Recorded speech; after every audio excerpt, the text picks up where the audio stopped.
off this morning here in the national finals. Just before we talk about the game here this morning, when the teams have a few minutes. This is a no stadium, so if we want to make the way to the concourse, we'll let it out of the stadium to the labour as well, obviously. There are refreshments available in the concourse throughout the game during the full-time interval. So our first game coming in 10 minutes is Hyndburn and Ribble Valley versus Wirral.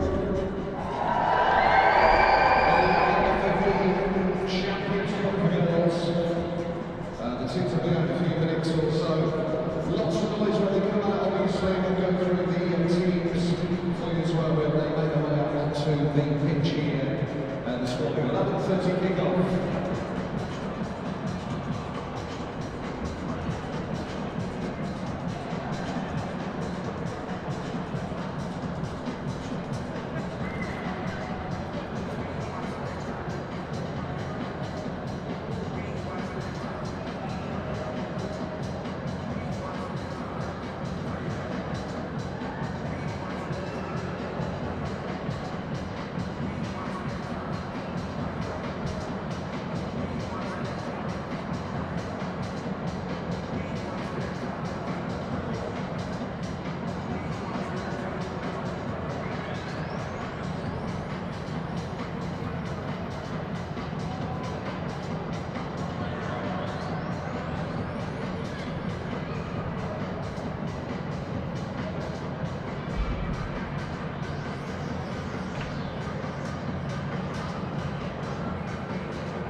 Coverage of day 2 of the English Schools FA National Cup Finals.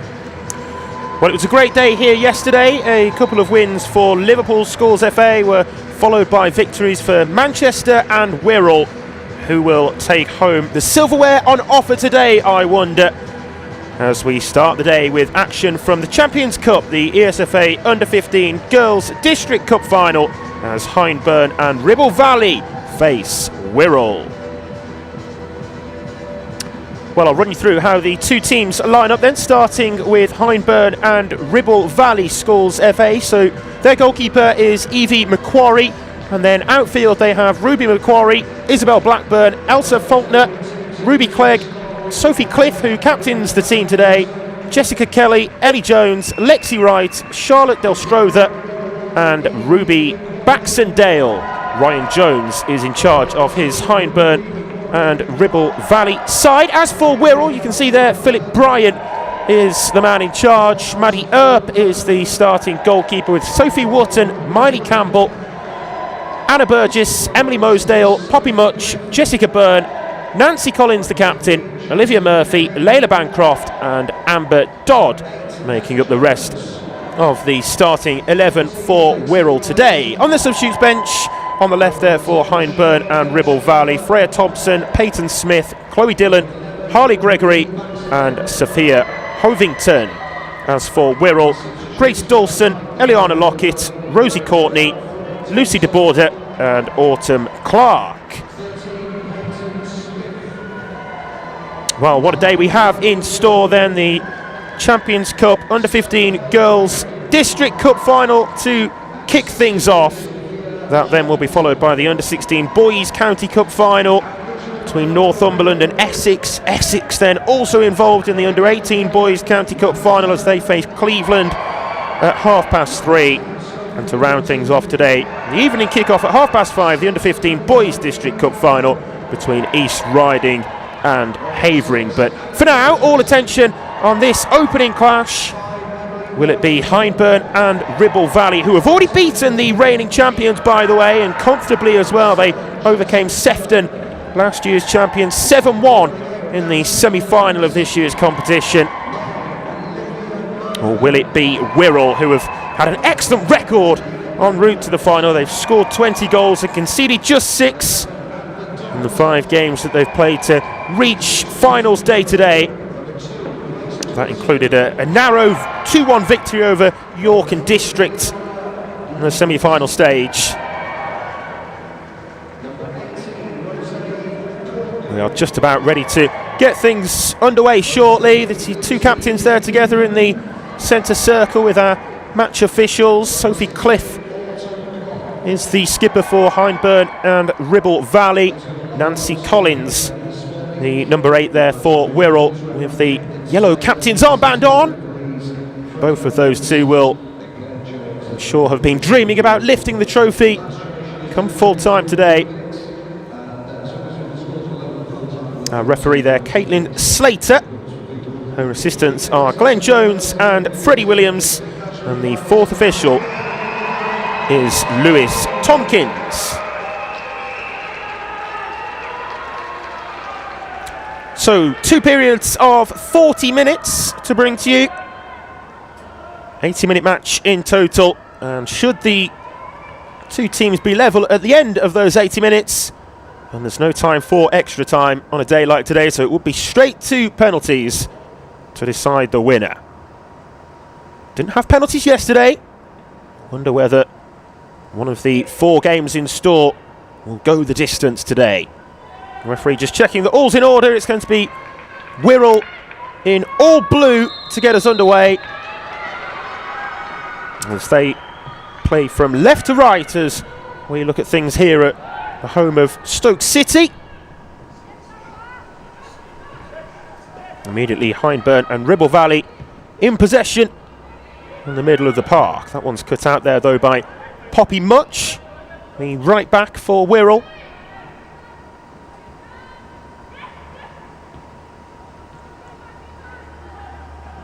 Lexi Wright takes that one on, looks for a slip-through ball into the path of Ruby Macquarie, maybe, who goes for goal, and it's a good save from Maddie Earp in the Wirral net.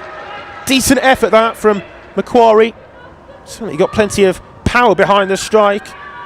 Perhaps not quite the curl and direction behind it that she hoped for, but it was a well-hit shot nonetheless.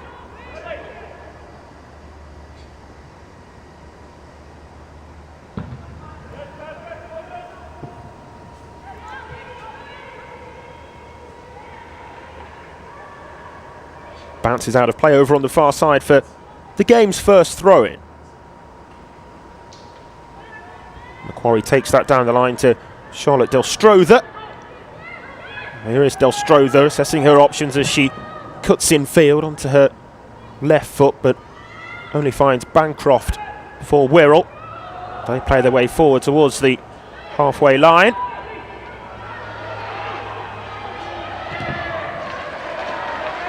It's out just down below us in front of the two-team dugouts. Ryan Jones in charge of Hyndburn and Ribble Valley, assisted by David Blackburn. Philip Bryant and Rob Collins in charge of their Wirral team.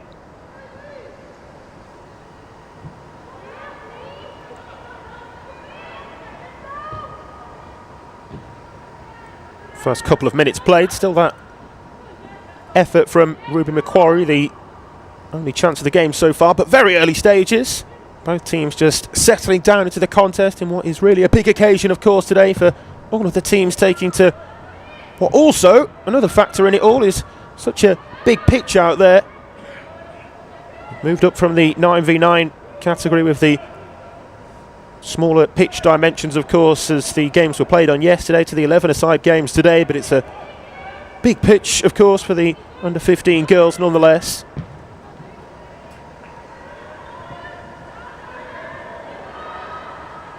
A little bit of trouble maybe there for Ruby Clegg to deal with, and she was robbed of possession by the persistent Nancy Collins. And that one then No chances being taken by Macquarie, who hacks it clear. Will it go out for a throw? It will.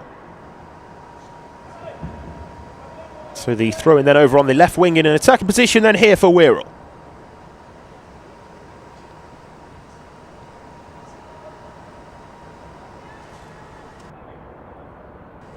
It's going to be Collins to take it. She did so then towards the penalty area, and behind it goes off a Hyndburn defender's head for the corner.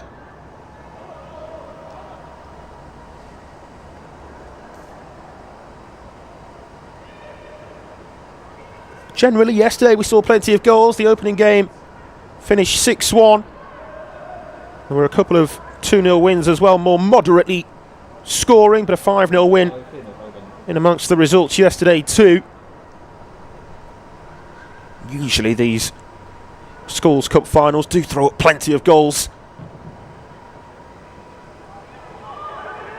Breaks out onto the edge of the penalty area, and it might kick-start the counter-attack here for Hyndburn and Ribble Valley, as sent forward long by Distrother.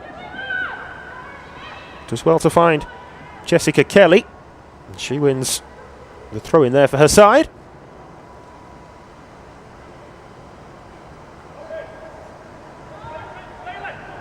Throw-in taken short to Faulkner. Down the line into the channel, and Delstrother's onto this as well. Good defensive intervention from Emily Mosedale, operating in the left-back role for Wirral. We saw the corner at one end come to nothing. Let's see if Hyndburn and Ribble Valley can make anything of their own set piece here. Two hands in the air is the signal of the left-footed delivery, high into the penalty area, and it's going to be another corner. Last touch came off a defender in all blue. So take two then here for Hyndburn and Ribble.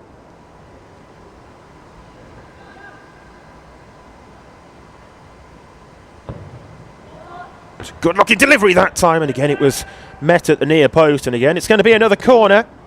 Elsa Faulkner got to it first, but via the deflection went out and behind past that near post. Early warning signs though, certainly for the Wirral defence with these set pieces to defend. Another good looking delivery in there, and it needed a clearance off the line. It was an inadvertent attempted clearance to begin with that caused problems, but the defender back on the goal line was well positioned to come to the Wirral rescue. It's two early opportunities, twice that Hyndburn and Ribble Valley have come close to scoring early on now though. The early effort from Macquarie, which was saved by Earp as well. Now maybe an opportunity down the other end, it is, but it's towed wide. Hyndburn and Ribble Valley played themselves into a little bit of trouble there.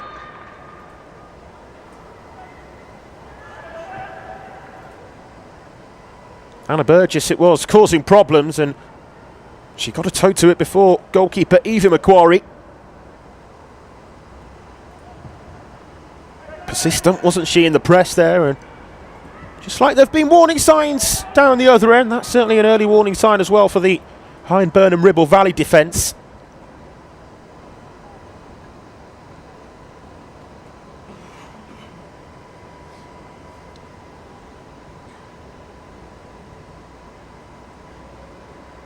Throw in there, taken down the line.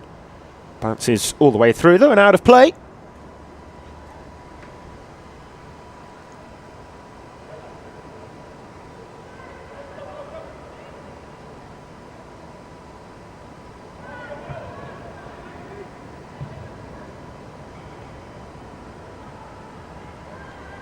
Burgess there helping it on, but only into the defensive back line. Good work then in midfield from Ellie Jones.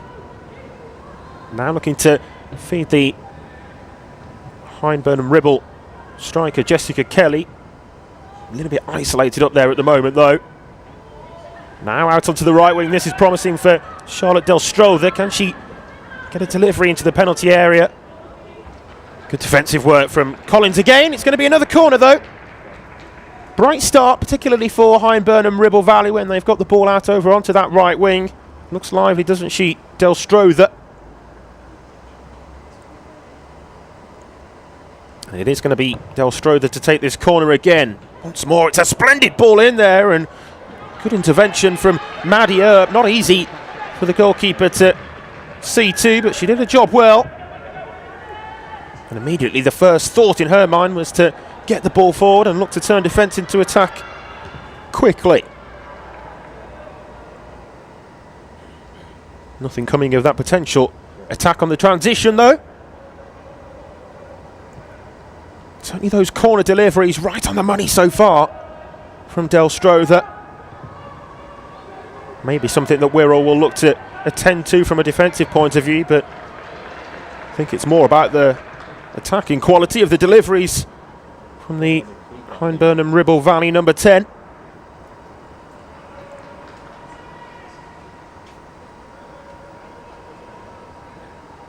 Has all the makings of a really compelling final, this one here this morning. As I say, Sefton, the reigning champions, were beaten by Hyndburn and Ribble Valley in the semi-final.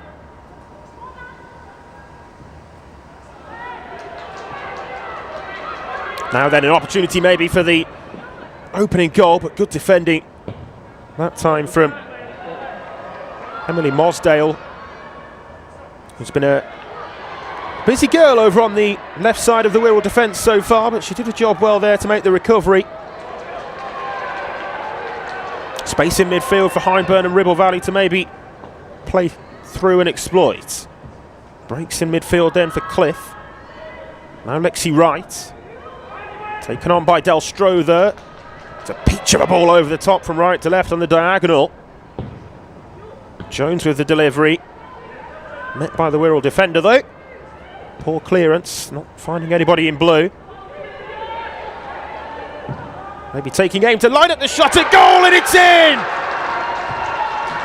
Hyndburn and Ribble Valley take the lead, and what a goal it was! Lexi Wright, take a bow. What a way to get the scoring underway today. No chance for Maddie Earp in the Wirral goal. Just opened up, didn't it, for Wright to get the ball out of her feet and pull the trigger from what was such a long way out, really. And it flew like an arrow into the back of the Wirral net. It's a dream start with just 10 minutes on the clock here for Hyndburn and Ribble Valley.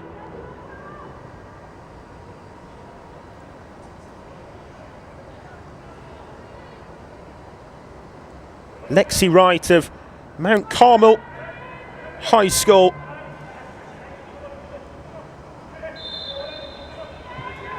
Referee just with some sorting out to do in the aftermath of that goal being scored, but like I say, what a way to get the opening goal today. First goal yesterday was a spectacular one as well. Likewise here on day 2 of the ESFA National Cup Finals. Wonderful strike.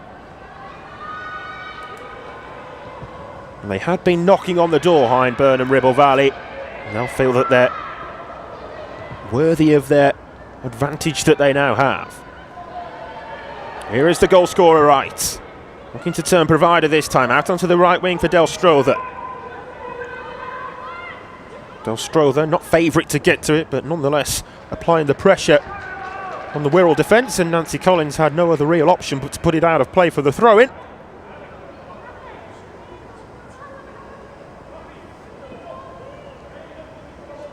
Throw-in which is then taken short to Wright. Macquarie.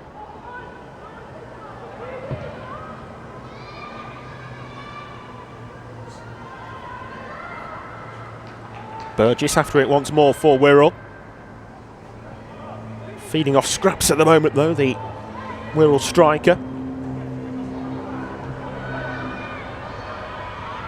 Now they have possession here with Poppy Much. Did well to ride the first challenge, but then just ran into a little bit of traffic. Possession was overturned. Good recovery though from Much. And it will be a Wirral throw.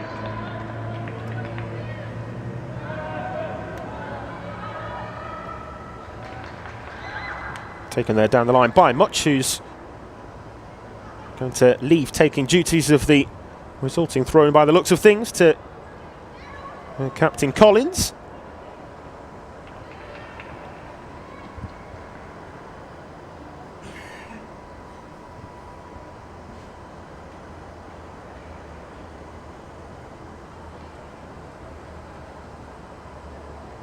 Yeah, Hyndburn and Ribble Valley en route to the final. As I say, they beat Sefton 7-1 in the semi-final, but endured some much more close encounters prior to that. They beat Redcar and Cleveland 4-3 in the quarters, as that ball bounces through into the grateful arms of goalkeeper Evie Macquarie.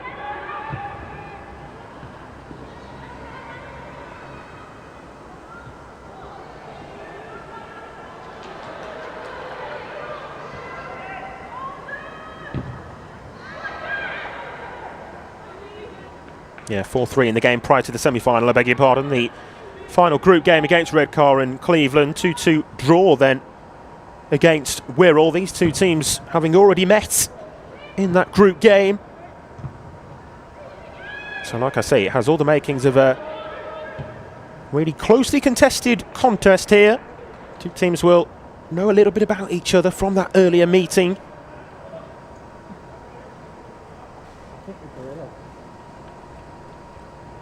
And those two goals that Hyndburn and Ribble Valley did score against Wirral in the group meeting between the teams, two of just 6 that Wirral had conceded prior to that. Splendid strike from Lexi Wright to put them in front here. Now a chance at the other end. This is promising for an equalising goal maybe, but good goalkeeping from Macquarie. Out quickly to smother the danger at the feet of Anna Burgess.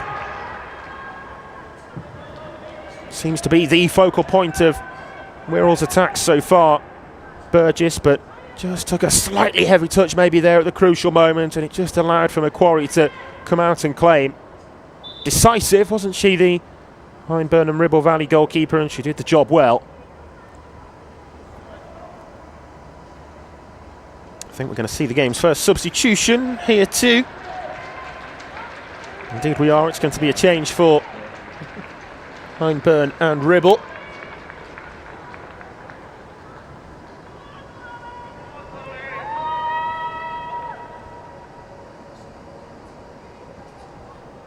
Coming onto the pitch here, Chloe Dillon to replace Elsa Faulkner. So first change being made with a quarter of an hour on the clock. Of course, the nature of the roll-on, roll-off substitutes gives managers the option of keeping things fresh throughout, and I'm sure we'll see Faulkner return to the pitch at some later stage of the game. But Dillon comes on in her place for the time being. Again, another opportunity, and that one is sent just wide by Burgess, who's had a couple of sights of goal now. 2 in a matter of as many minutes for the Wirral striker, and certainly seems to be the danger player for the team in all blue.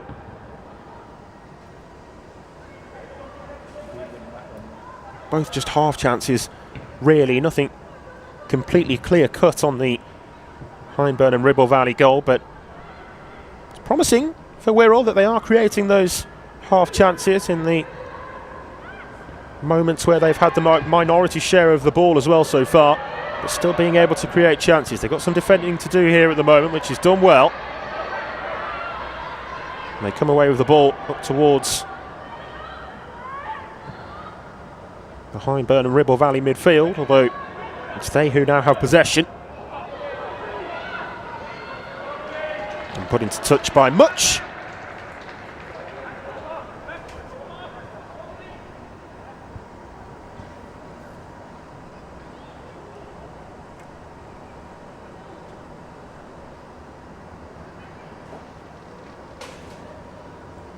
Throw-in taken there by Ruby Clegg, and it's put behind for the corner.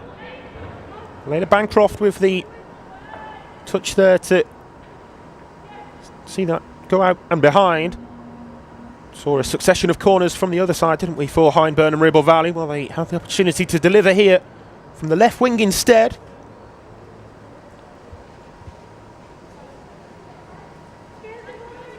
Again, favouring the option of an in-swinging corner, so it's the goal scorer Lexi Wright who takes this. And the header towards goal just drops comfortably into Earp's arms.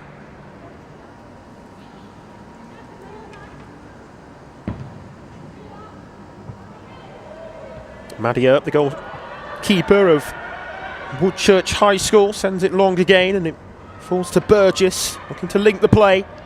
Burgess wanted it back, didn't quite break her way. She takes up position in the centre now, though, waiting for a cross from Campbell. Campbell in towards Burgess, and it just didn't quite break for her again.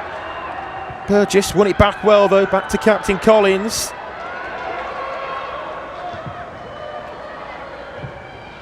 Again, of course, they will be disappointed to be behind, but they are creating chances and do have the players to test the Hyndburn and Ribble Valley defence when they get forward into the attacking half, and particularly the attacking third for Wirral. Now here at the other end, Del Strother just drifting in off that right wing to a more central position. Lexi Wright tries to be progressive with the first touch, does incredibly well to keep hold of the ball. Held off the challenge of the Wirral defender on a number of occasions, and Wright still has it, then offloads it to keep possession. Excellent play from Wright again. Nothing comes of it in the end, but such upper body strength for a attacking midfielder as she's operating the game so far. Now Bancroft.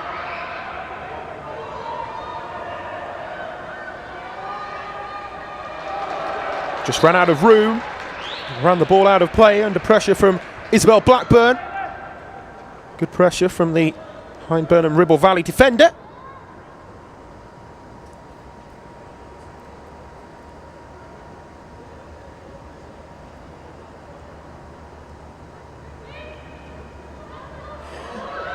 So we've reached the midway point of this first half, 20 minutes played. Another opportunity here though, maybe for Burgess, cuts inside onto her left foot and drills the shot low, but comfortably held on to by Macquarie. Simple save in the end for the Hyndburn and Ribble Valley goalkeeper. But again, if you were part of the Hyndburn and Ribble Valley coaching team, Ryan Jones and David Blackburn, I'm sure they'll be a little bit concerned about the frequency at which Anna Burgess is creating opportunities up front for Wirral. There's the long and high and deep delivery, and it breaks as well here for an excellent effort on goal and an even better save to deny Baxendale. What a stop that is from Maddie Earp. Went flying across to her left. Reactions were ever so good there from the Wirral goalkeeper. It looked for all the world as though it was going to be two. Baxendale, when she struck it so sweetly as she did, must have thought she'd scored.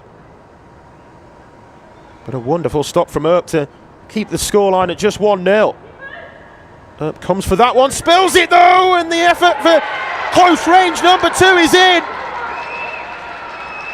And Hyndburn and Ribble Valley double their lead. Charlotte Distrother, the beneficiary initially, and Jessica Kelly was able to put it in for Hyndburn and Ribble Valley to make it 2. After such a good save from Maddie Earp. Not one there which she'll want to see back from the corner that followed. Just couldn't grasp hold of it. And it did break straight to Jessica Kelly. Del Strother nearby as well, but Kelly it was who had the simplest of tasks in the end. So Hyndburn and Ribble Valley with a cushion now, 2 to the good. And that somewhat changes the picture, doesn't it? Gives them breathing space. Distance between the teams on the scoreboard.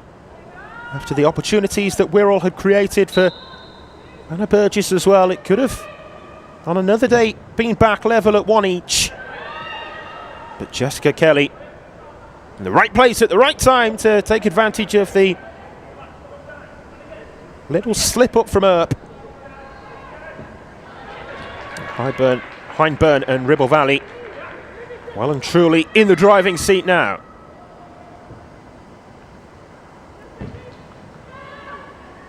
Here's Del Strother. Certainly the team in red and black with their tails up. With good reason too, 2 goals to the good. Del Strother seems to have just changed roles over onto this left wing. She certainly started the game over on the right flank, but she's going to take this throw in here from the left wing. Breaks out onto the edge of the box for Lexi Wright. Difficult one to keep in play, but Dillon did so, the substitutes.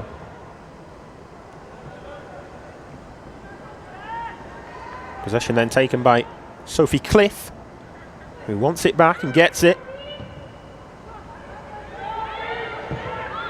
And the long range effort on goal again, bounces past the goalkeeper but wide of the target in the end. Well, why not? If you're Lexi Wright and you've already scored from a similar sort of distance with a peach of a strike into the top corner. You can certainly see why she chose to unleash that shot again.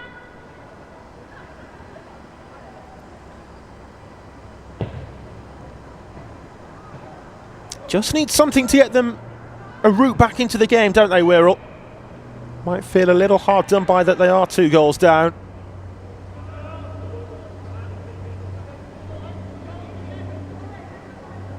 Just struggled to put together a real string of passes for a sustained period of possession, though. Like I say, when they do get forward, they look dangerous. But through the in possession departments elsewhere on the field, that's perhaps where they've come up short so far. Again, looking to go direct. That time, Burgess was doubled up on. And despite the best efforts there of Ruby Macquarie, it does go out for the throw-in.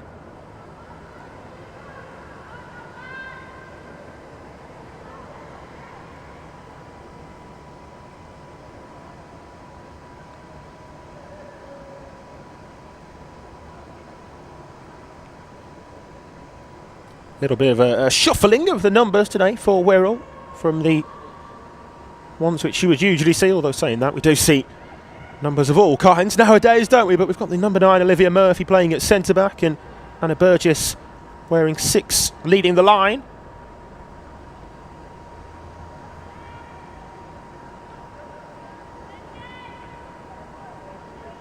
Out again for another Wirral throw. Hopeful delivery and no chance he's taken with the header behind. So it's going to be a corner after the header from Clegg. And we'll see if this can lead to an opportunity for Wirral to halve the deficit.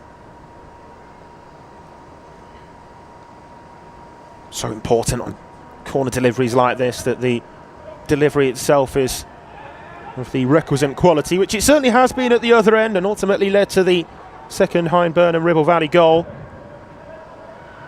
That one more towards the edge of the penalty area from a Wirral point of view. And the header out from Cliff.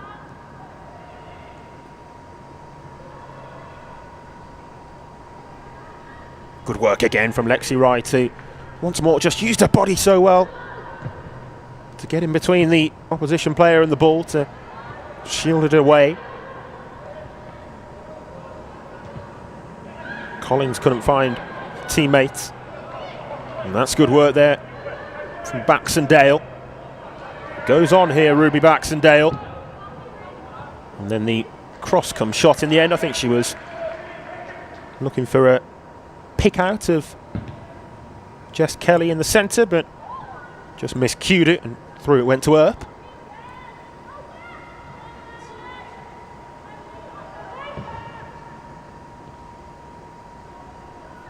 And that one somewhat likewise breaks to Jess Byrne in midfield for Wirral. Byrne again looking to set Burgess away. Burgess tries to deliver into the penalty area that time. Clegg clears.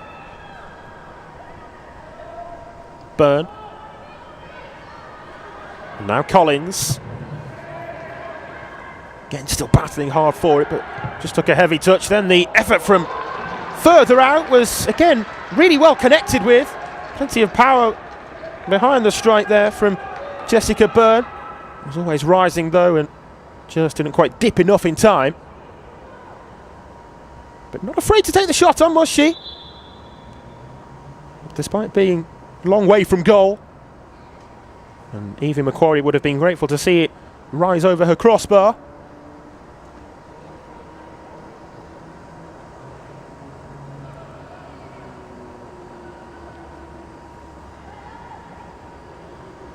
So Evie Macquarie to take this goal kick with a short option. Indeed, it does go short. Clegg, excellent work from her. Opts to play it down the line and succeeds in doing so. Baxendale looking to take on Much. Baxendale gets the cross into the area, but comfortable again as it bounces through to Maddie Earp.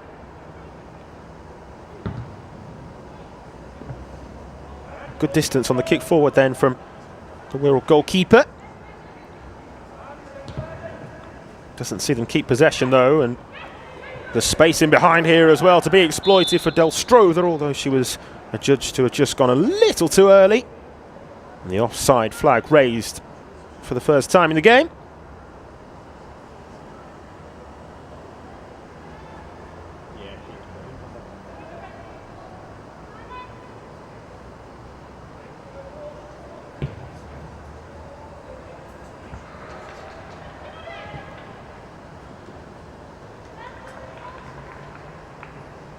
Out of play there from Poppy Much, who's done well so far and has limited the opportunities that Hyndburn and Ribble Valley have been able to create down her wing. As I say, more of the players come over on the opposite flank from a Hyndburn and Ribble Valley attacking point of view as to where the ball was with that throw in there.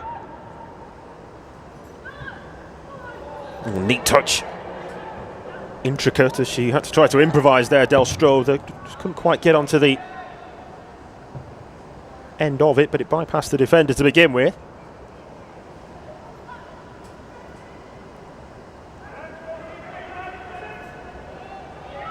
Wright with the freedom of the park in midfield. Picks a good pass as well. It's these sorts of passages of play with sustained possession that Hyndburn and Ribble Valley have had and the opposition haven't. There's the effort on goal, and it's 3! Charlotte Del Strother. Did you see the swerve on that? Goalkeeper beaten. Excellent strike from Del Strother of St Christopher's High School. And Hyndburn and Ribble Valley are in absolute dreamland here. Just look at that. The first angle perhaps showed it better. The swerve from as it left her left boot. Goalkeeper Maddie Earp started to go one way and it just came back the other. Wonderful goal.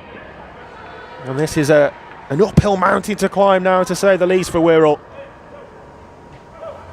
2-0, they would have felt as though they were a little bit hard done by, maybe, to be a couple of goals down, but very much still in the game. And at 3-0, well, the feelings of being hard done by, I'm sure, have been increased. But 2 of the 3 Hyndburn and Ribble Valley goals of the highest quality, sandwiching that close range finish from Jessica Kelly as well. Ultimately the difference between the teams, those 3 moments. It's a comfortable advantage. Oh, given away there though by the goalkeeper, and well, that could easily have been 3-1. It was a mistake by Macquarie. Anna Burgess saw it bounce off her chest and just away, back to Macquarie. Referee's just going to stop the game there for a head injury concern.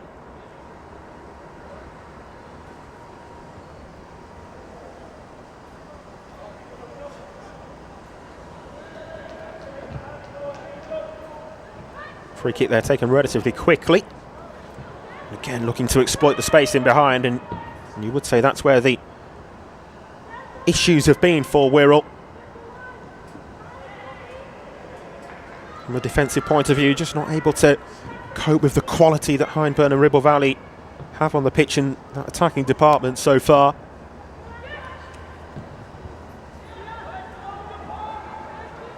Lexi Wright just disrupted to begin with, but she got the ball back and then loses out though. Here's Collins, with Burgess the only player in blue ahead of her. The referee, having tried to play the advantage I think to begin with, is going to bring it back there for the foul on the Wirral captain.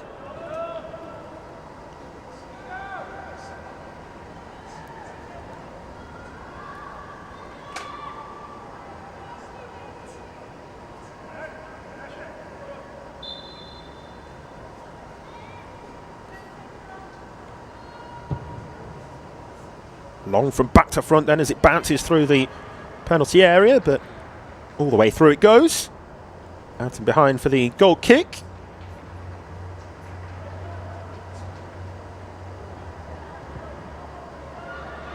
Hyndburn and Ribble Valley, a schools football association who have really excelled this season, making their first ever appearance in any national final. It's going ever so well for them today. Corner here though for Wirral. Well won with the defensive intervention forced off Blackburn.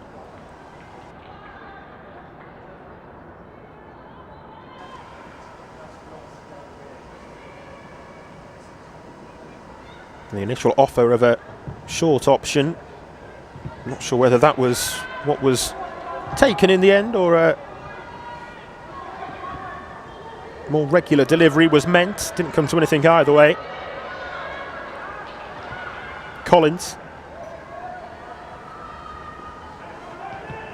Neat touch. Blackburn, Clegg, beg your pardon, did very well there to keep hold of possession. Up to Burgess. Playing with her back to goal, looking to link the play, and she's done so there to Byrne. Nice footwork from Jessica Byrne. And the long-range effort was audacious from Amber Dodd. Dodd back to Byrne.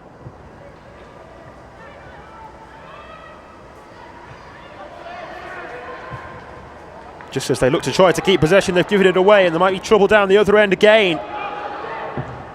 Going for goal once more, and did the goalkeeper get a touch on that? I think she might have. Or did it just go straight out wide? Goal kick given, so it suggests the latter. But another opportunity there for Hyndburn and Ribble Valley, and Charlotte Destrother, having got the latest goal,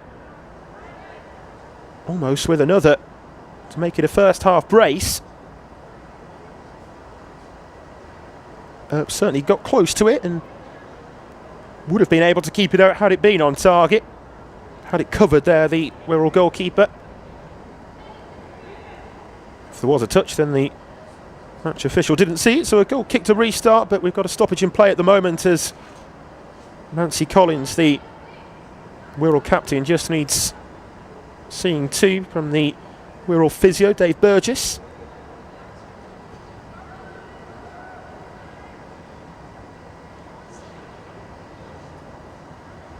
Gives an opportunity for the players to come across to the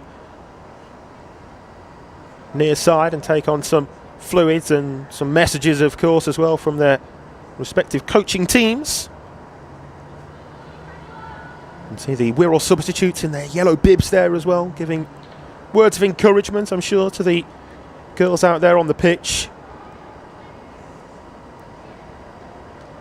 It's not gone their way so far, but it's not for a lack of effort, that's for certain. And they'll certainly hope that Captain Collins can continue.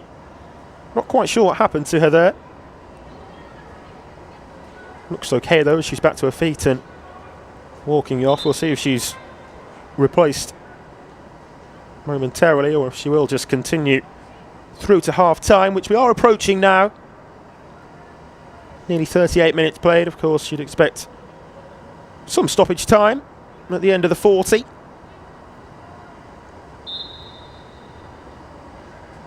But nonetheless, Hyndburn and Ribble Valley looking very strong position to take this 3-goal advantage into the break.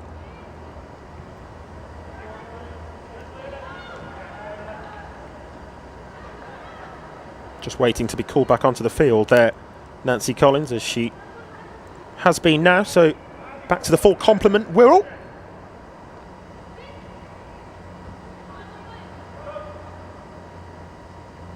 Bounces out of play again for another throw in a similar sort of area.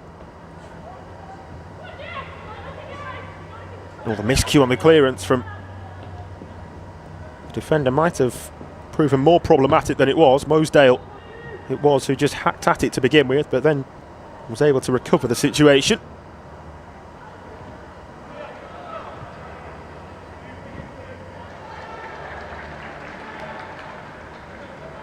After the deflection, it means it's a Wirral throw. Keen to get on with things quickly, Collins. Looking for a goal back before half-time here, Wirral.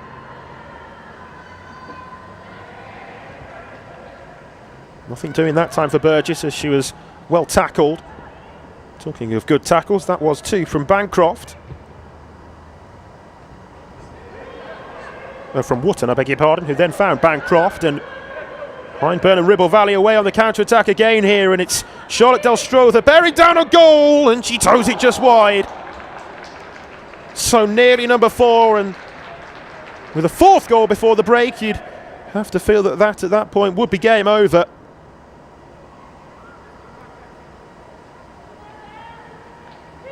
Just the wrong side of the post though, and Maddie Earp in the Wirral net would have been relieved, I'm sure, to see that drop away and not ripple into the back of the net.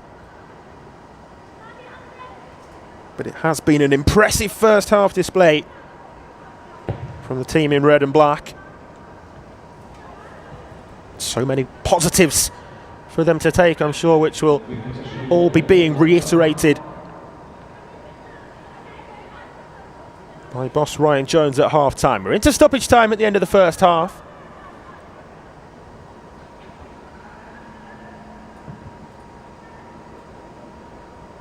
Coming together there, perhaps a question of a high boot, but nothing given as the game was allowed to continue to begin with, and then the foul for the subsequent challenge on Lexi Wright, who was the player to get the goal scoring underway.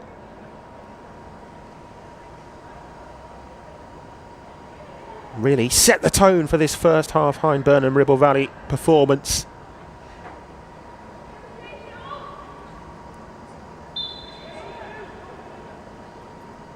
Referee there blows her whistle for this free kick to seemingly be sent into the danger area.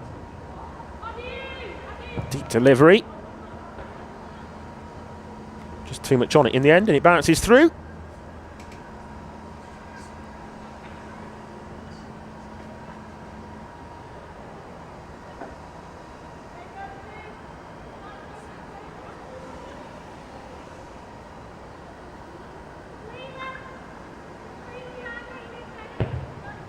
Opting to go long again with that goal kick.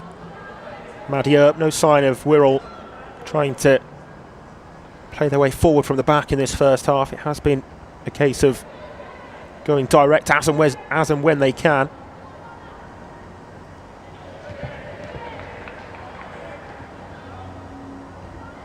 Burgess.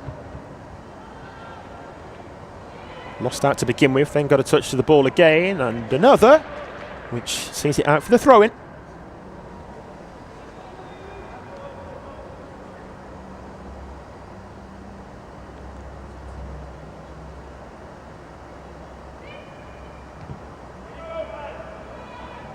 Infield there from Ruby Baxendale. And out for another throw as we've played 2 minutes of additional time.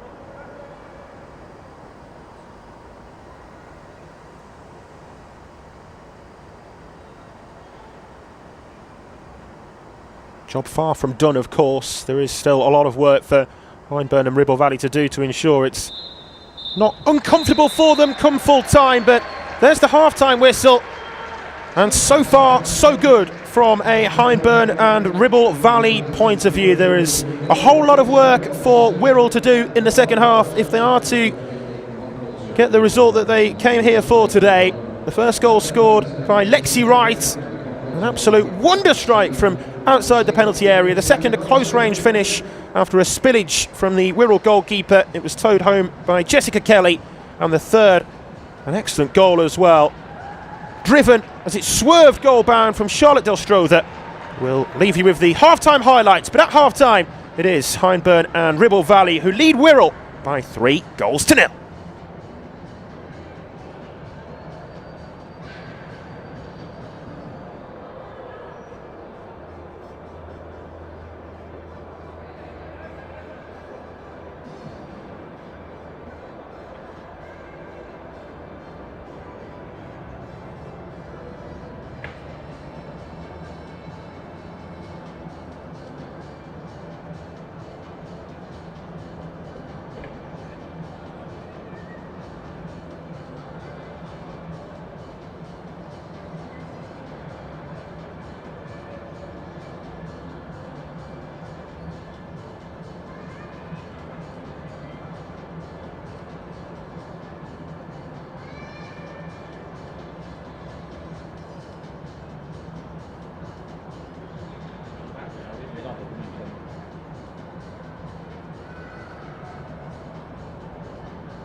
I also make us off looking at the headset when the music goes, I'll put the phone down and leave it. So.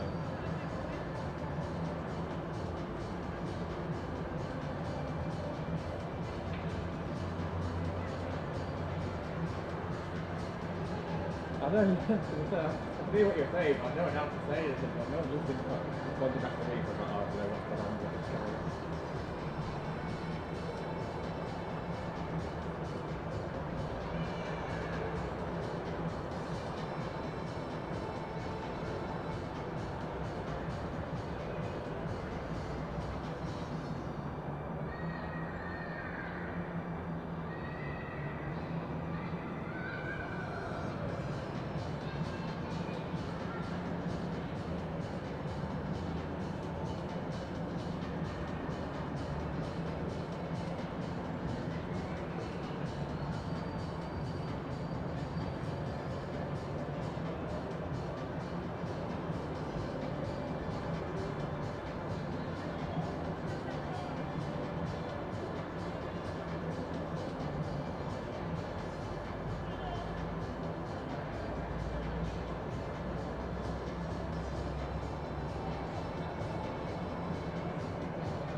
What flavour are this?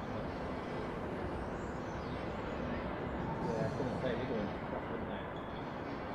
Yeah, you've got to have it. Yeah, you get like the thick ones and the other ones. I don't know what flavour they are, but they're not.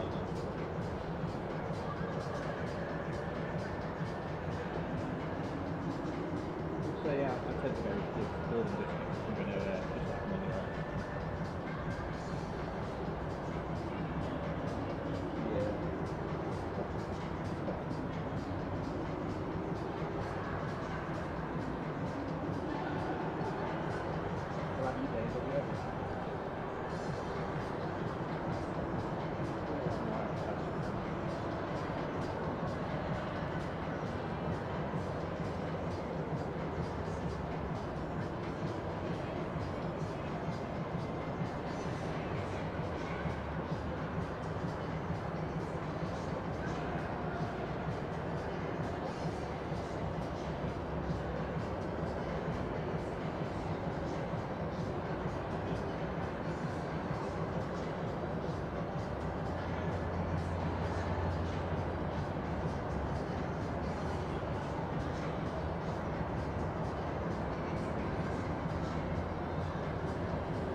Welcome back then to Stoke City FC, where at half-time in our first game today, the ESFA Under-15 Girls District Cup Final, it is currently 3-0 in favour of Hyndburn and Ribble Valley.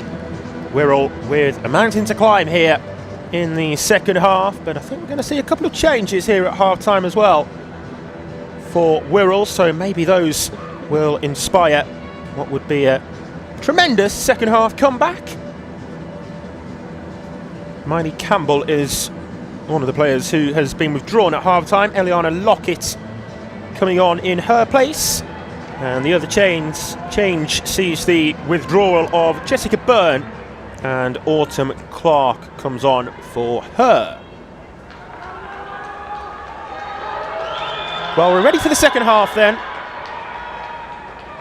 Wirral will need all of the goal scoring action to be down the same end that it was in the first half. But if the first half is anything to go by ahead of the second 40, and I'm sure Hyndburn and Ribble Valley will create opportunities in front of the Caldwell construction stand to our right. Faulkner there just loses possession. Here's Poppy Much. Collins went in for it again. Battled hard throughout the first half in midfield, the captain Nancy Collins, but it just didn't quite play out the way that her and her team wanted it to. Long clearance there from Maddie Earp.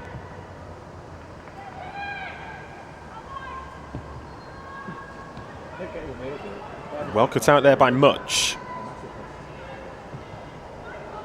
Over the halfway line, and it's a bursting run as well. Great acceleration and speed down that right wing. Can she pick someone out in the centre? Went for goal herself in the end. It will be a corner. Burgess was perhaps better placed and waiting for a pass to be played her way. Much better that though, isn't it, for Wirral in creating the chance down their wing like they did there, with such a burst of speed, like I say, from Much.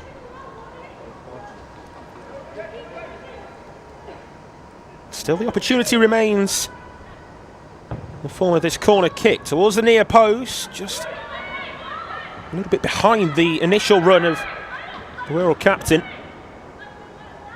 Back out for another delivery maybe towards where Much was waiting, and then it's struck in the aftermath, but Evie Macquarie not worried about that one. Bounces through comfortably out for the goal kick.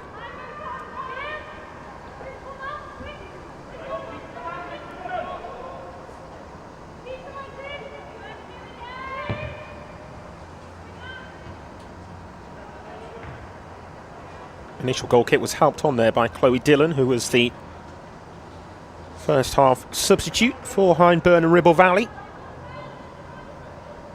The right back role having come on in that first half.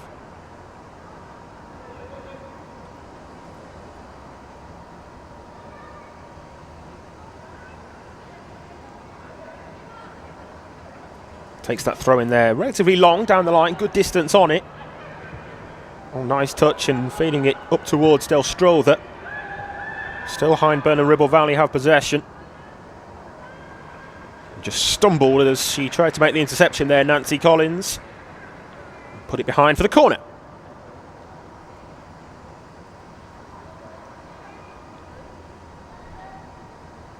Wonder what the two team managers said to their teams at half-time. I'm sure there might have been a contrasting emotions, of course, in the two team changing rooms. Scoreline dictates that.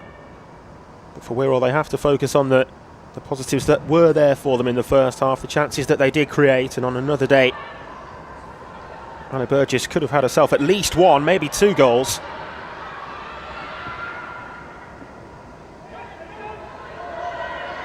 There is Burgess now, driving right through the heart of the Hyndburn and Ribble Valley defence, but that's excellent defending to take the ball away from her.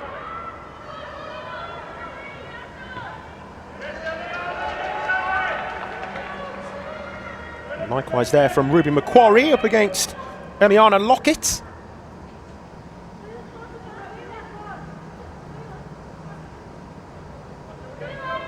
It's another corner. 4 minutes played since the restart, and there have been signs of improvement for Wirral. Going to need a better pass than that, though, as one of the Hyndburn and Ribble Valley players just takes a tumble in midfield. Charlotte Delstrother it was who was down, just being checked up on by the referee, but she's okay.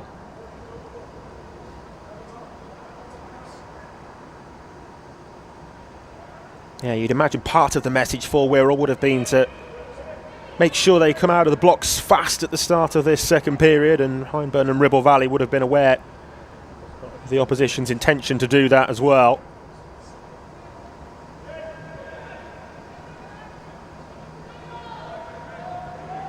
But they've put themselves in a wonderful position, Hyndburn and Ribble Valley, and that now just allows them to play with a sense of freedom and with the comfort blanket of the 3 goals in this second half. Somewhat certainly takes the pressure off. Throw in for Wirral, taken down the line. Up there to Burgess. Lockett tried to progress things and take on the defender. Up to the halfway line now for Hyndburn and Ribble Valley.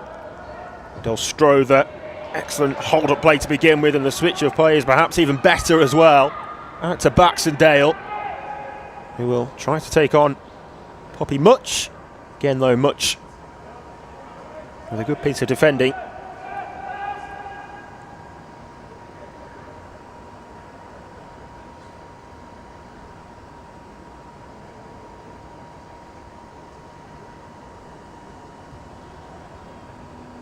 Off the head of Sophie Wharton. It's another corner kick. Of course, we saw Hyndburn and Ribble Valley score from corner in the first half. Probably the only thing that Maddie Earp would have been frustrated about in terms of a mistake that she made in the first period, just spilling that corner into Jessica Kelly's path. Other than that, she was immaculate really in goal for Wirral, so disappointed to have made that slight error after what was initially a brilliant save as well, let's not forget. It was almost 2-0 before it actually was, with the save to deny Baxendale.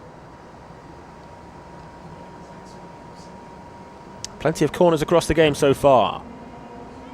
Take 2 from this one as it bounces through the penalty area, not convincingly dealt with by the defence. High boot in there then from Ruby Clegg. And the referee rightly penalises that and awards Wirral the free kick.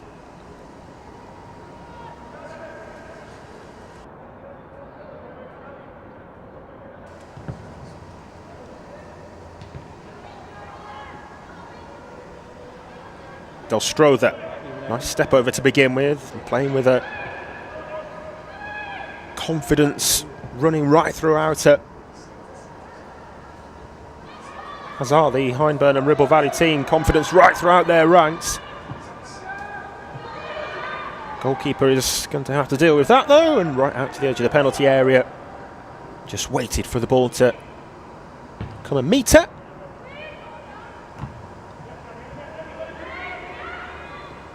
Nice control from Wright, who's then uncharacteristically misplaced the pass. Cliff. Wright. Plays the ball over the top, that's well weighted as well. Del Strother with the offer of a 1v1 there up against Mosedale, but Mosedale quickly shut down that particular door.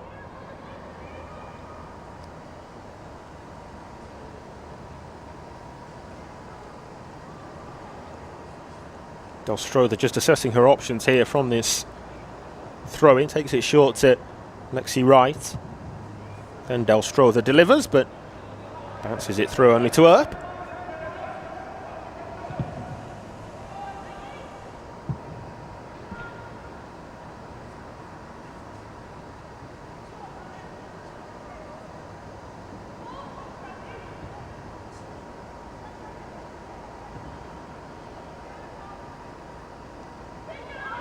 Given away there in midfield. Wirral with it back. Tried to play the pass that time, Burgess. There was a runner to the left in the form of Lockett. Just didn't quite make its way through to the path of her run in the end, though. They're amazing. They do like pretty good.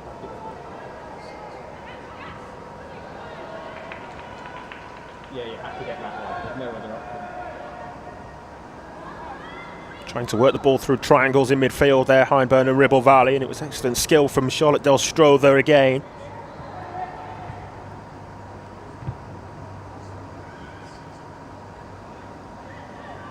Bouncing ball, neither side able to take full control of it there just for a moment, but Wirral then had it momentarily. Lockett trying to go direct and start the attack again, but hasn't really worked out for them as much as they would have liked, I'm sure, so far. Wirral, there's a definite intention to get the ball forward at every given opportunity quickly. Sometimes just maybe giving the ball away as a result of that too frequently. Giving it away there as a result of a misplaced pass from Collins.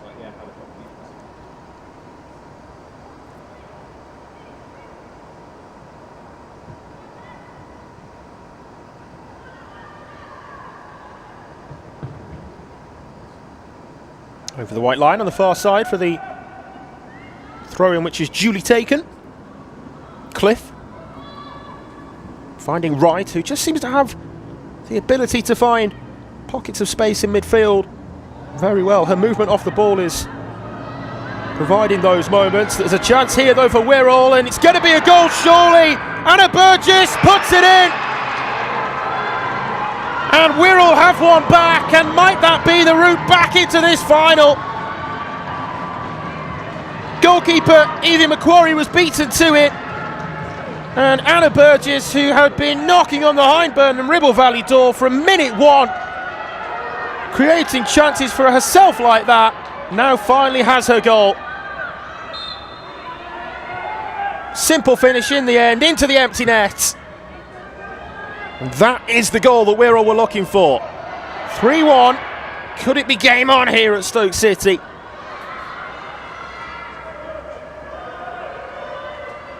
And the goal comes after Wirral's best spell of the game as well. Hadn't really troubled Macquarie too much since half-time, but in terms of the overall play, it was very much more even than it was in the first half. And then that moment came, the misjudgment from Macquarie. Tried to come to her team's rescue because, in fairness, even if Macquarie had stayed back in her penalty area, she would have been through one-on-one there, Burgess.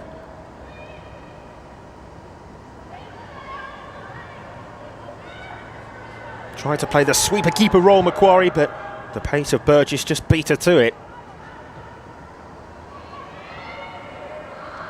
Now down the other end, Lexi Wright looking to get this once intact, but no longer intact. 3-goal advantage back for Hyndburn and Ribble Valley. Still no need for them to panic, of course. They're still 2 goals ahead. Certainly another goal for Wirral, though. Would very much see the warning lights on their radar flashing red all over. next goal in this game is crucial, you feel. Still plenty of time left to play as well. Good looking corner delivery, dealt with at the near post by Collins. Puts it behind for another.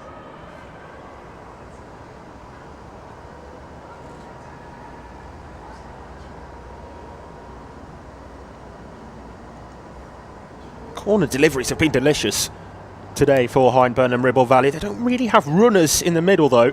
It's more players static waiting to meet the ball, like on that occasion. Now once again Burgess looking to break away. That attack was quickly put a halt to, but again another warning sign, isn't it?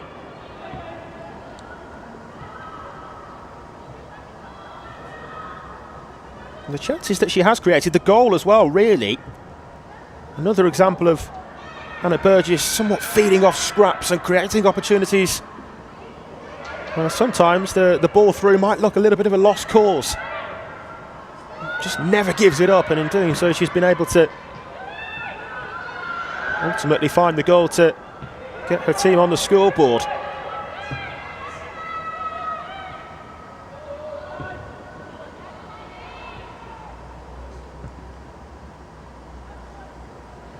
Bancroft.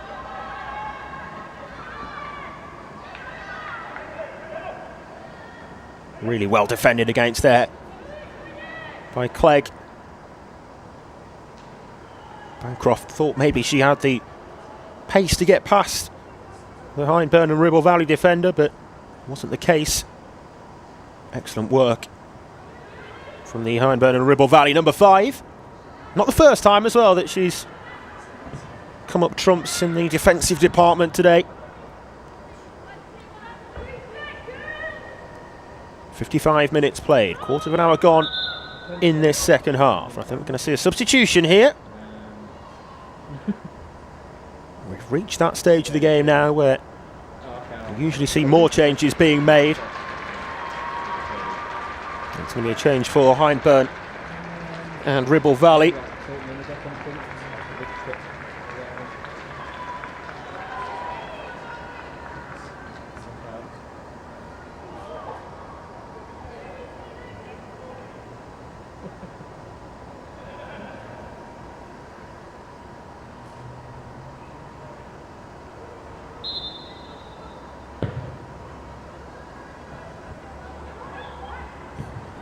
Just trying to work out who that was who came on there for Hyndburn and Ribble Valley. It was the number 7, Harley Gregory, who's been introduced.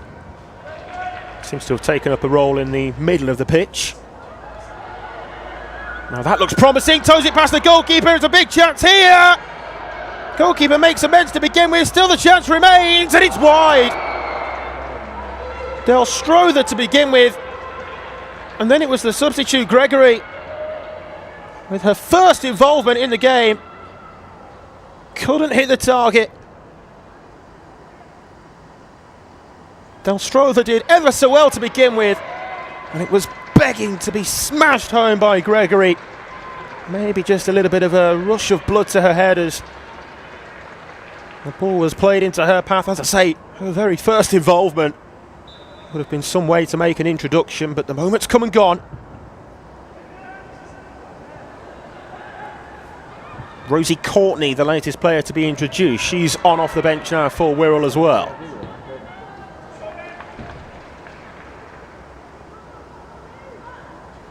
As I said a couple of minutes ago, the next goal in the game really feels as though it could be a pivotal moment.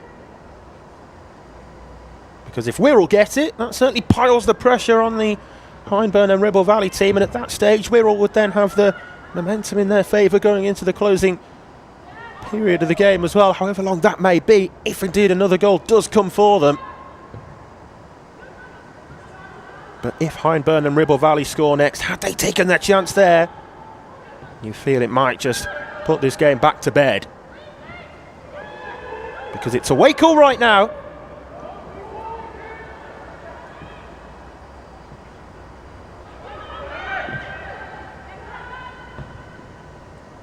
Stabbed into midfield, but we're all able to take possession. Lockett drives across from that left wing. goes to ground under the challenge, but the referee, I think, agreeing with my initial view that the ball was well won.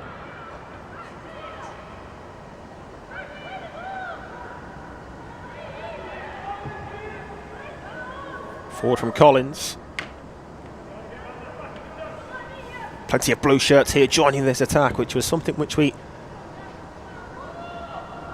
perhaps said was lacking in the first half. There were occasions where Burgess was isolated in the front line, but a less conservative approach to the second period, a necessity given the scoreline at half-time.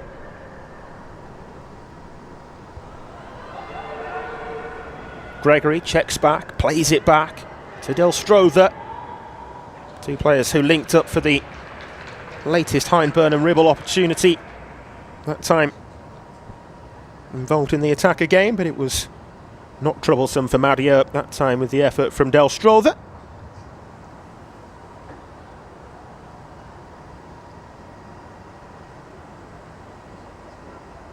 Mentioned earlier Charlotte Del Strother of St Christopher's High School, so too the captain Sophie Cliff, and it's particularly relevant for those two as they'll be back here playing later this week in the National County Final. So the first of two national finals that those two Hyndburn and Ribble Valley players will be involved in here at Stoke City this week.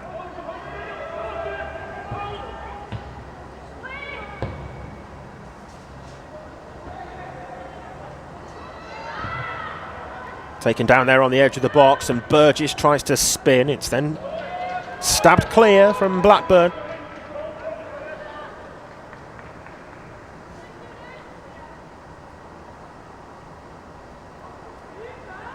Still 20 minutes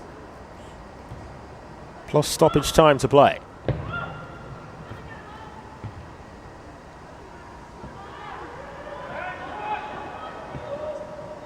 Long over the top, and it's a delicious looking ball as well. She's going to get onto the end of it there too. Jess Kelly, and the goalkeeper was hesitant in wanting to assist her defence, but did in the end, Madier.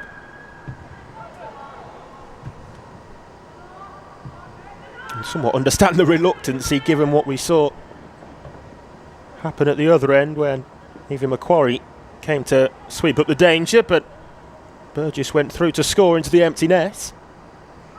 Definitely the right decision in the end, though, there from Earp to come out and see to the ball.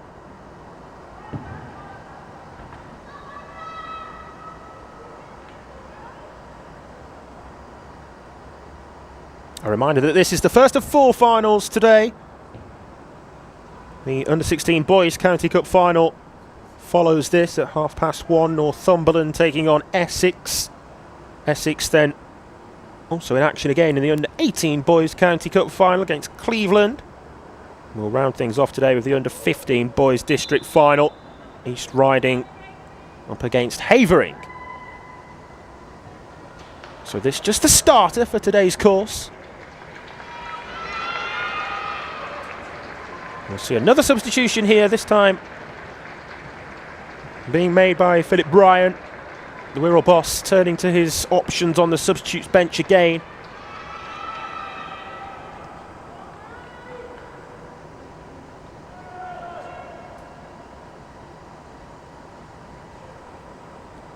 Grace Dawson is the player coming on. Versatile player. Can operate anywhere across the back line, so I'm told. Looks as though she's going to slot into the left centre-back role in that back four for Wirral now.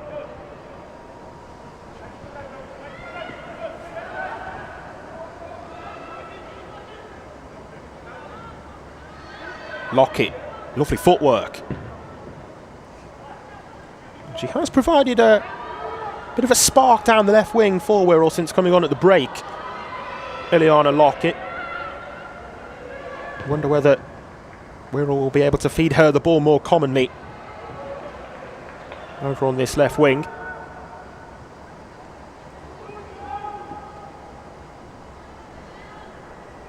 Again, great work from Clegg to just uses her body so well, doesn't she, to shield the ball away from players from the opposing team. Just protects the ball, shields it so well. Tenacious in the way she goes into the tackles too.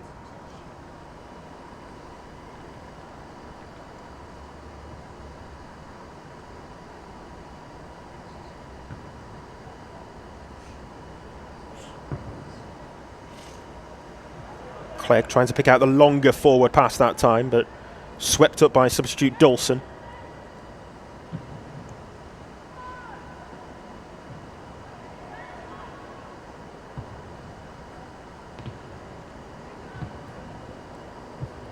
Lockett up over the halfway line.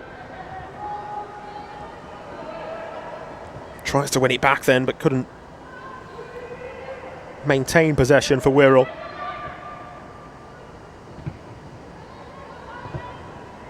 Audacious long-range effort, and I think the goalkeeper's got a touch on that. It will be a corner. Was bouncing wide anyhow, but took no chances. Maddie Earp didn't want to take the risk of allowing it to bounce wide and actually bouncing into her net. Can't blame her if she was uncertain. But it does mean there's this corner to defend.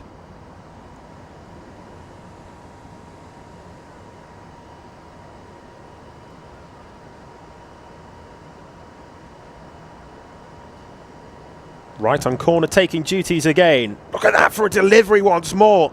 Right on the money, isn't it? On a pitch this size, a full 11-a-side pitch again. To remind you, just goes to emphasise the quality of those corner kick deliveries from the Hyndburn and Ribble Valley midfielder. There's an issue here for Nancy Collins, who was down receiving treatment in the first half, and I think she's just pulled up with cramp here at the moment.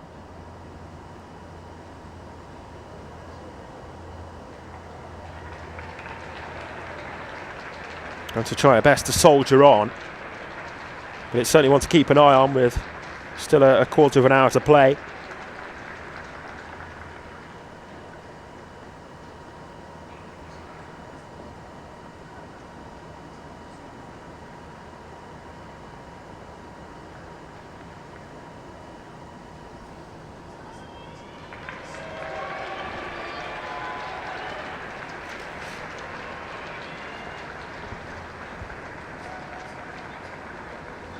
Another substitution being made here, and it looks as though it's a change of goalkeeper. Change in goal then for Hyndburn and Ribble Valley as Evie Macquarie is replaced.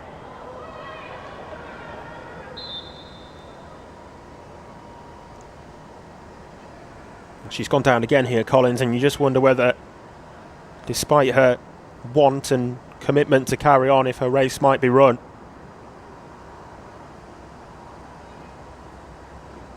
Asking for treatment from the Wirral physio this time.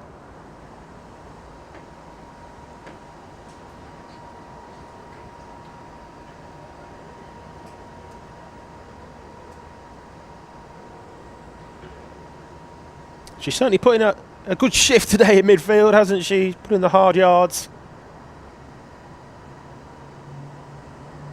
You can see just how much of an important player she is as well for Wirral.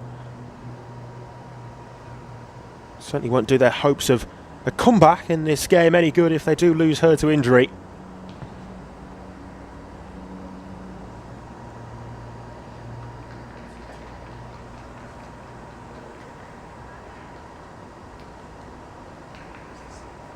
I wonder whether Philip Bryan will look at his substitutes bench and the players who are on it at the moment.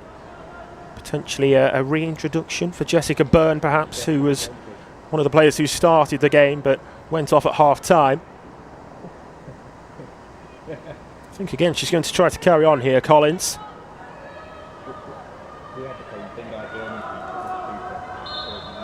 Testament to her commitment to the cause, of course, on a big day like this. None of the players will want to miss out on any of the action that they deserve to be involved in.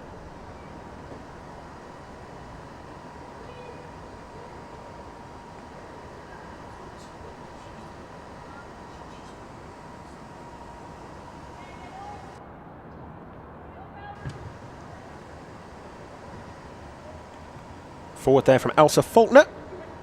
Out of play though. Touch is still dirty in his ear. That's what it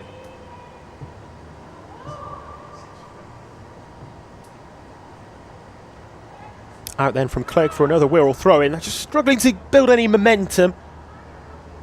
Stoppages to the game with the injury to Nancy Collins perhaps contributing to that. Of course, there should be time added on at the end. I'm sure there will be when we reach the 80-minute mark, but after that goal, there was a different scenario where they could have gone on to really build the pressure on the Hyndburn and Ribble Valley goal. It hasn't been the case. But overall, this second half has very much been more even than the first half was, that's for certain.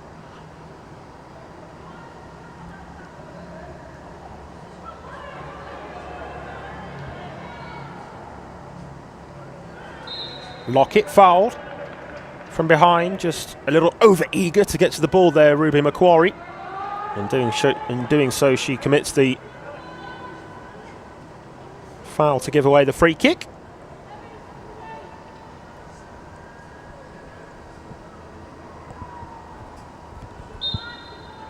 Lockett's going to take it. Drills it long in towards the penalty area, and the header, does that go behind? All eyes on the referee's assistant on the far side, who was looking right across the line and didn't raise the flag. Substitute goalkeeper just about adjudged to have kept the ball in play.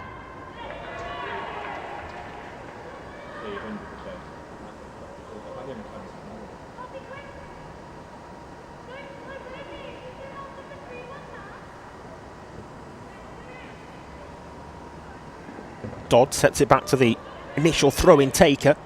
Well won then though by Harley Gregory. Out for another throw now.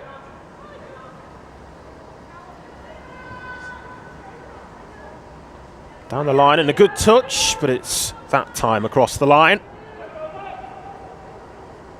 We'll restart with the goal kick.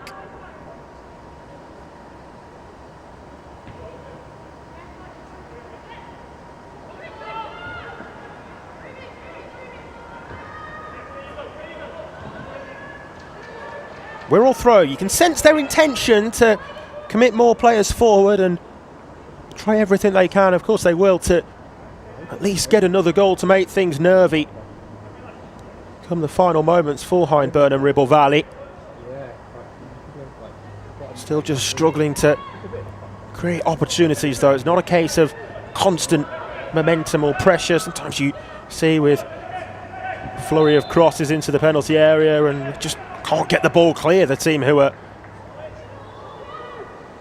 under such amounts of pressure at stages like this in a game. But that's not the case here. Del Strother into the penalty area, and he bounces there and just about bounced away from the path of Harley Gregory. Unfortunate for her.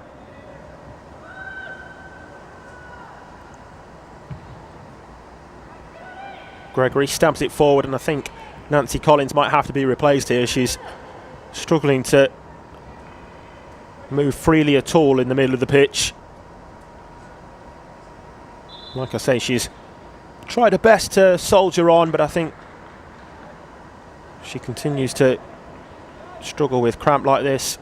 The decision might be taken out of her own hands, and yeah, I think it is going to be here.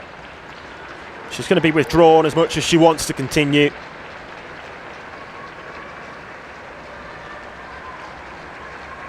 And it's going to be Lucy de Border to come on.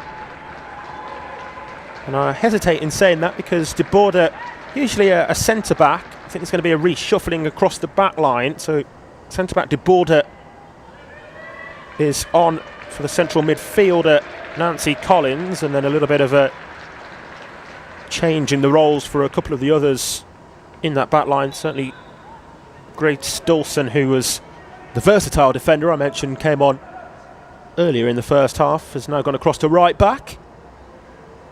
I presume one of the centre-backs has stepped into midfield as well.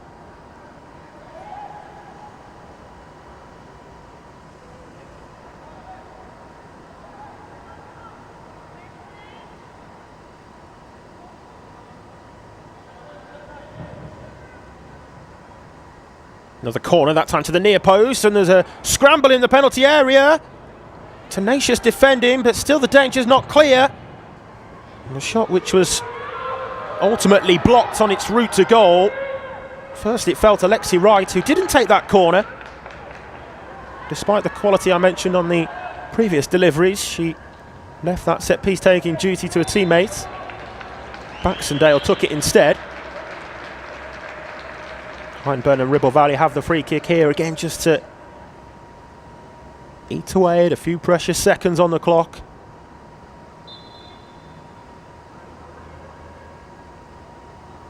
With each passing minute, task in hand becomes that extra step harder for Wirral as well.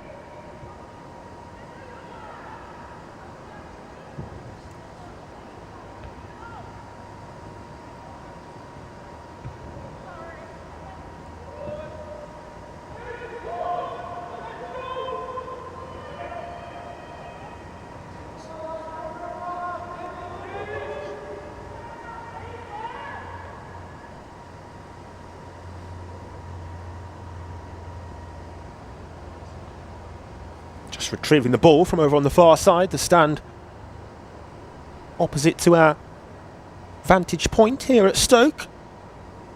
Our hosts, who of course confirmed their place in next season's championship on the final day, avoided relegation. Excellent venue for these English Schools FA national finals to be played at, home of a second tier English Football League club. The playing surface is absolutely immaculate as well, I must say. Our grounds team here have done a brilliant job in keeping it as pristine as it is. There's the ball into the penalty area from the free kick from Lockett. Dawson. Danger cleared, at least for the time being, again from Clegg. I have to wonder where Hyndburn and Ribble Valley would have been in this game. They certainly would have struggled more but for Ruby Clegg at the back. She's been rock solid in those sorts of situations.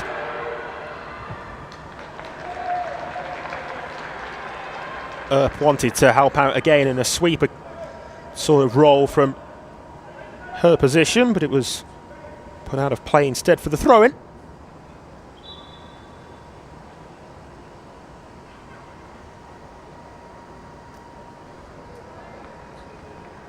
Another substitution.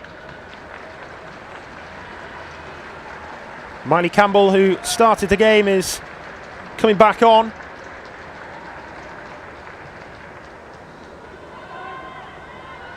She's on to replace Poppy Much in a likely to be a like-for-like switch, you feel.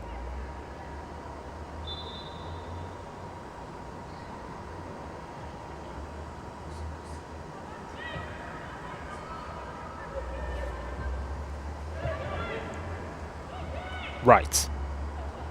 Forward then from Baxendale. Up towards the halfway line, but Wright's on hand again to win the ball back. She's just done that so well today. In midfield, Lexi Wright, as I alluded to earlier, her knowledge of the game and ability to read the game and positioning off the ball is of a wisdom beyond her years. And she, right on cue, wins the ball back again.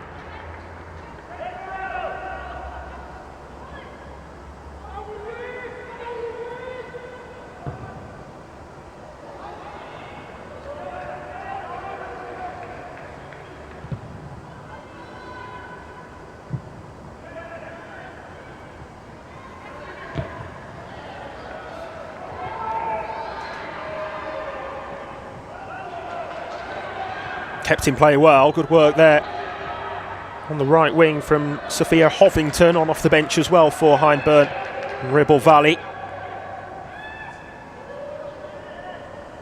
Wright picks a progressive forward pass, and then the effort from substitute Holly Gregory was Not quite how she intended it.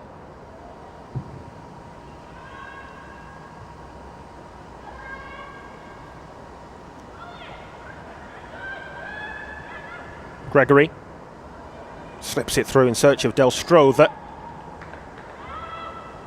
who's playing as the focal point of the attack for Hyndburn and Ribble Valley now, and has certainly shown her attacking versatility in this game, having started on the right. Then, an opportunity there maybe, just for a moment. It was hearts in mouths, wasn't it, for Hyndburn and Ribble Valley, as the back pass looked to be a little short. And under pressure from two Wirral players, Evie Macquarie was able to clear away and avoid both of them.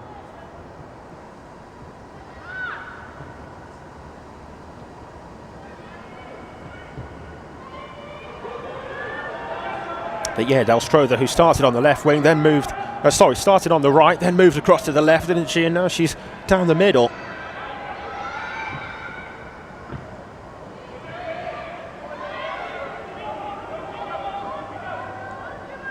Lockett has tried to take on Ruby Macquarie on a number of occasions, but that time couldn't get the better of her. We'll see how much stoppage time is added on at the end of the 80 minutes as well. You'd imagine it would be a fairly substantial period, given the stoppages we've had with the Wirral physio on and the substitutions made relatively frequently as well across the course of this second 40-minute period. Isabel Blackburn there replaced, and Ellie Jones comes back on. Just as Hyndburn and Ribble Valley, I'm sure, look to shore things up and see this one through. And if they do, then they'll get their hands on the silverware at full time as well. And could there be one final goal to really put the seal on things? Del Strother, superbly done. She's certainly in the thinking for a Player of the Match award.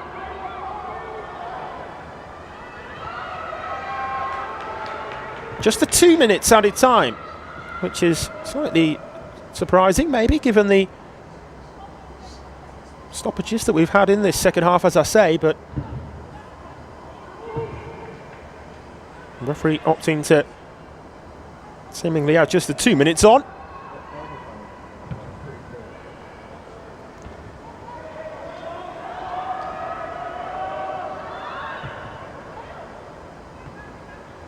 Yeah, do stick with us at full time as well. We'll be able to bring you the trophy and medal presentation.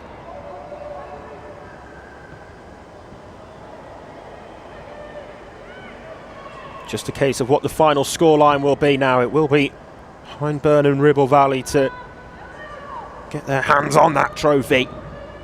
And their first ever national final as a Schools Football Association. What an achievement that in itself is this season, and then to come here and win it as well.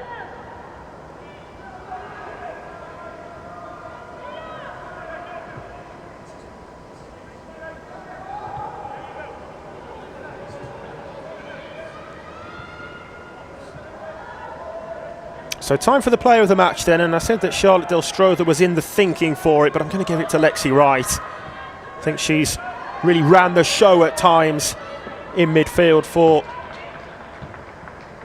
who will ultimately be the eventual winners of this Under-15 Girls District Cup. And let's not forget the spectacular goal that she scored right back, what feels like a very long time ago now, to get the scoring started. So Lexi Wright, the player of the match, and she'll also pick up an individual award in the presentation too. Del Strother can count herself unfortunate, but as I say, just pipped to the post in my mind for the player of the match today by her teammate Lexi Wright.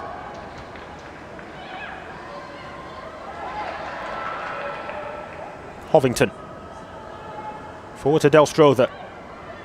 Back to Hovington again. We've played nearly 83 minutes now, and the long-range effort again from Wright, and the rebound, it's still there. Fine double save, but at the third time of asking, it's in. 4-1. Hyndburn and Ribble Valley can celebrate. Harley Gregory adds her name to the score sheet. And despite 2 splendid saves from Urban, well, nice to see her teammates consoling her because they were 2 fine stops. But there on the follow-up, Hyndburn and Ribble Valley able to add their 4th.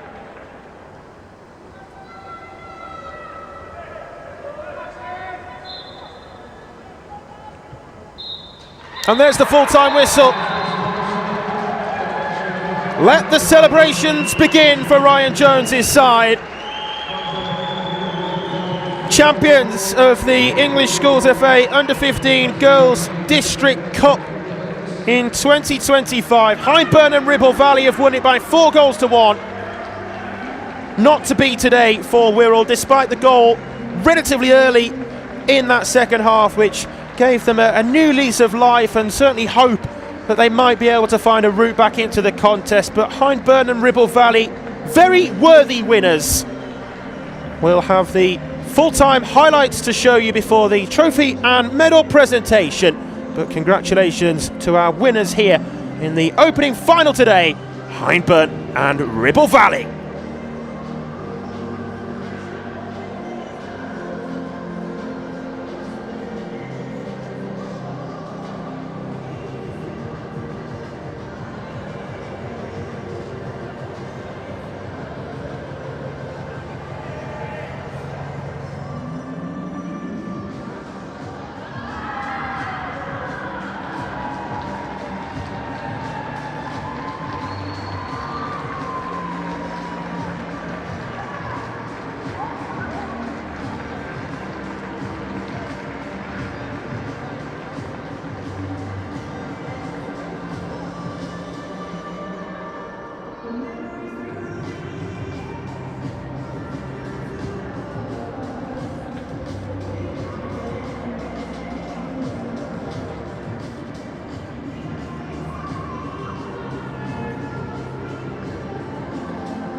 Presentations underway for you here this afternoon at the home Stoke City English Football Association National Finals with a thrilling match.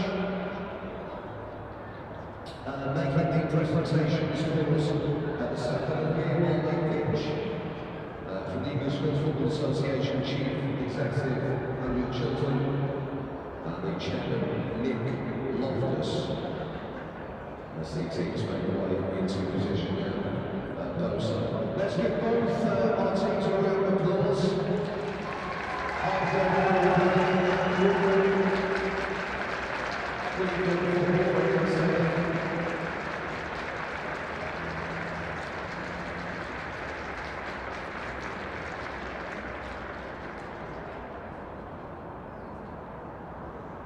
And we'll start, of course, by showing our gratitude to the match officials for today. Please put your hands together. For the referee, Kevin Slater, assistant referees, Williams, Glenn Jones, and the former official, Lewis Tompkins.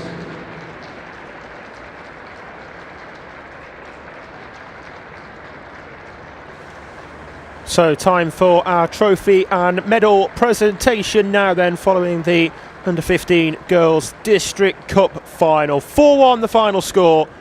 Hyndburn and Ribble Valley, your champions this year. Commiserations to Wirral. They'll go away disappointed as runners-up, but ultimately beaten by a better side on the day. As we've just seen our match officials go up first to take their medals for participating in the occasion and officiating the game very well. Caitlin Slater, our referee, the assistants Glenn Jones and Freddie Williams.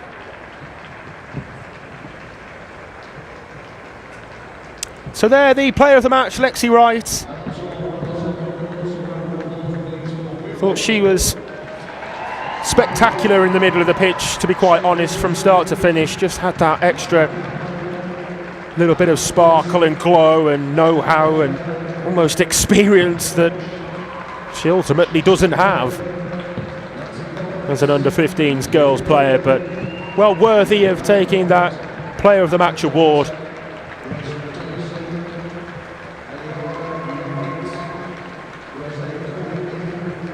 So the Wirral players come to receive their runners-up medals. Making the presentations there, you can see Andrea Chilton, the English Schools FA Chief Executive, and Nick Loftus, the English Schools FA Chair.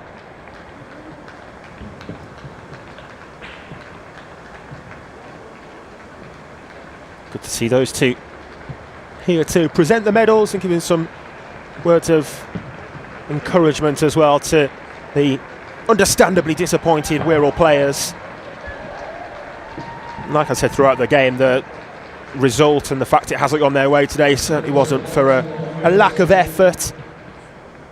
Very much gave it everything they had right from start to finish, but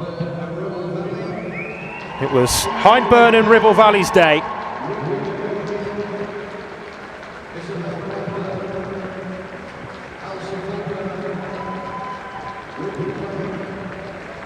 As they come forward one by one to take their winners' medals,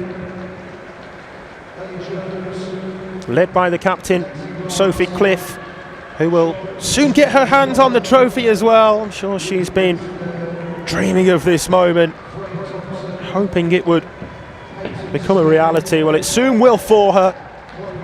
Every single one of the players can be proud of their involvement, not just today, but across the course of the season as well, of course, and in terms of the games they've played in this competition, with the 4-2 win over Barnsley. They were then given a walkover win against Rotherham in a fixture which wasn't fulfilled by the opposition. As I said earlier, they drew 2-2 with today's finalists, Wirral, in the group game, beat Redcar and Cleveland 4-3. And then that astounding 7-1 win over the reigning champions, which set them on their way to today's final. And they've got the job done here on finals day. Sophie Cliff is just going to be made to wait a moment as she poses for the official photograph to remember the occasion, but she will now get her hands on the trophy and lift it high as Hyndburn and Ribble Valley celebrate. They are the champions of the English Schools FA Under-15 Girls District Cup. A huge congratulations to them. Commiserations to Wirral.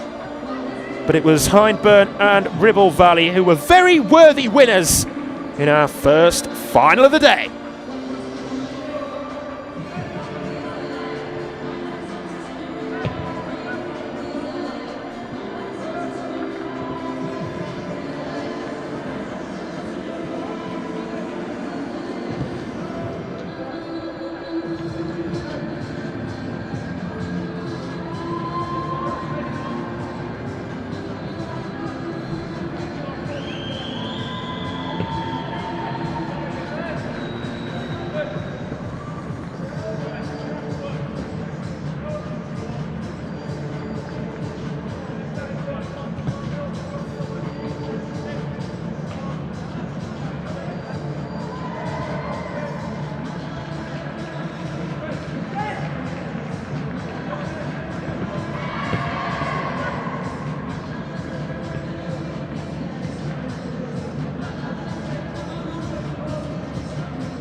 So welcome back then to day 2 of our English Schools FA National Cup Finals here at Stoke City FC.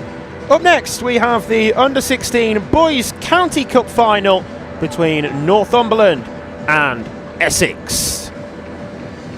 Well, here come the teams then, led out onto the pitch by our match officials. Northumberland in the red and Essex in the white and navy blue as they line up here pre-match in front of the spectators and the coaching staff on the near side. I'll run you through how the two teams line up, starting with Northumberland, and their goalkeeper today is Mason Brown. Then they have outfield Kancho Biome, Spencer Ashcroft, who's the captain for Northumberland, Kuba Schmick, Lucas Johnston, Jake McBride, Ryan Motta, Robert Leach, Wilfred Isabeji, Motterson Lamar and Jack Patterson. As for Essex, their goalkeeper is Charlie Mumford, and the rest of their starting 11 is made up by Alfie Elliott, the captain, Sam Black, Ashton Owen, Brooklyn Williams, Logan Hamlet, Charlie Risk, Jamie Marifu, Ashton Marson, Andre Cocan and Matthew Blake.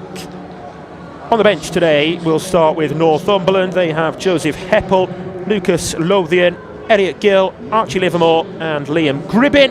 And for Essex, to call upon in reserve, they have McDonald Marifu, Charlie Cook, Micah McCarthy, Jamal Lanigan and Hugo Young. Kevin Hodgson is the man in charge of Northumberland, and Keith Thwaites is the boss for Essex. You can see the Northumberland team there. There is a slight concern today though for Northumberland. They're without their top goal scorer in this year's County Cup competition, James Barker, who's scored 4 goals en route to the final, but he's not involved today. And confirmation for you there of the Essex team as well. The referee today is Lewis Tompkins. His assistants are Glenn Jones and Freddie Williams. The fourth official is Caitlin Slater.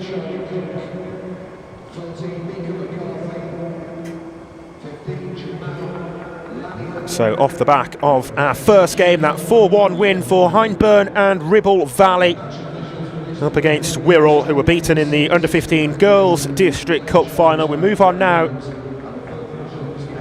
and up an age group to the Under-16 Boys.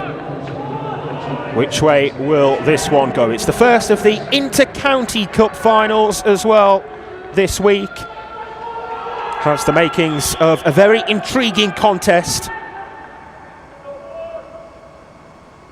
The first time that Northumberland's Under-16 Boys have reached a national final since they won the competition back in 1999.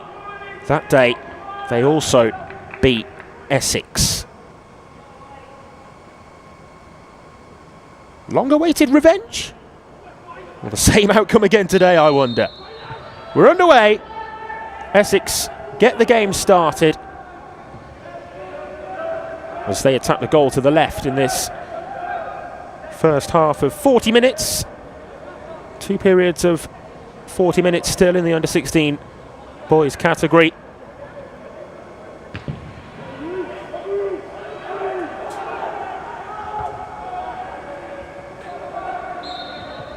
First foul of the game there given for the challenge on Cocan, and Essex have a free kick.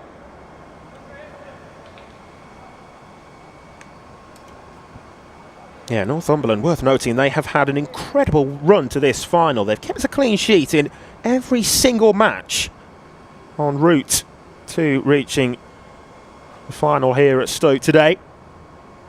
Beat Humberside 1-0, then beat Cleveland by 4-0, Cheshire 2-0, and Durham, they overcame them in the semi-final 4-0 as well. So yet to concede a goal.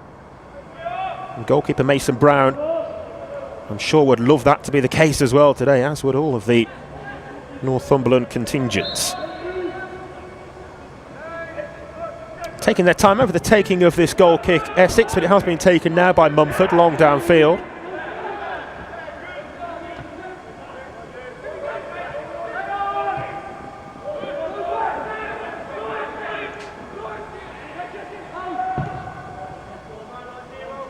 Deep and high delivery, but it evades everybody. Runs all the way out for a goal kick.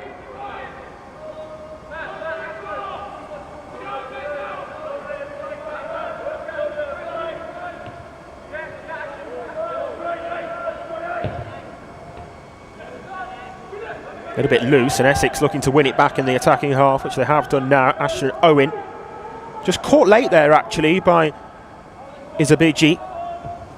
Just moving gingerly for a moment, the Essex centre-back, but he looks okay. And Lucas Johnston, the Northumberland number 5, across there to put the ball out.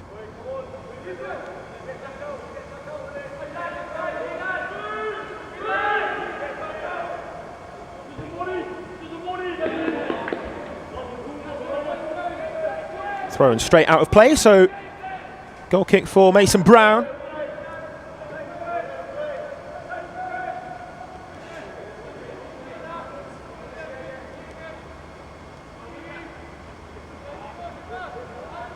Taken short as Northumberland look to play their way forward and build this attack in their own half. Leach. Out over onto the left wing up against Alfie Elliott, the Essex captain. Here's Lamar. Offloads here to Leach again. Checks back, nice turn back. This is promising now for Northumberland. Into the penalty area they go. Big chance, good save from Mumford. Early opportunity with just 3 minutes on the clock to get the opening goal. It was great play, particularly down that left wing. Jack Patterson did superbly well, but likewise the Essex goalkeeper Mumford, who was equal to the shot.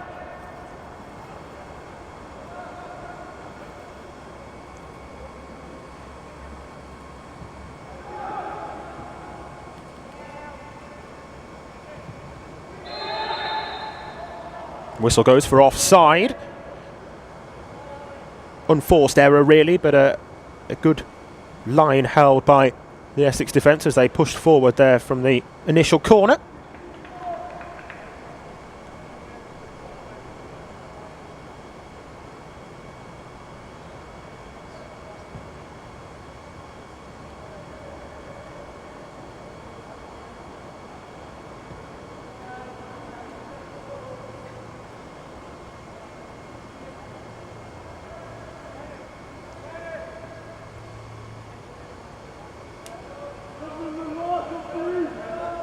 So Mumford to take this then.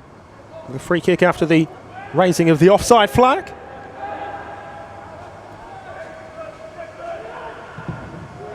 Long it goes over the halfway line.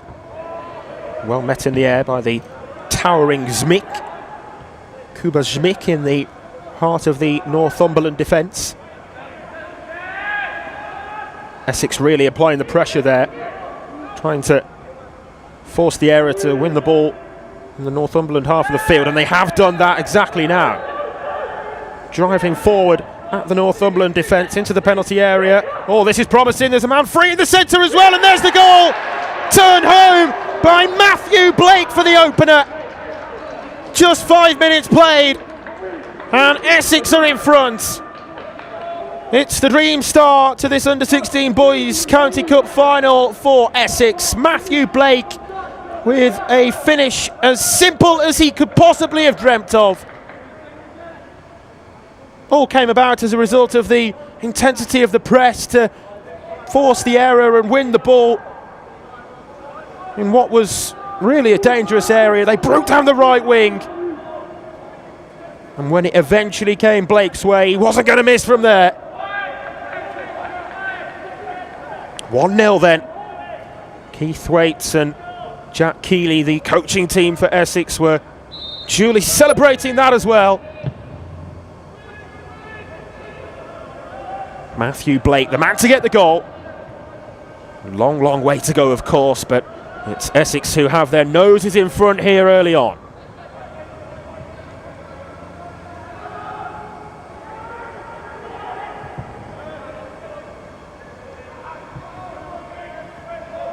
Marson. This is promising again in a similar sort of avenue of attack that led to the goal. Hamlet into the area. Hamlet got back at his opponent there, Spencer Ashcroft, but Ashcroft did enough.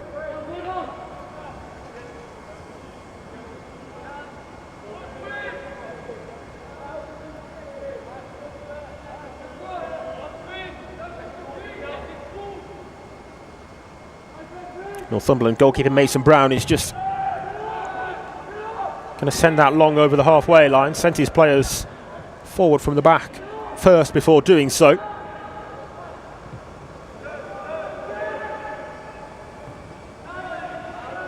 Hamlet lost the ball that time. And over the top it goes, and just about getting there was Mumford. Ryan Motter, the Northumberland number 7, certainly looked at that with intrigue. And it looked for a moment or two as though he might be able to just nip in and get there in front of Mumford.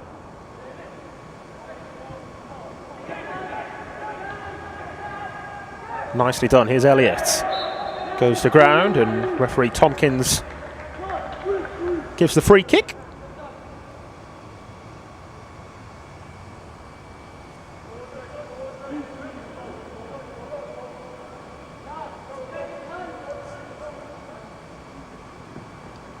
So that and the first goal that Northumberland have conceded in this year's competition, remember. And there's an opportunity for another maybe here. It's flashed across the face of goal. It's still going to be collected. Plenty of players back there defending now. The goalkeeper's come a very long way for it, but the offside flag goes up anyway. And it's a pressure relieving blow of the whistle from the referee to just alleviate the pressure, as I say, on the Northumberland defence for a moment.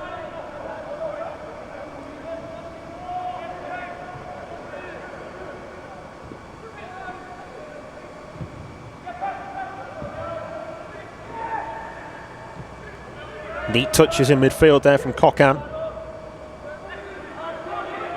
And Essex are asking questions of the Northumberland defence again. It bounces back off Lucas Johnston.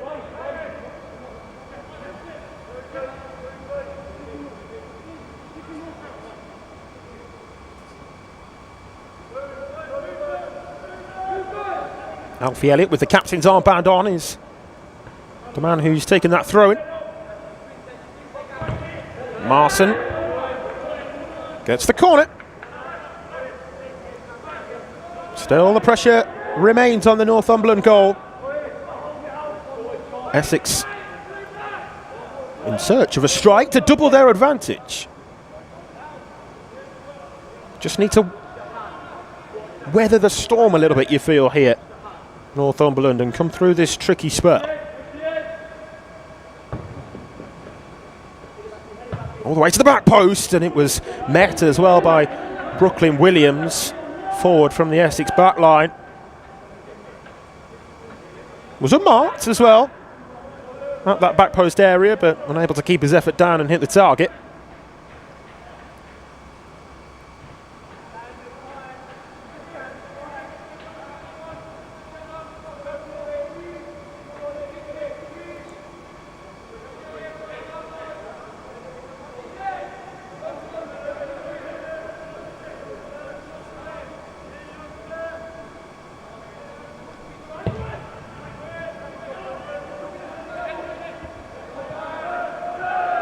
Brown's long goal kick was well met in the air. Cockham it was who jumped highest to get to the ball.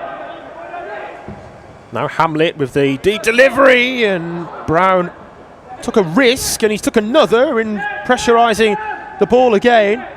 Sam Black sets it back. Here's Cockham again, wanting to deliver on the right for Alfie Elliott. The right back ended up over there, and it's into the side netting. I thought for a moment that was in. Oh wow, well it's a let-off, isn't it, for the Northumberland defence. Not quite sure how Elliott ended up on the left wing, the regular right back, but yeah, as you can see, it was a yard or two wide in the end, but just the ripple of the net. Certainly from our vantage point, looked for a split second as though it might have bounced the other side of the post, but no, comfortably wide in the end, in fairness.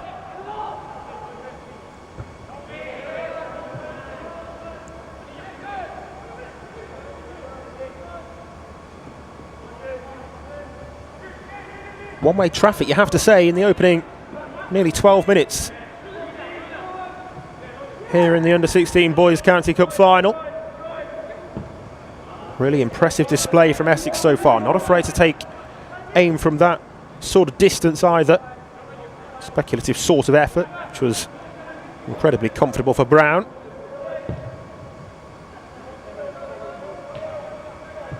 Johnston's an orthodox ball forwards. Did find a teammate. It does end up now back with Brown.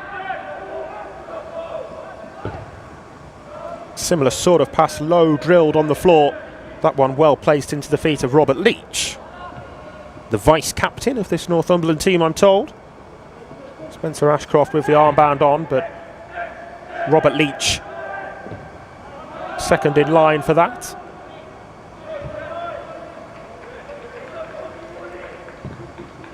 Better this now for Northumberland, just keeping possession.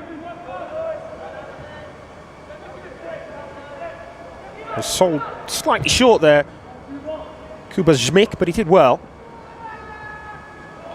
Then trying to set away Ryan Motta there, Northumberland, but it was a far too heavy touch.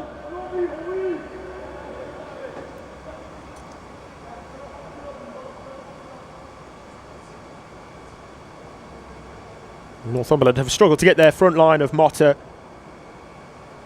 over on the right and Lama on the left, and it's Ibeji who's leading the line into play so far.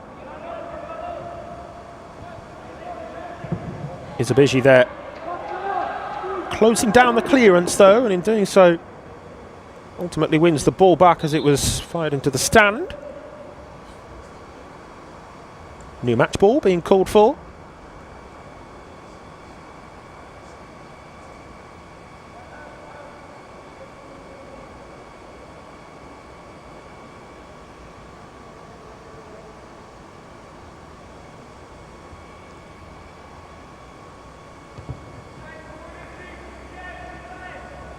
Matthew Blake's goal, the difference ultimately then so far.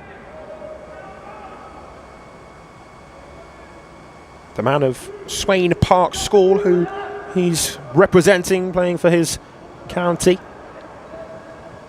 Set back from the edge of the penalty area, but not to a red shirt.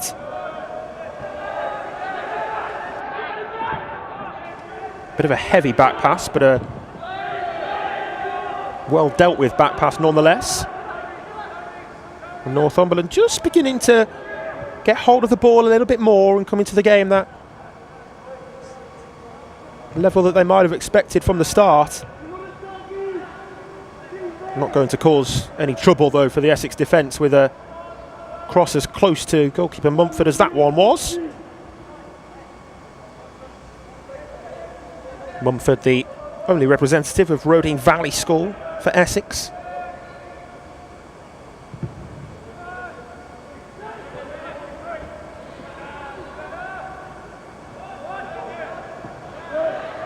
There is a wide spread of represented schools across the Essex team in actual fact as well, as the foul there is given. Williams winning that. The referee,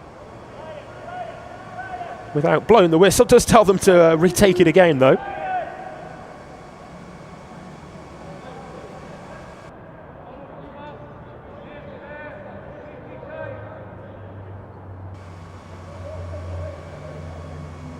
Quarter of an hour on the clock. Essex leading by a goal to nil. Ashton Owen, the number 4 for Essex, was thinking about taking that to begin with, but again Mumford did so in the end.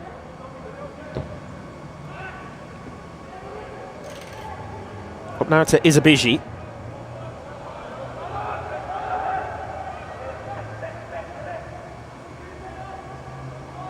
Owen. Nice footwork by Cocan, who's wearing the number 10 shirt but not playing that position, as there's an opportunity here, maybe in behind. The goalkeeper again trying to intervene. There's another chance here as it remains on goal, and it's dragged wide by Matthew Blake. Nearly his and his team's second. Tenacious after the initial chance had gone. Managed to give himself another opportunity, but just dragged it, didn't he? Went for that bottom corner.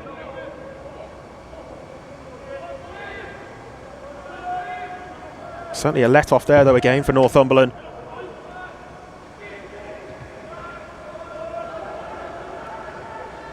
And they don't at the moment look aside with just as solid a defence as the stats might have suggested, but they're on the attack here, and that's close, but it's going to bounce through.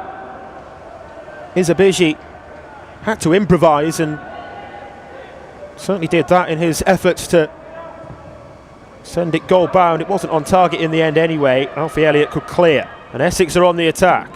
It's end to end at times, it's really lively. Northumberland just put their foot on the ball and take control of possession again. But a really good watch in the opening exchanges. Still yet to reach the midway point of this first half as well.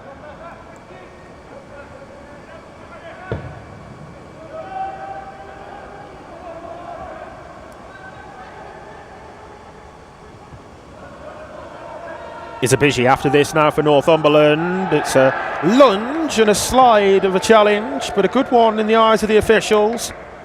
Ashton Owen had to get it right. Certainly definitely got a touch to the ball. It was a question of whether he came through the man to do so, but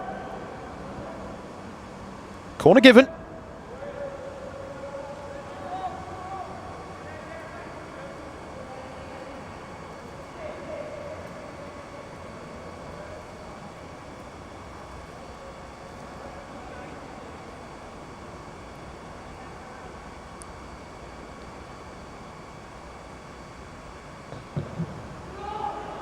Corner right away in there, and it's actually come off the top of the crossbar.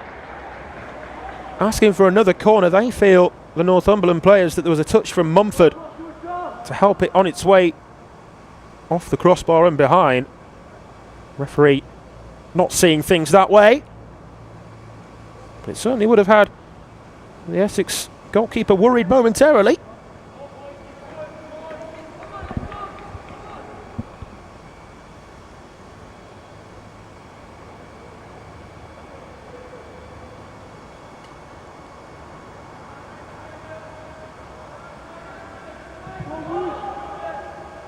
Played out short here to Owen.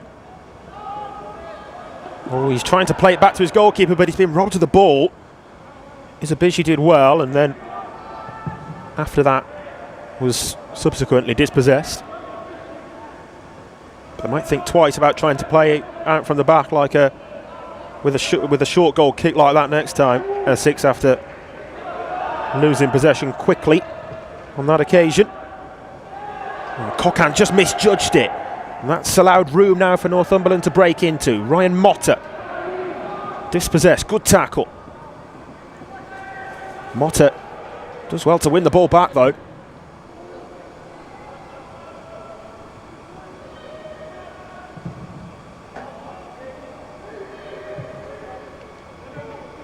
Northumberland throw.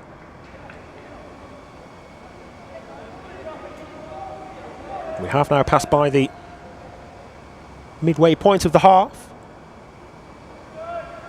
Essex, of course, given the scoreline, the happier of the two teams, and they had a couple of good chances as well to make it two, none more so than the second effort from Matthew Blake, just wide of the goalkeeper's right hand post. But Northumberland coming into the game a little bit more now. Here's Kajo Bayo. Touch from Motta, gives the ball away as he tries to play it back into Biome's path. And that was an important interception as well, because Biome had vacated the right back position. Firm challenge, hear the sound of that. There's Ryan Motta Went in with full force, but took the ball well. In the 50-50 moment.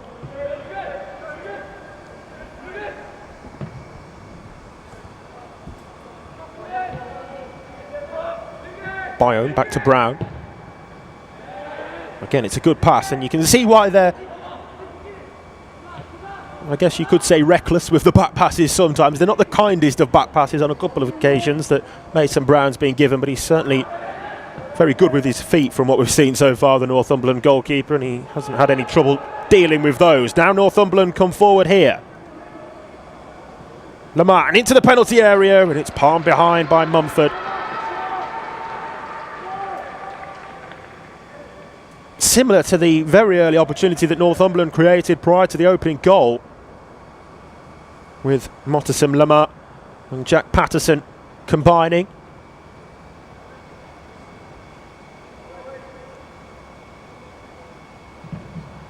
Corner is lofted high into the danger zone.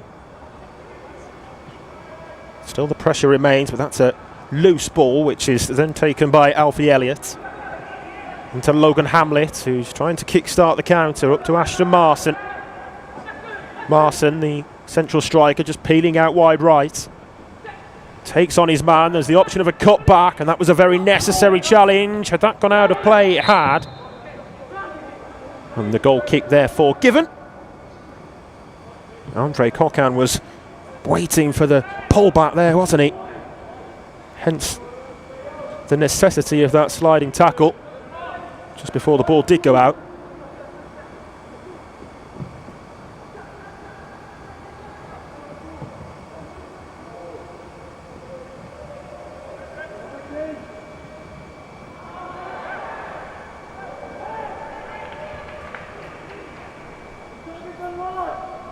Northumberland corner.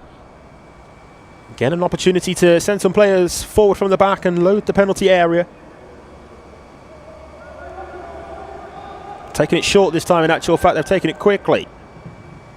Then it's held up high towards the back stick. It breaks down in the 6-yard box, and then the effort on goal was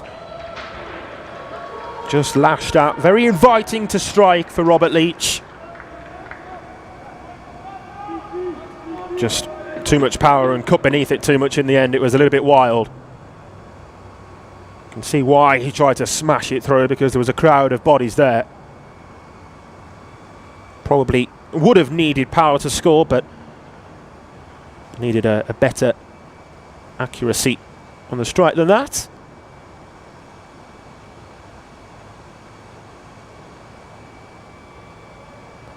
Stoppage in play there just momentarily, as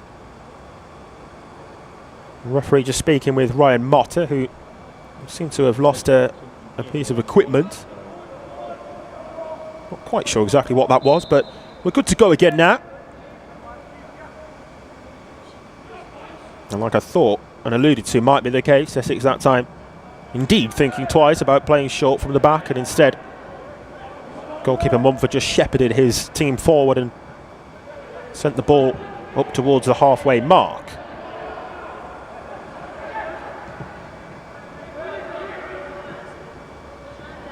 Again, not a nice back pass, but again it's kept in play.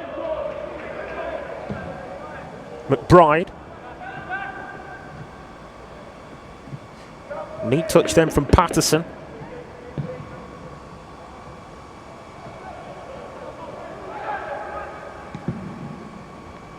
The long clearance from Mumford. Well met in the air by Leach. And there's space now to the right, but over the other way it goes. That's a good ball through, and it looked as though it was going to be, and in fact, well, the offside flag's raised anyway. Ryan Motter just went a second or two too early.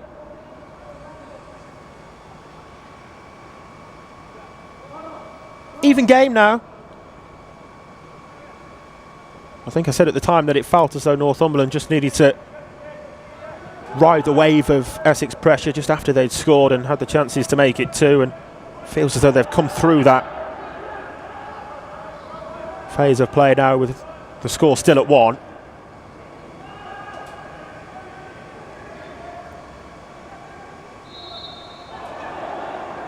bit of a let-off in the form of that free kick being given because they were camped into their own corner of the field there, Essex.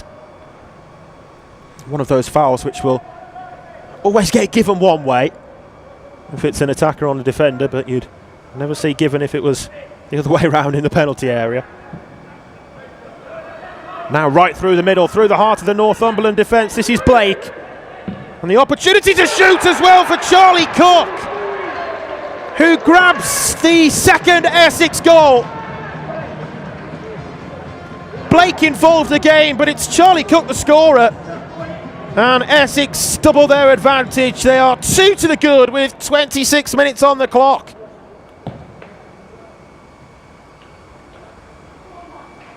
Lovely finish. Curled it. Used the defender as a bit of a guide. Round him it went, and round the dive of goalkeeper Mason Brown it went too.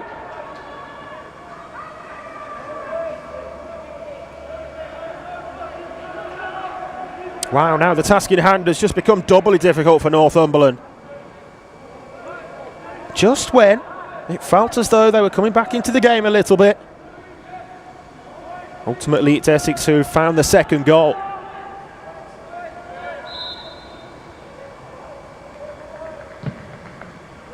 Kick-off routine sees it go long over towards the left wing. Cocan. Appeals for handball are agreed with by the referee, and Northumberland keen to get that goal back and get on with things quickly, which they did do so from that free kick restart. Schmick wanted it played back to him. Here's Lamar instead. Moving central to get on the ball more so, and back to Lamar. Good block. Seemed to have a loose shin pad in the penalty area, but the game goes on. And it goes out of play now. So that shin pad for Mottersam Lamar will be replaced. And the latest attack comes and goes.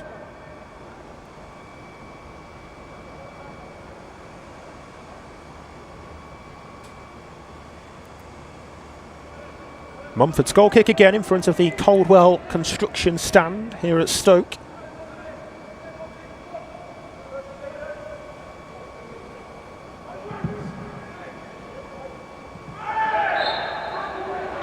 Too much contact in the back of Sam Black there from Ryan Motter.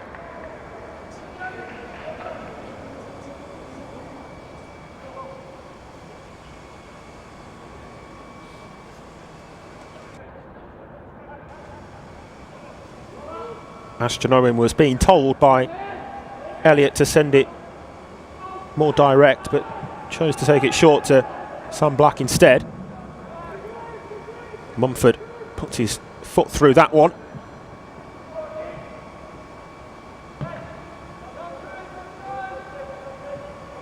It's a good sliding tackle to win the ball back. Essex have it again in midfield. They are winning that midfield battle so far, aren't they? Good defending there though from Kajo Bayome, who in fairness has kept Charlie Cook quiet, but for that second goal hasn't had too much joy in the general play down the left wing so far, Cook.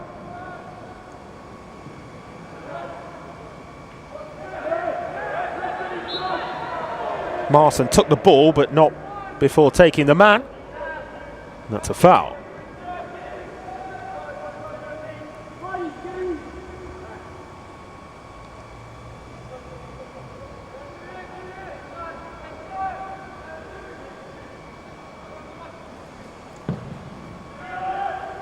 Long it goes from back to front.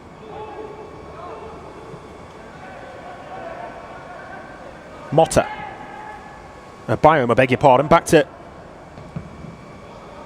Bayome again to deliver. Good delivery as well, but the power had to be completely generated at the back post there for Jack Patterson.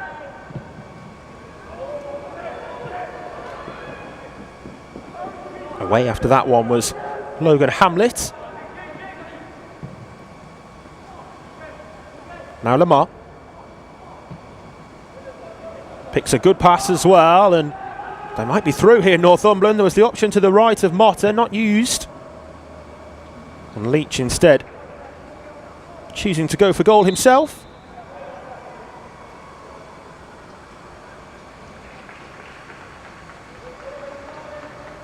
Substitution being made. Change here for Essex. And coming onto the pitch is Jamal Lanigan.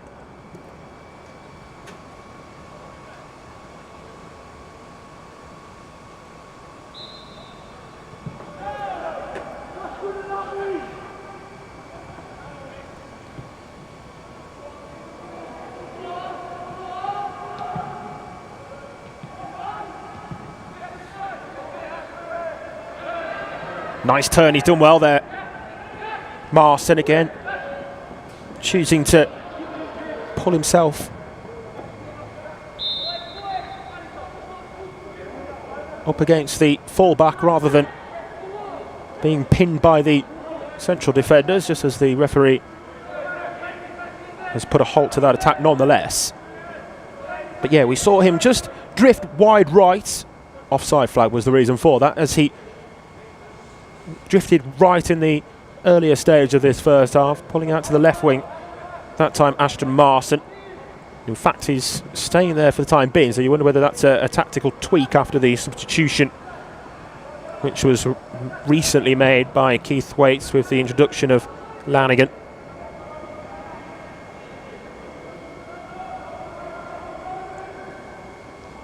Lamar, little step over. Goes to ground there, Lamar, and the free kick given. Northumberland in search of a route back into the game. How they would love a goal back before half-time, I'm sure, but it's imperative you feel that they don't concede again.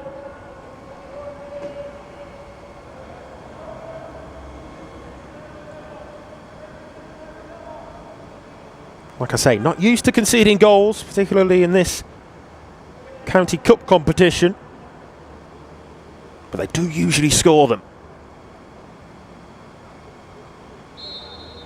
Could this set piece lead to one?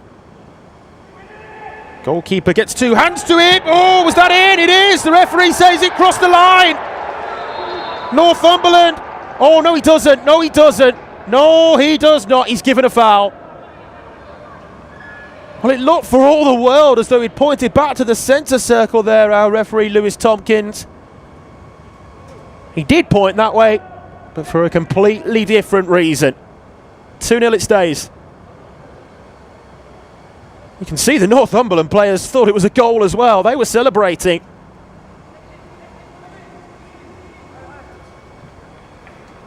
Wilfred Izabeshi it was who the ball broke to, and he just prodded it goal bound. It was cleared from... Well, that was the question. Was he on the line or behind the line? The Essex defender. Ultimately didn't matter in the end because the referee's given the free kick.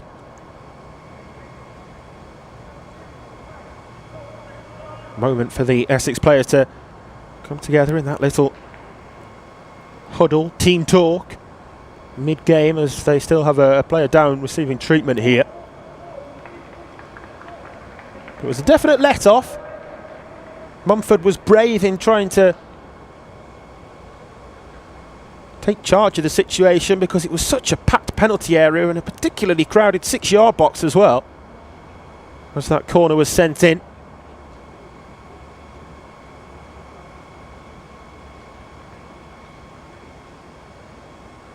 Just getting back to his feet there, the stricken Essex player Ashton Marston.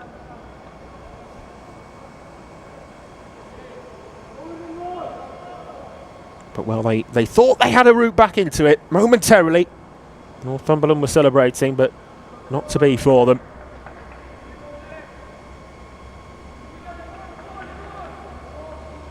It's a concern, isn't it, there for Essex, as Marston continues to limp around the pitch, boot in hand. And you'd certainly expect him to be at least momentarily replaced. You can do the roll-on, roll-off changes, of course, so I think Essex will make that substitution.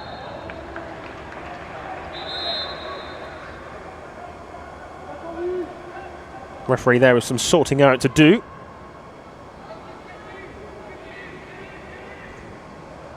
Brings it back there for the foul. And a free kick to be taken by Ashcroft.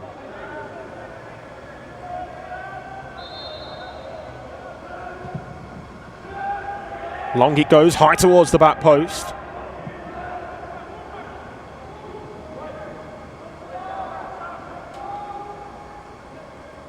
Patterson driving towards the byline, stabs it into the penalty area, and it's kept in play, and a few seconds then eaten away by Mumford. It stays Northumberland 0, Essex 2. Into the final 3 minutes of this first half, plus stoppage time at the end of it, of course. It's been a good first half display for the boys in blue and white.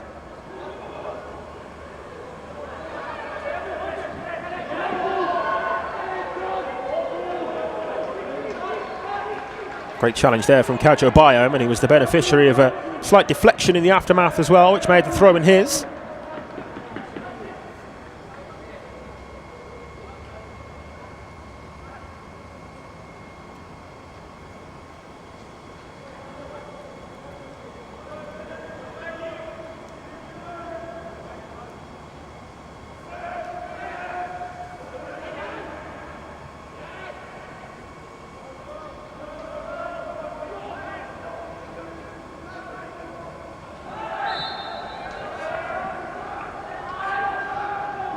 Free kick there for the foul.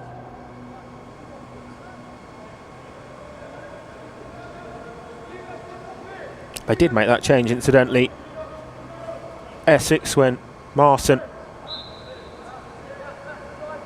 was limping around the pitch. He was replaced by Hugo Young, the number 8 on. Brought onto the field by boss Keith Thwaites. I imagine he'll be a very happy head coach right now.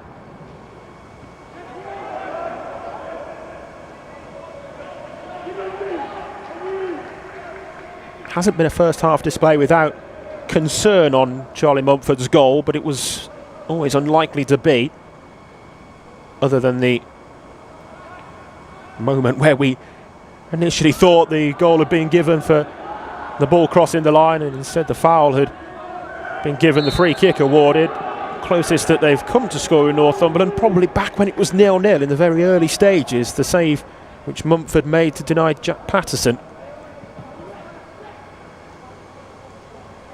They have had moments, just not as frequently, and they haven't been as solid in defence as they would have liked, Northumberland, so far.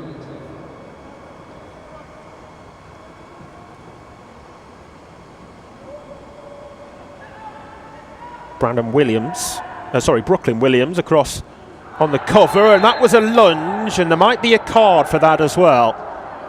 Now, he got the ball, but it's about the nature of the challenge. And there will be a caution shown, I think, here, as he went jumping into the 50-50 ball. Captain Spencer Ashcroft is going to be the recipient of the first unwanted yellow card of the day,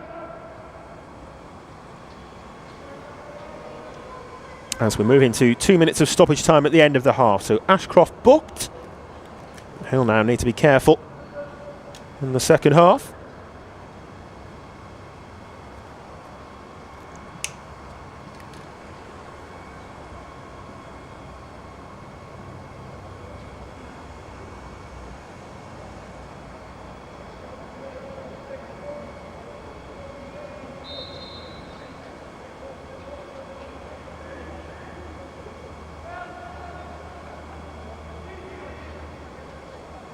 Again, this kick is being left for Mumford.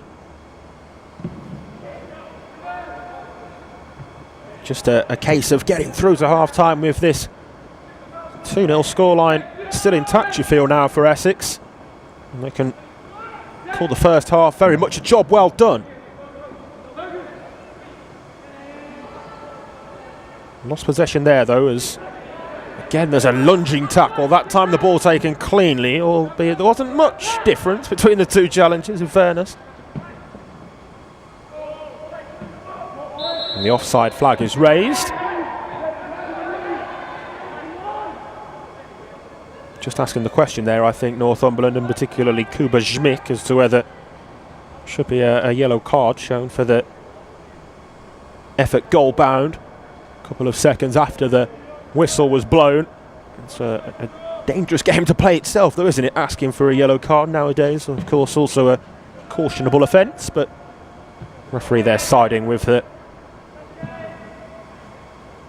lenient point of view. And there he blows the half-time whistle. Northumberland behind at half-time.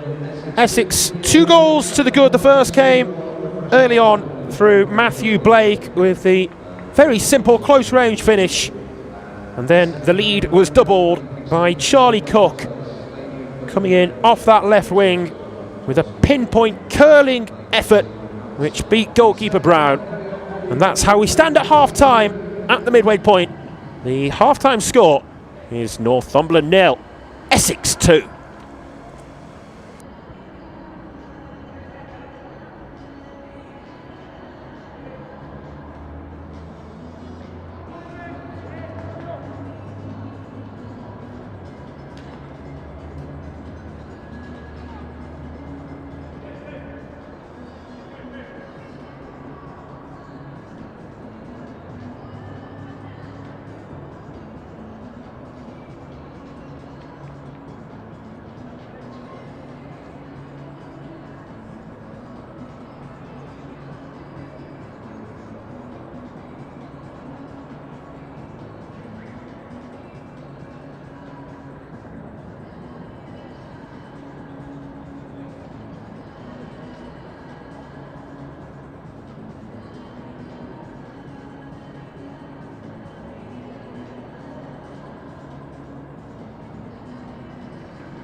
So the teams are back out then for the second half of the ESFA Under-16 Boys County Cup final. 2-0 it is at half-time to Essex, with goals from Matthew Blake and Charlie Cook in that first 40 minutes. Northumberland very much with a difficult task in hand, but a doable one in this second half. Could themselves have got a goal in that first period as well, so if they can just test the Essex defence a little more in this second period, then perhaps with a little bit of fortune as well, they might at least be able to make this a nervy second half for Keith Thwaites' team.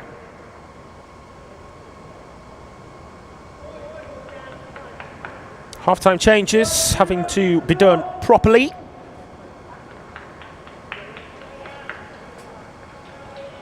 Four of them at half-time by the looks of things. Elliot Gill is on to replace Wilfred Izabiji. Lucas Louthian is on in goal to replace Mason Brown. Both of those two with number 1 on the backs of their shirts, but I can assure you it's a change of goalkeeper at half-time. Joseph Heppel is on to replace Jake McBride, and the final change, as you can see there, number 15 Liam Gribbin is on to replace Ryan Motter. So it's a hefty flurry of substitutions then at half-time, as Kevin Hodgson is siding with the approach of proactivity, looking to change things relatively early on with 4 changes at the break. Still has the options of reintroducing those players that he's just withdrawn if he wants to at any stage. Curling ball into the penalty area, and I thought for a second that Patterson was going to get there first. He has got it now into the area, and it bounces into the grateful arms though of Charlie Mumford.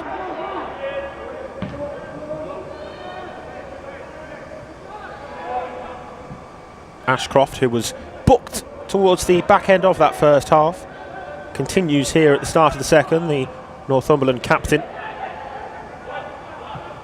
Heppel. Biome has just changed positions as well. He did well in that first half at right back, Kajo Biome, despite the scoreline and the fact that his side are on the wrong side of that, but he's moved into right centre back from his first half right back role.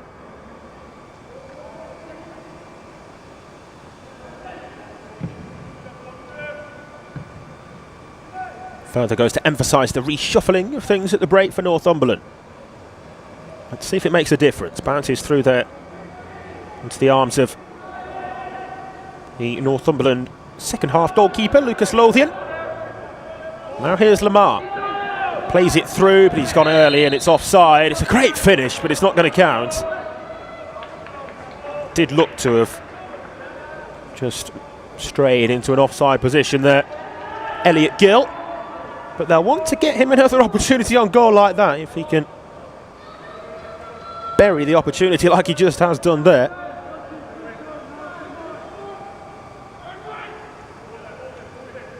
Referee's assistant, the linesman on the far side, looking right across the line and seemingly with no doubt in his mind as he quickly raised the flag. I think that time, unlike the first half when Northumberland thought they'd scored, everybody knew that the flag had been raised.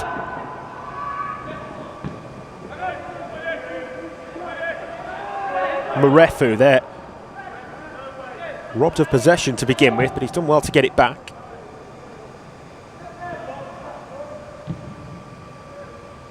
The clearance from Lothian is just kept in play actually. Lamar.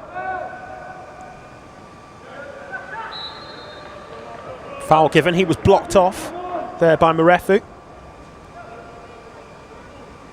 So it's a free kick for Northumberland.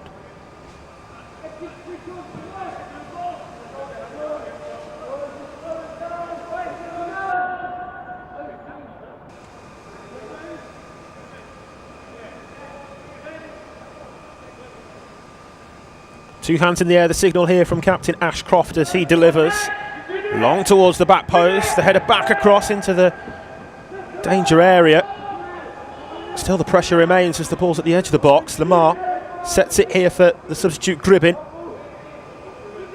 Gribbin still going, but he's down a little bit of a blind alley towards the corner flag. Keeps possession via Lamar again. Muttersam Lamar plays the pass in field. Better this from Northumberland at the start of the second period. Certainly signs of improvement for them, but it's Essex here who come forward. A transitional moment on the attack themselves. Hamlet to Marefu.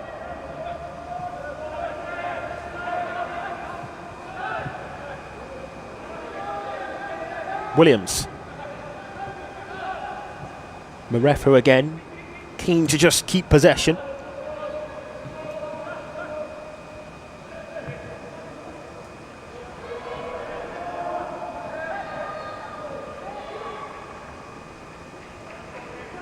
Bio.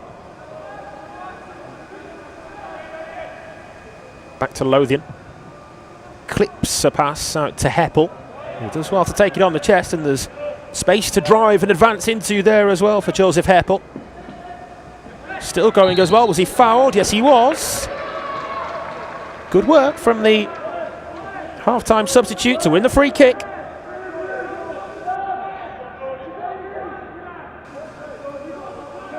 Foul there given against Ashton Owen.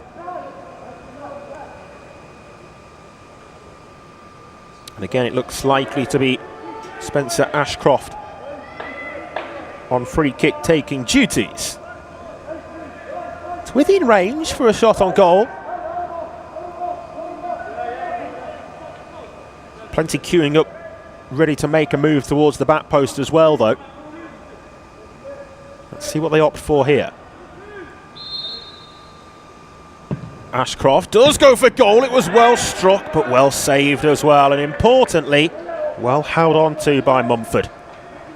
Made sure there were no loose ends, because there was plenty waiting to see to a potential rebound there.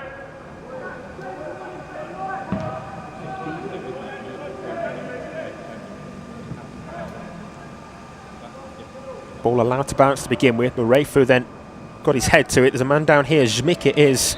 And the referee's going to stop the play just to check on Kuba Zmik, calling the medical team onto the field again.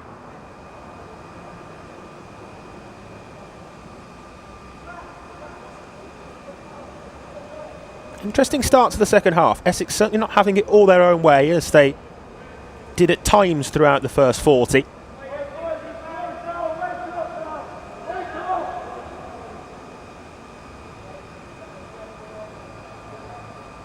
Northumberland coaching team just calling across a couple of players for some words of instruction. Lucas Johnston just being spoken to at the moment, with a clear message of some sort passed on to him. So they'll be momentarily down to 10 here, with Kuba Zmik off the side of the field of play at the moment. Soon to be beckoned back on though, and in fact he's beckoned back on almost straight away by the referee.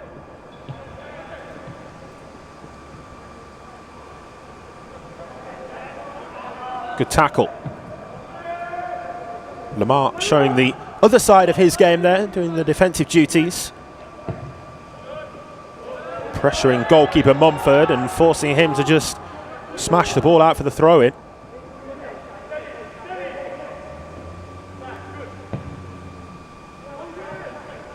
Long from Elliott. Then the header misplaced. Taken on though by Cocan, and the flag goes up. Early run from Hugo Young.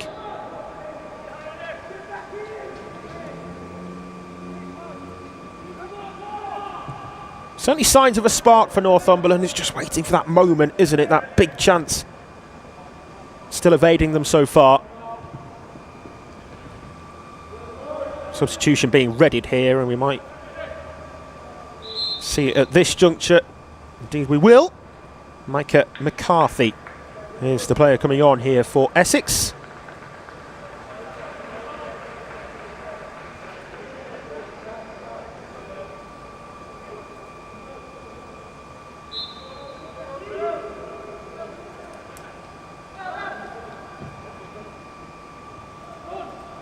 Oh, nicely through the legs to begin with. There's Elliot Gill.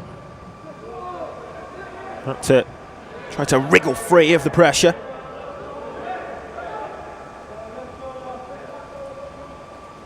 Defensively resolute, aren't they, Essex? They're set up well, well drilled.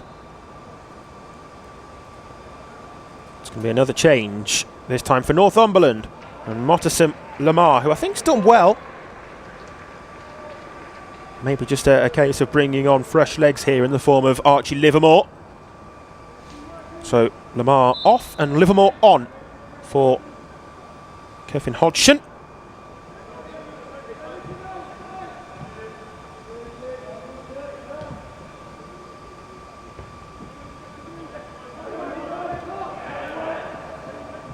Ball bouncing around the middle of the pitch at the moment. Murayfu takes charge of that. Back to McCarthy. Against the nearest opponent, then forward it goes from Cockcan. Possession given away though, Northumberland back with the ball only momentarily as Ashton Owen steps in.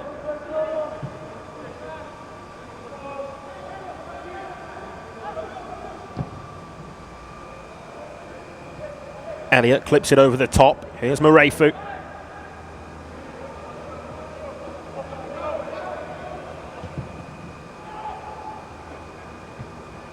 Elliott with the longer ball in towards the penalty area, and the flag goes up.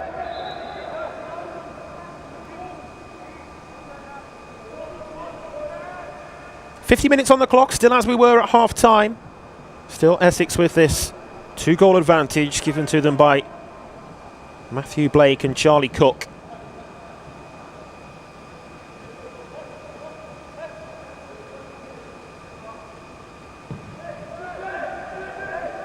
All the way back to the goalkeeper.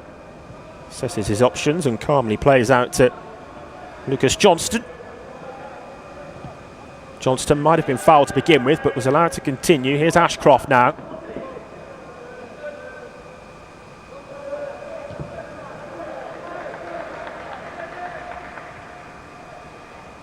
Ashcroft goes all the way back to Lucas Lothian. Now Kajo Bayo.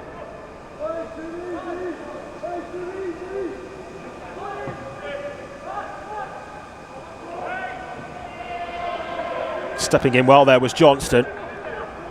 And Ashcroft with options, drills it into the penalty area, and that was a chance.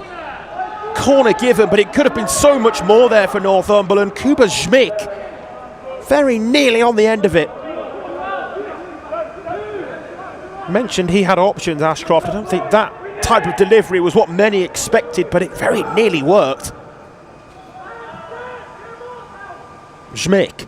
Can they keep the pressure on the Essex goal?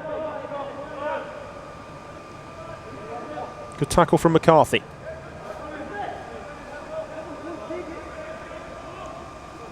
Plenty of red shirts forward here still. Involved in the attack, and I wonder whether there'll be a longer throw-in. Looks as though it's an option, but no, taken short to Patterson instead. Bayonne with some sweeping up to do for Northumberland, which he's done well.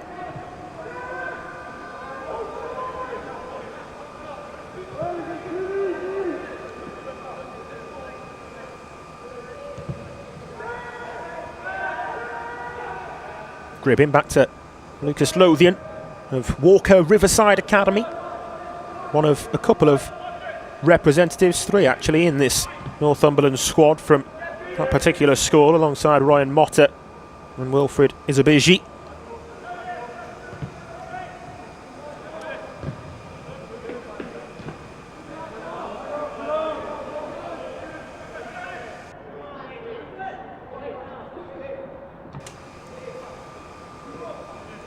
Schmick.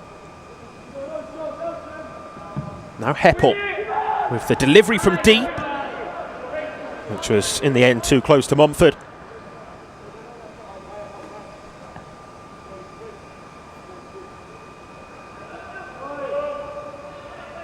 He rolls short to Williams.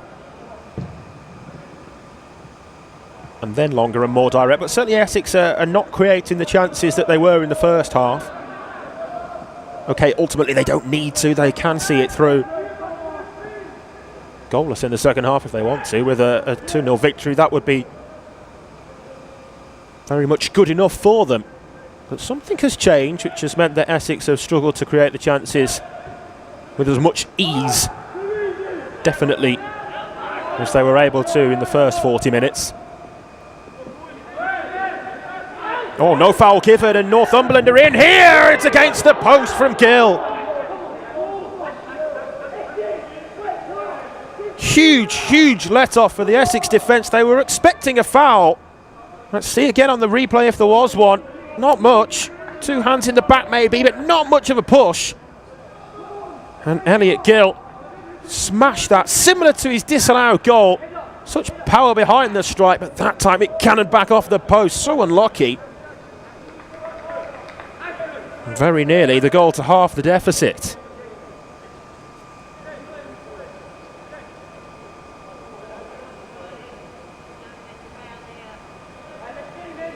Certainly would have been questions asked, wouldn't there, if that had have ended up in the back of the Essex net as to whether there was enough contact for the foul.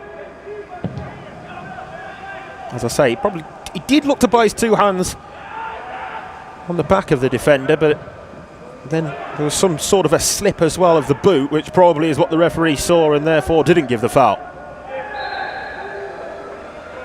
That one certainly was.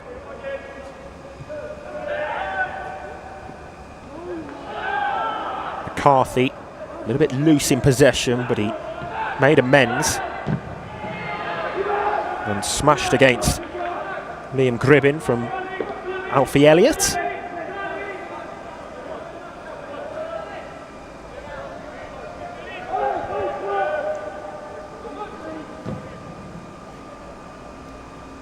Owen long down the channel.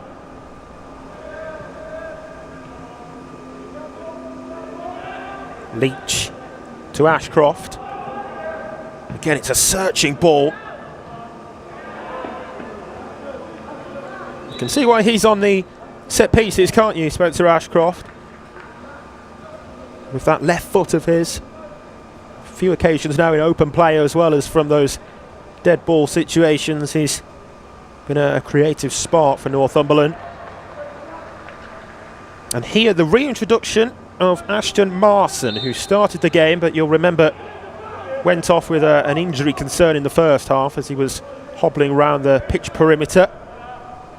It's good to see that he's been able to shake that off, and he's back onto the pitch now.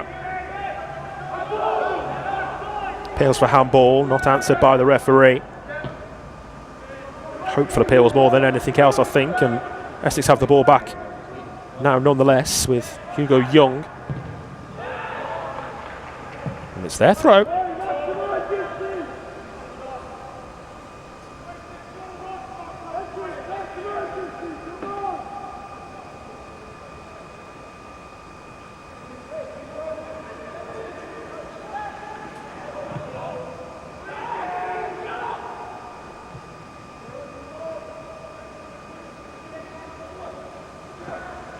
Maybe a question of a foul, and indeed the referee played the advantage, and it was the long-range, audacious effort then as Hugo Young took aim, always rising high over the Northumberland goalkeeper's crossbar though.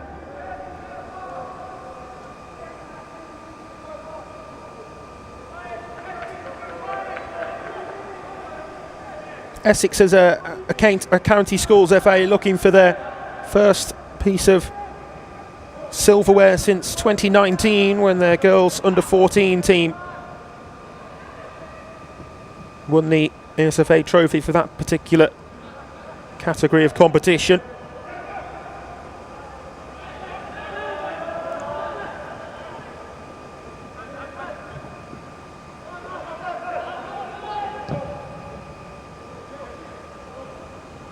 Still going their way so far.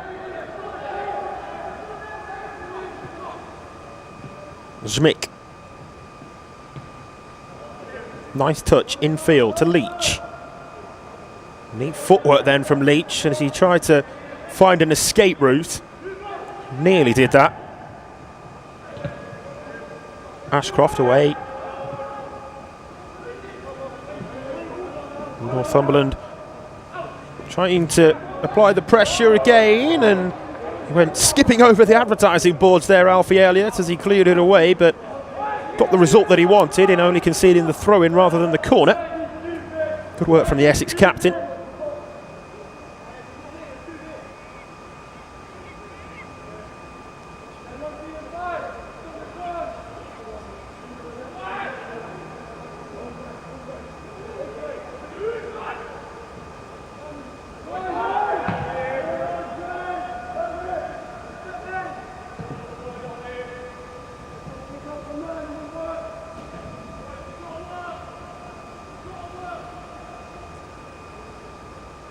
Pace of the game has just dropped slightly since the tempo of proceedings immediately after the half-time restart. Understandable, but for Northumberland they'll look to just see those rise again. From an Essex point of view, I'm sure they're quite content with managing the game the way in which they are at the moment. Like I said earlier, they're a well-drilled unit. You can see that every single player knows their roles and responsibilities out of possession. Still 20 minutes to play. Gill trying to help it forward, but Mumford sees it into his penalty area.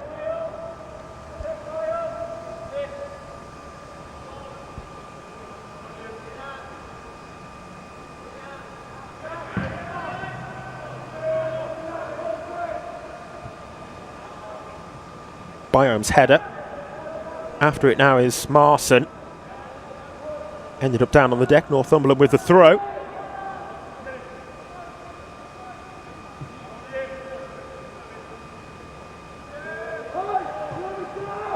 It's another overturn of possession as things just get a little bit more scrappy in recent minutes. Neither side able to control the game with any sense of assurance in the last 5 or so minutes. Seemed to come off Gill last. There's no signal from the linesman yet, and he's given a corner. Not what I thought, but it might be right. He was well positioned. And in fairness, there wasn't too many complaints from the Essex defenders either, and there was the appeal from Gill. So a corner to defend now then for Essex. Northumberland again sending players forward. Spencer Ashcroft, the man to deliver again. It's a testing one, it's palmed up, but not away. And then the effort from Liam Gribbin was blocked in close proximity to the goal. Could have dropped anywhere, really, off the hands of Mumford. Like I say, it was a very difficult delivery to deal with. It nearly paid dividends.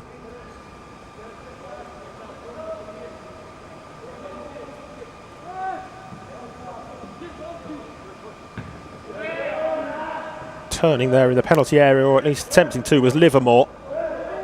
Just seemed to catch Ashton Owen late there, but it was accidental as Owen stayed down for the moment. A reminder that this is the second of 4 finals today. Earlier we saw Hyndburn and Ribble Valley run out 4-1 winners against Wirral in the Under-15 Girls District Cup.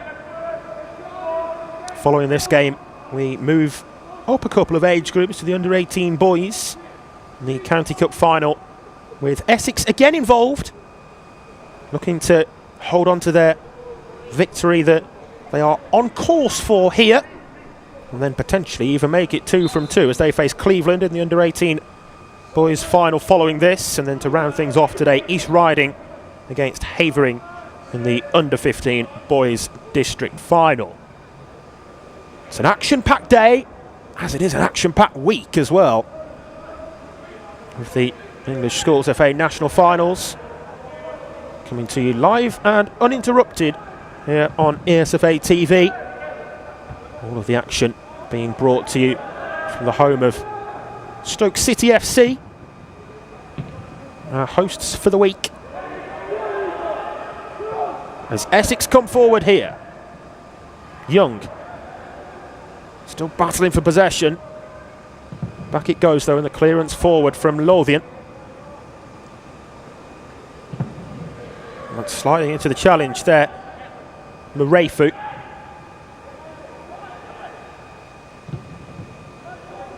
And he intercepts that pass as well.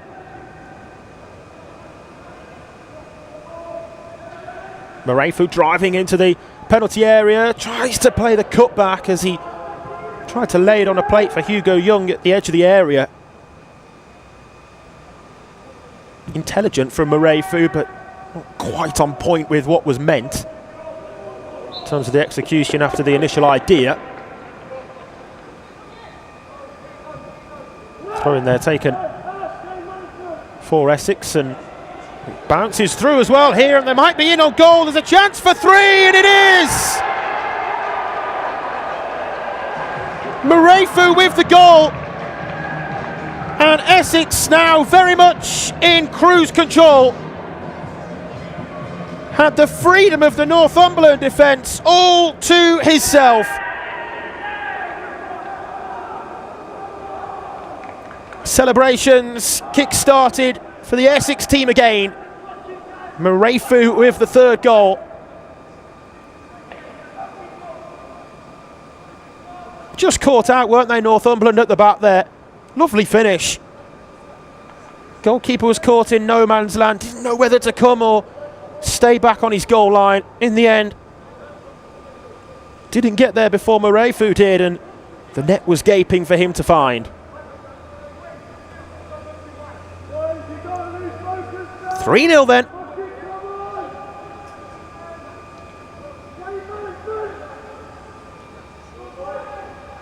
And with 65 minutes on the clock, you have to feel now that that is probably the game. And therefore probably the tournament, and likely to see Alfie Elliott, the Essex captain, get his hands on the trophy at full time.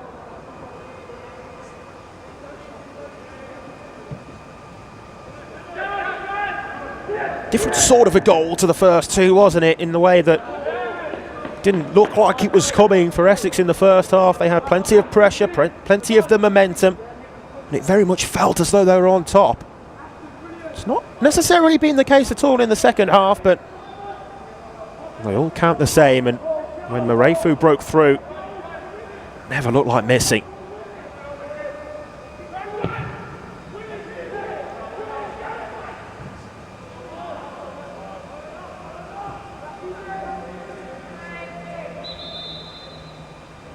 Substitution. It's going to be a double change in actual fact here. First of those is going to see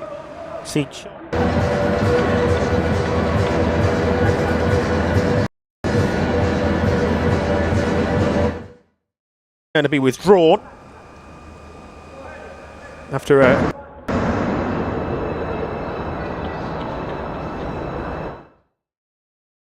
been made there.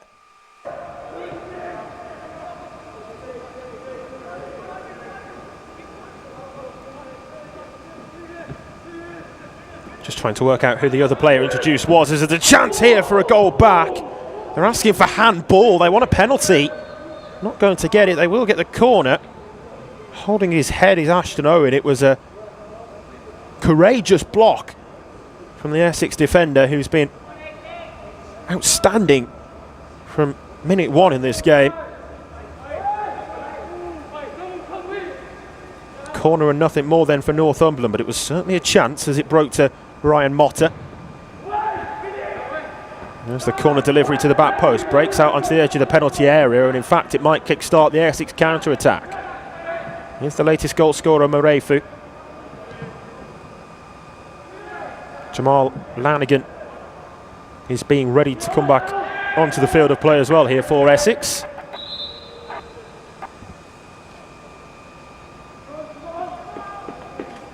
And he's going to replace Ashton Owen.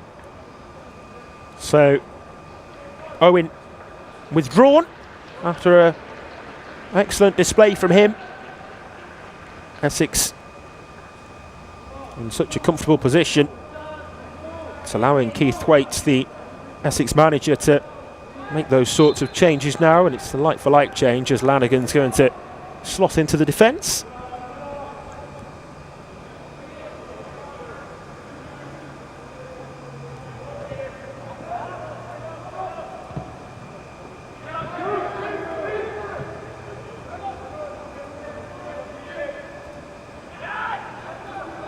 Murray through their dispossessed, one back by Schmick.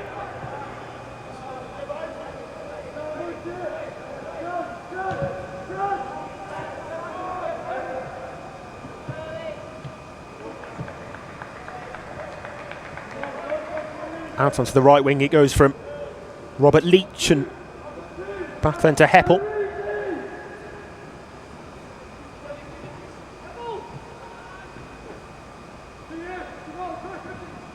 Flick header, and driving into the area is Gribbin, and well held on to again by Charlie Mumford.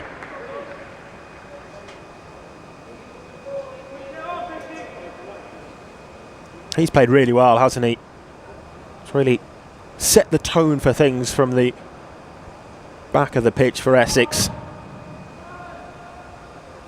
Good with his feet, taking charge of the defensive free kicks as well as the regular goalkeeping interventions that he's made. As we move into the final 10 minutes, offside flag up.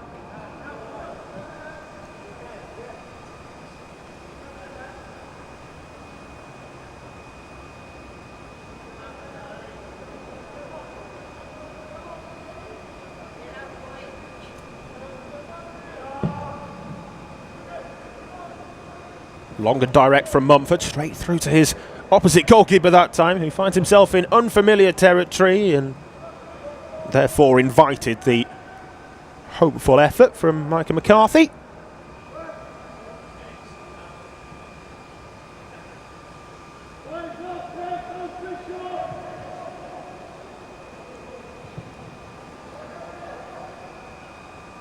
Looks as though it's not going to be Northumberland's day then here, despite their splendid record en route to the final.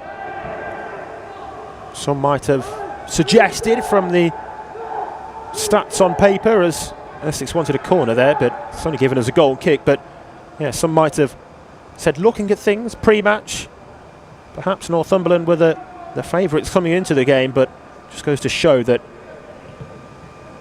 anything can happen on a finals day. And also, as a caveat to that, of course, the sides have played against different opposition as well, so it's difficult to know the comparison between the respective strengths of the opposition teams that they've played before meeting in the final. But Essex have been too strong for Northumberland today in the crucial moments. And I think that's important to say as well, because generally, if you looked at the momentum of the game, as there's an opportunity maybe there as well for Northumberland still to find themselves a probable consolation goal, but a goal nonetheless. But yeah, I always find it interesting to look at those match momentum charts that top level football matches have done statistically of them so frequently now, as there's a header there not far wide of the post. Great corner delivery again from Spencer Ashcroft, and I keep saying it, but his set-piece deliveries have really been a treat to watch today. He's going to end up on the wrong side of the scoreline, but he's got such quality with that wand of a left foot. Robert Leach that time heading wide. And there's a feeling of despondency, disappointment for Northumberland. But yeah, going back to that match momentum point I was saying, certainly in the second half, Northumberland have been on top. Only really the first 15 or 20 minutes of the game, you would say that Essex were really the team completely going at the other. And at that stage it was one-way traffic, but guess there's the context of the game, and the scoreline as well plays a factor in how that momentum of the match changes. Looking for another goal here, and Charlie Cook was the man who got the second. He lofts it in here, looking to turn provider. Livermore with the clearance away.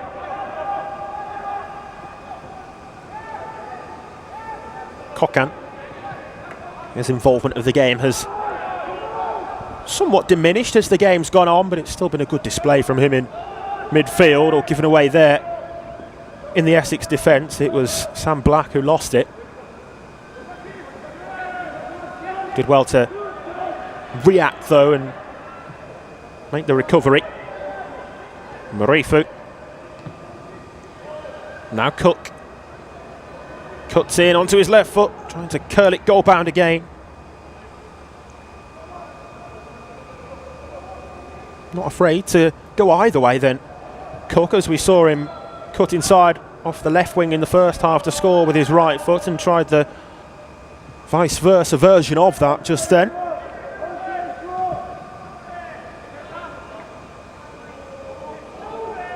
The other thing that becomes relevant at this late stage, of course, is our player of the match. I'll have a think about that, and our player of the match will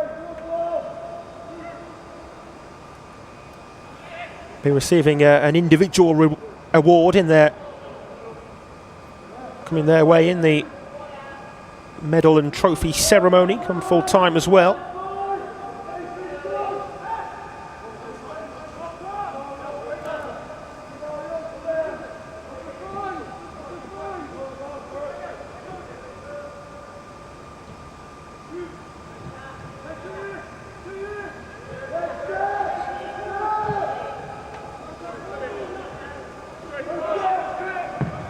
Biome with a clear sign of his frustrations, I think. There, Kajo Biome lost all patience, and just goes to emphasise the disappointment for the Northumberland players today. 3 goals down at this late stage. The race is ultimately run.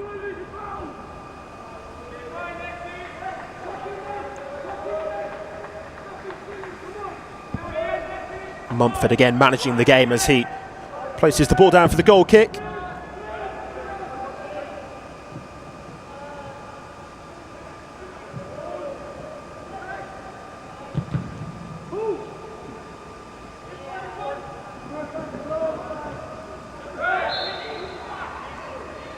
Simple decision for the referee, foul.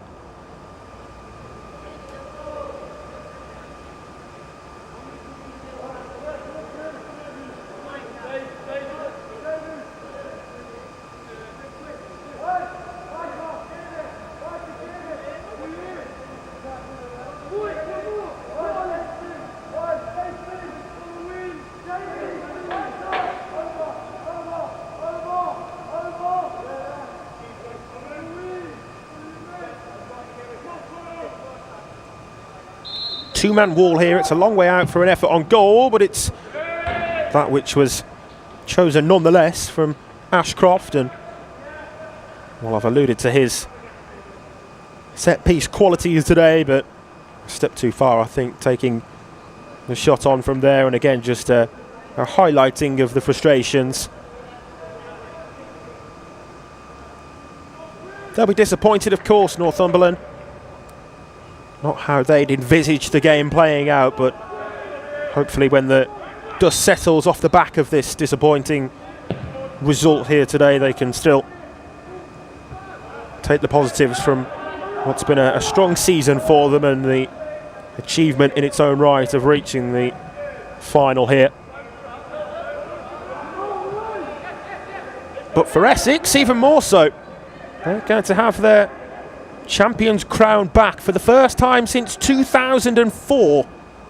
Haven't won this tournament, the under-16 boys county cup competition, since then.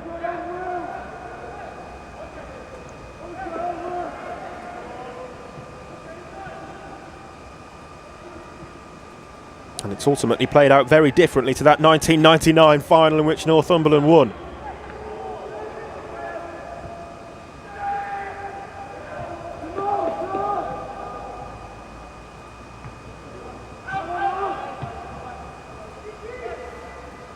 Loose touch there, uncharacteristically from Alfie Elliott, who's going to get his hands on the trophy soon. There's an opportunity here for a consolation goal, but Mumford denies that. On the rebound, it is in. And Northumberland do score. Ryan Motta gets them on the score sheet. Mumford with another good save to begin with, but Motta there to follow things up. And a consolation late on. Mumford quickly back to his feet, but just hit him on the way in. And that's a nice moment, despite the result today for Northumberland, for them to get this consolation.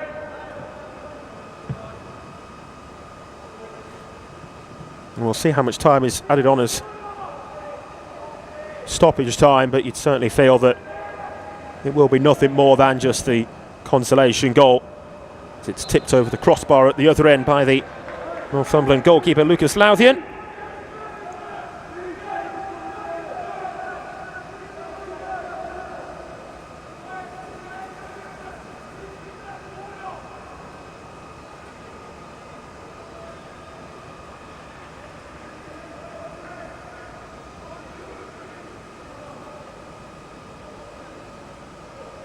Very much taking their time over the taking of this corner as they try to manage the game through to its final whistle.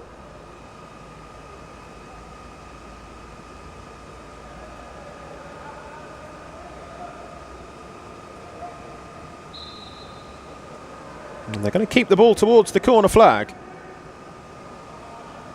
So they've got the nerves jangling to some extent, Northumberland, but I don't think in reality there's too much to be concerned about. Straight through the legs of Spencer Ashcroft from Charlie Cook, who had a different thought in his mind as to keep the ball in the corner.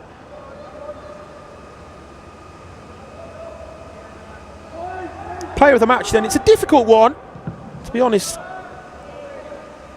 Plenty of players have put their name forward for it. Of course, you've got the three goal scorers, Blake, Cook and Marifu, but aside from their goals, haven't really had too much of a further impact on the game. So I'm actually going to give it to the Essex goalkeeper, Charlie Mumford. He'll, of course, be disappointed to concede the consolation goal late on, but I think he's come up with big saves at big moments to keep the pressure largely off his Essex team, but also, as well as for those saves at big points. Very good with his feet, isn't he? Charlie Mumford, the Essex goalkeeper. So a difficult decision, but I'm going to give it to the Essex goalkeeper, who's going to take our Player of the Match award.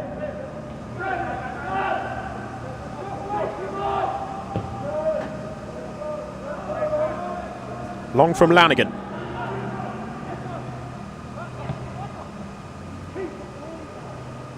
Interception there from Lucas Johnston. Offside flag there raised against Motta. There have been a few standout performances from a Northumberland point of view as well. Of course, Ashcroft, who I've mentioned throughout. I think Kajo Biome has done very well for Northumberland at the back. Ryan Mott has been a threat throughout and, of course, got his goal as well. So, like I say, plenty of options for that Player of the Match award from both teams, but Charlie Mumford it is.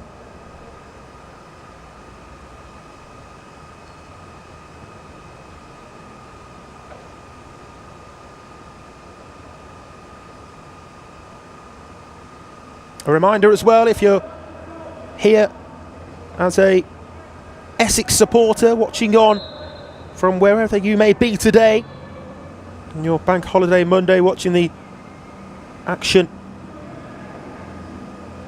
from here at Stoke, do stick with us.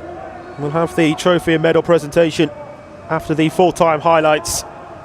And then if you're a Essex supporter, particularly stay with us, because the under-18 Essex boys team in action up next in the County Cup final against Cleveland. But there's the full-time whistle here, and it's a job well done for Essex, who were ahead by 2 goals at half-time and have won it by 2 goals come full time.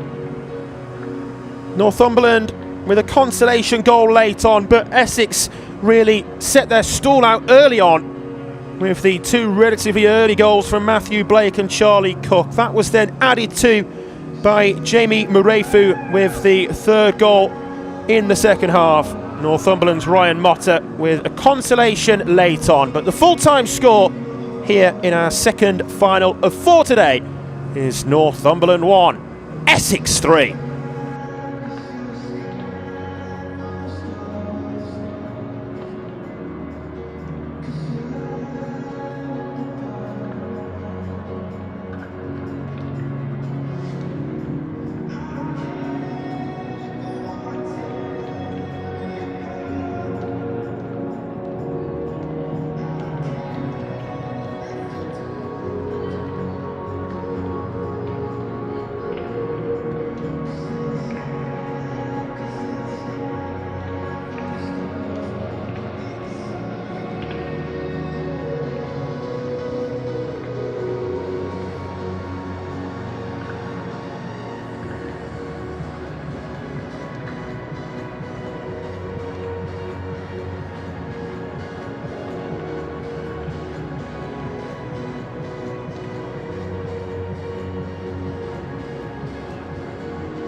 So presentation time then following the under-16 boys county cup final. Essex running out 3-1 winners.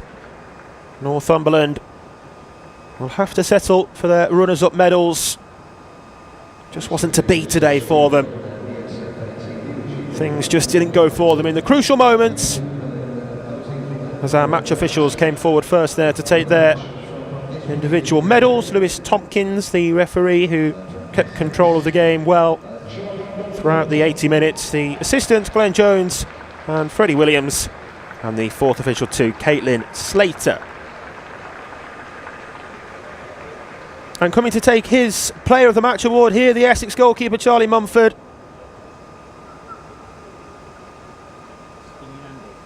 Stands with his trophy to pose for the official photograph to remember the occasion.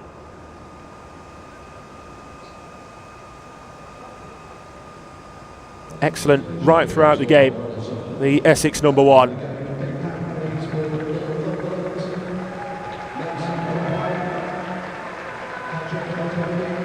So a disappointing end to an excellent campaign in this County Cup competition for the Northumberland under-16 boys. A reminder of just how strong a season it had been so far for them in this competition. They'd reached the final without conceding a goal.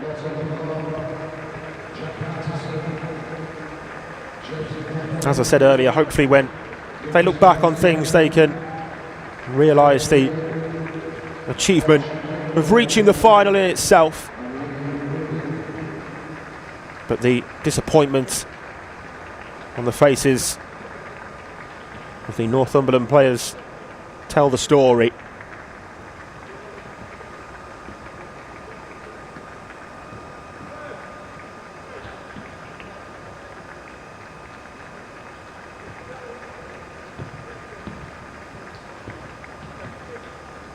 All of the players that make it right to the top of the game professionally will tell you that they have to go through heartbreaking moments like this in finals that they've ultimately gone on to only grow from, despite disappointing results, and perhaps could be the catalyst for some of those Northumberland players to really build their future careers from as well. But the celebrations today are for Essex.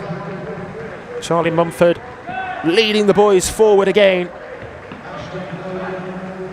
with his Player of the Match trophy in hand to take their winners' medals. And you can see the Under-16 Boys County Cup standing there on the ESFA plinth as well. Very, very soon now, the captain, Alfie Elliott, will lift that trophy. And the celebrations, I'm sure, will continue long today.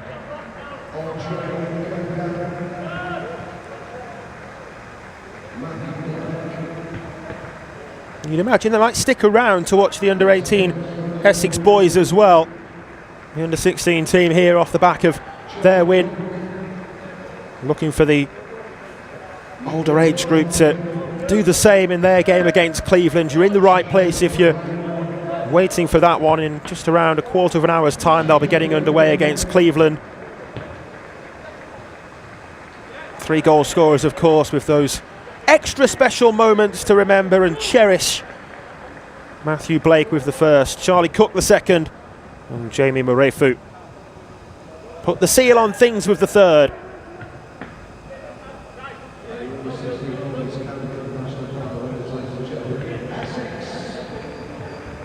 So the captain, Alfie Elliott, who performed ever so well at right back today for Essex, is going to be taking the trophy here for his team.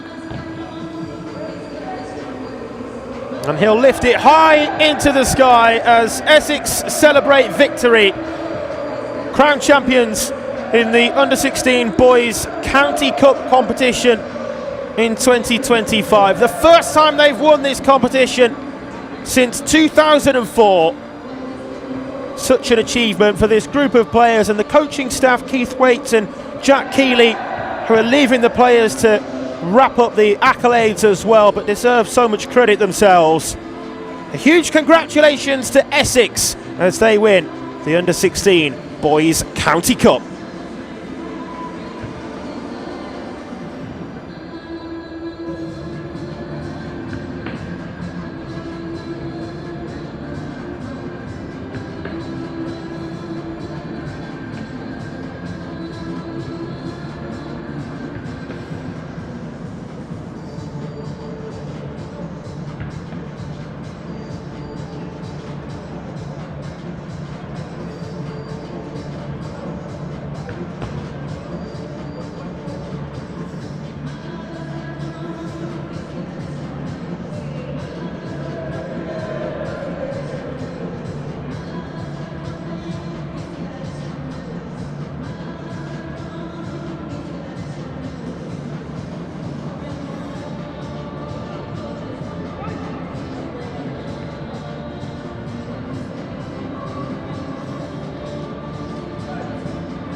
Hello again, welcome back to our live coverage of the Under-18 Boys County Cup Final. That's what we have next for you on day 2 of the English Schools FA National Finals here at Stoke City. Cleveland taking on Essex. Well, the two teams out on to the field of play now. Then I'll run you through how they both line up.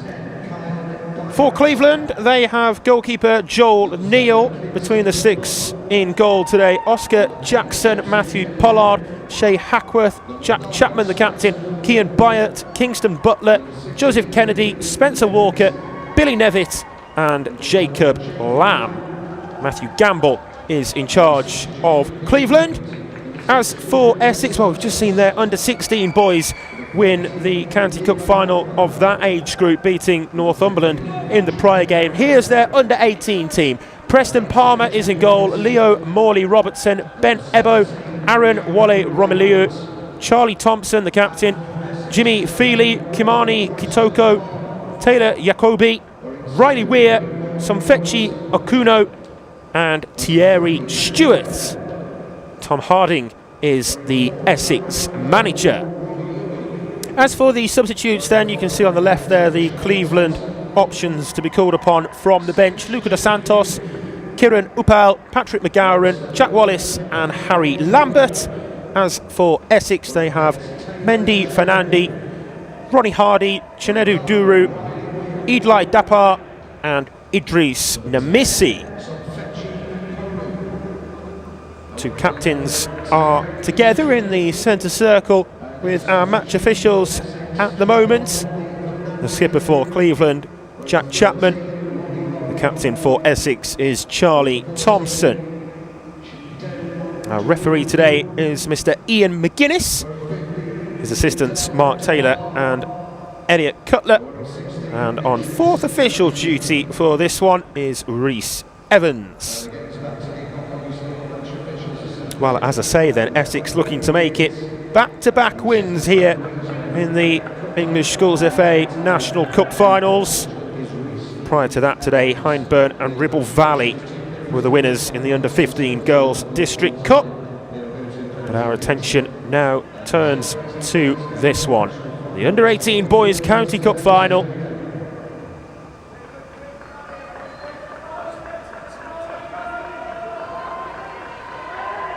It's Cleveland in the red shirts with the black shorts and the red socks. Essex in their white shirts with the red shorts. Just still together in their team huddle at the moment.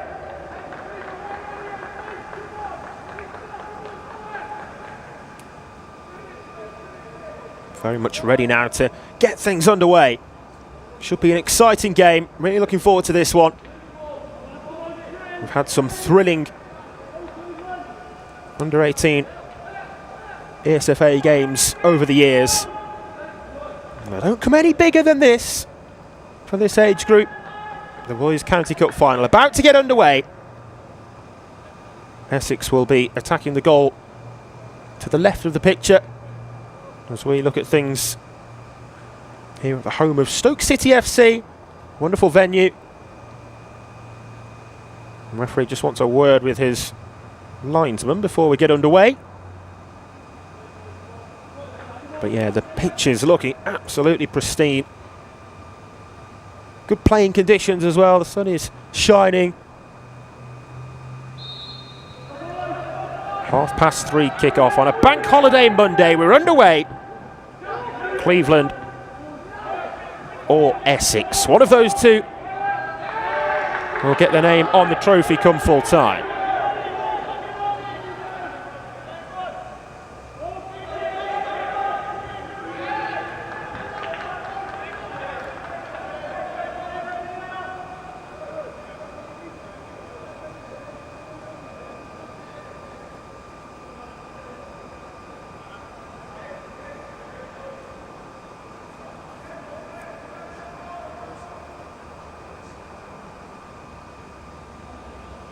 So throw in then here for Cleveland to be taken by their number 2 Oscar Jackson.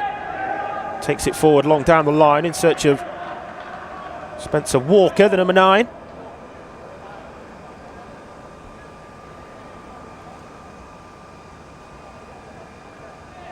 Both of the games so far today, we've seen the importance of starting fast and scoring first. I'm sure that will be a message which has been reiterated amongst the two-team camps pre-match as well.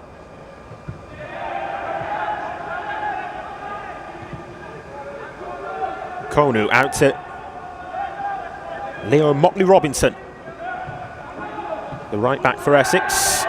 Both teams appealing for a decision to go their way, but the throw-in is Cleveland's.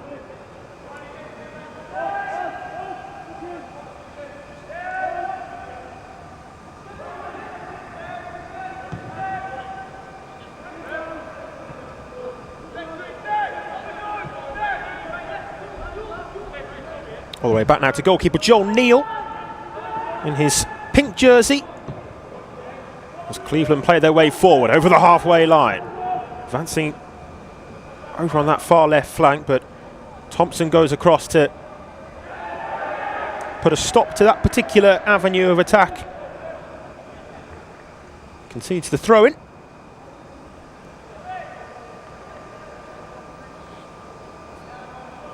Essex, who were last season's runners-up in this competition, seeking redemption after losing out to Staffordshire in last season's final.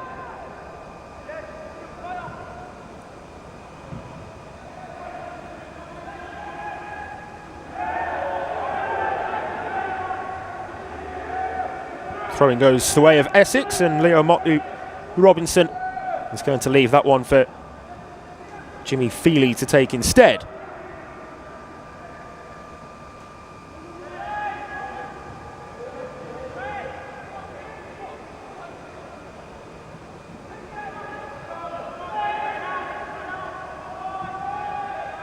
Hackworth switches the play out here to Jackson.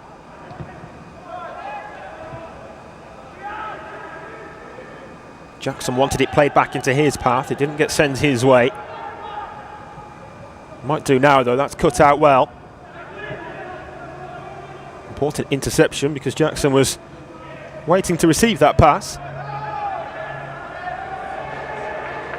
Butler driving forwards here for Cleveland. Butler smashes it against the nearest Essex defender, and then the free kick is given against Cleveland. The restart will be an Essex free kick. Could clearly see the referee's assistant signalling for that, waving the flag. He was well positioned, wasn't he, to make the judgment call on that one.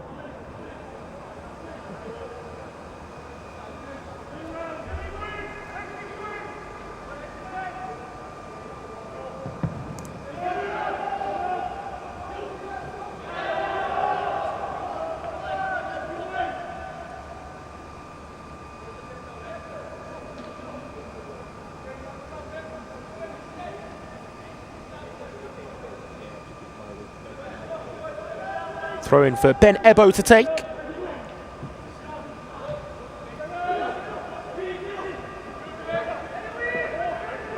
All bounces favourably there for Konu, who goes for goal, and it's palmed away. Well saved by Joel Neal, who got good distance on the parry there as well.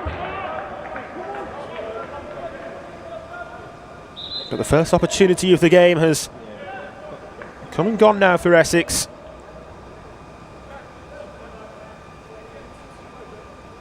Positive forward-thinking play, wasn't it, from Sanfechi Konu. That man that you can see there, Joel Neal, wearing the number 25 goalkeeper shirt. Did well to keep it out.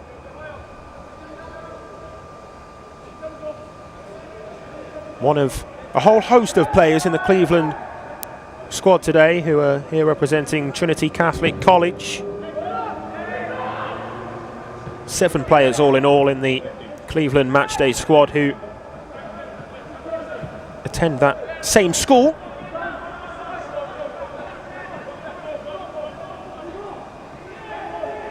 Konu lost possession that time. Cleveland looking to turn defence into attack quickly. That header is going to break back here, and there's a chance for Walker. And still for Walker, it's scrambling around, and the goalkeeper, Preston Palmer, very grateful to be able to hold on to it.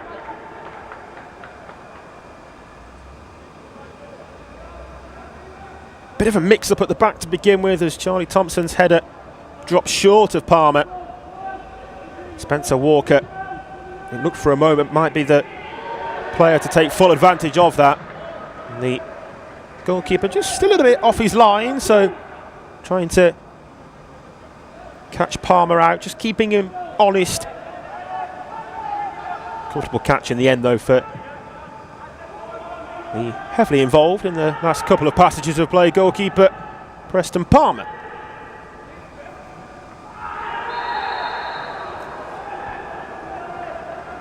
It's going to be a yellow card here, first of the game, for that foul there on Billy Nevitt.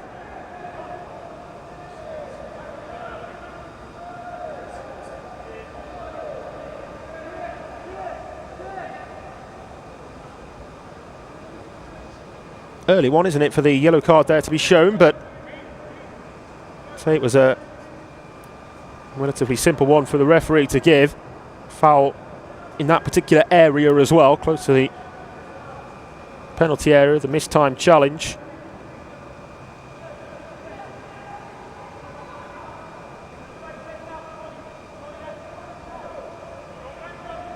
Just trying to clear up exactly who was cautioned there, because there were two players who went in almost at the same time for that. Oh, the free kick's off the crossbar. Palmer seemed to leave it. I think he thought it was going over the bar. Cannon back off the woodwork, though. Both teams now with chances to get the opening goal. Really well struck. Free kick. Just too high, though. Not far away at all.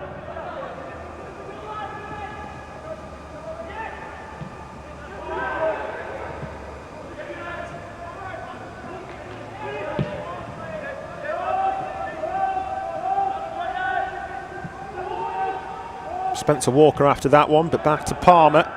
And Thompson under pressure. He's given the ball away to Jackson.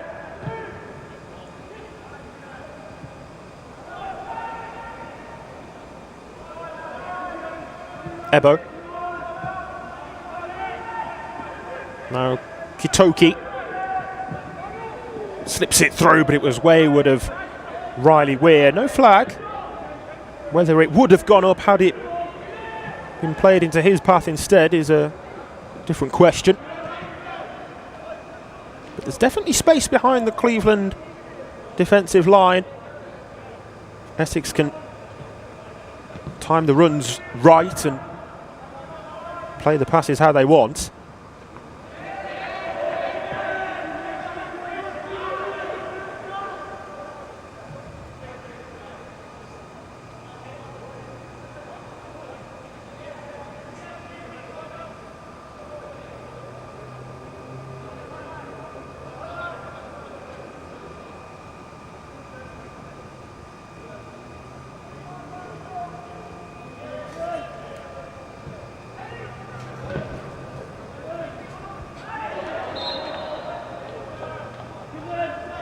Foul. Free kick here for Essex with nearly 10 minutes played. Both teams have had chances. Both goalkeepers involved as well. Neil with the relatively comfortable but important save early on, and then Preston Palmer. Well, the closest that Cleveland came to scoring was after Palmer's initial involvement. The corner that came back off the free kick, I should say, that came back off the crossbar.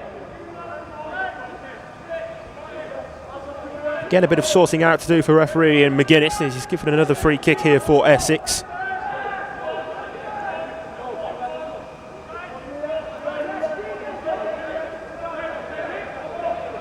And Morley Robertson has come across from right to left here, the right back.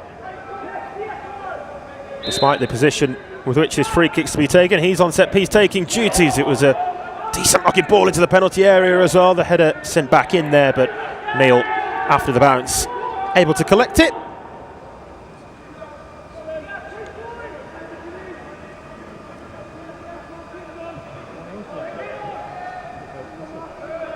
Lively start. Looks as though we've got two relatively well-matched teams up against each other here, which always makes for an interesting game.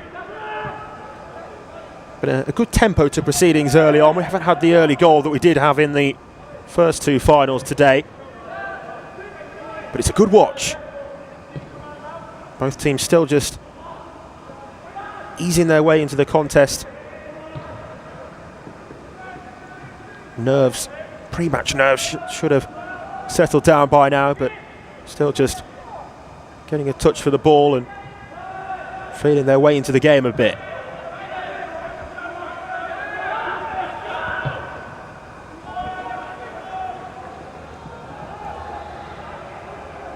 Diagonal switch of players. Jackson goes down, but under no real challenge.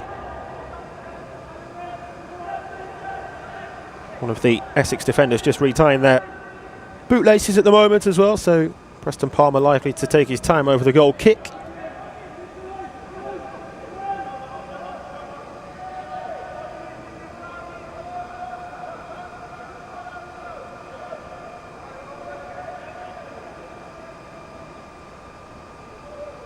Worth noting that Cleveland have actually only played the one game prior to today in this year's competition. They beat South Yorkshire 2-1. We'll come back to that in a moment because there's a chance here for the first goal of the game, and it's a good save from Neil again to deny Okonu, who's had a couple of opportunities from that left wing coming into a more central area like that now. Both of them Neil's been equal to. Another chance here though, and that one's tucked away. The flag stays down and Riley Weir gets the opening goal. Essex ahead with 12 minutes on the clock. Weir the scorer. Cleveland complained to the officials, but no flag was forthcoming. And Essex have themselves in front. Certainly didn't look offside to me. Replay seemed to suggest that Weir made his move after the ball was played, and it was a clinical finish. Okonu twice denied, but Neil left with no real chance on that one. Riley Weir, the Essex number 9, gets them in front here.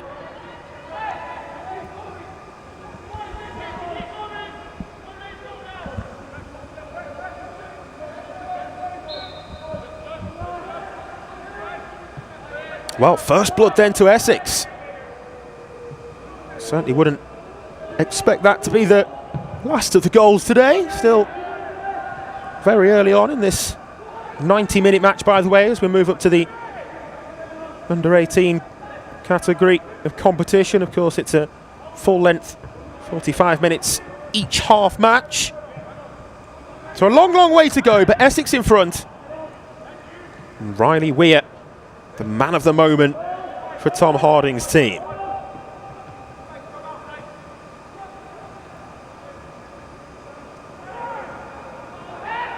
Good tackle in midfield to win the ball back, and here's Thierry Stewart now for Essex. Up to Okonu. Tried to set it back, but with no success, and he's giving the ball away here to Jackson. Looking for Nevitt. Out of play it goes from the Essex captain, Thompson. Yeah, just going back to that point, Cleveland have only played the one game in this year's competition before today. It's because they were given an away walkover bye in the semi-final. They were meant to play Staffordshire, but their opponents didn't fulfil the fixture that day. So the only game they have played, as that shot is comfortably picked up off the ground by Palmer. Yeah, the only game they have played in this competition so far was a 2-1 win against South Yorkshire.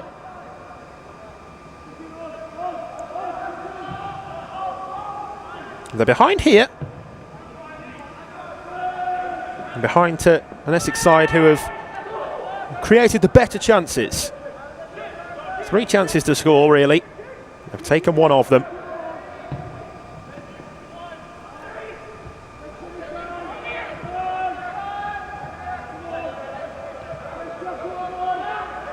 Just looking at the route to the final for Essex as well. They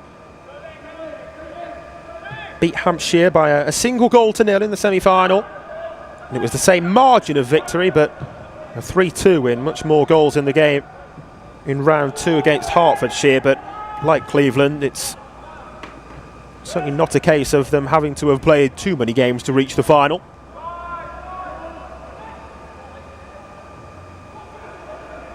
Walker trying to play the through ball. Was looking for Billy Nevitt.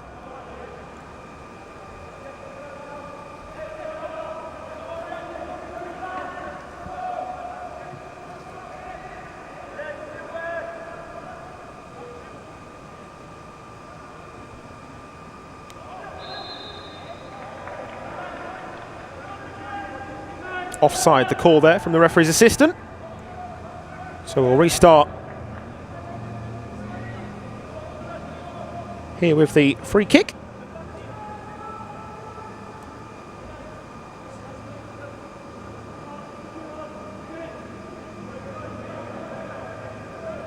That goal, Riley Weir's first of the competition. Scorers so far in this year's competition for Essex.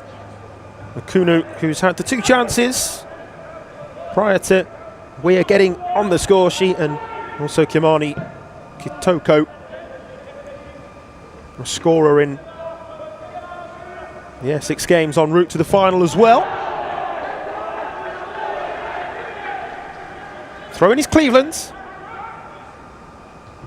Taking it relatively quickly. He might have stolen a few yards up the line as well, but the referee allowed it to go.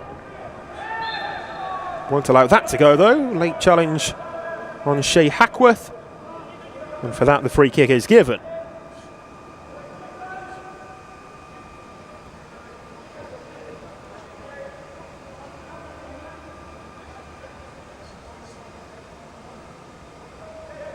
One of the Essex players just lost a shin pad momentarily. I think that's Thierry Stewart just replacing that.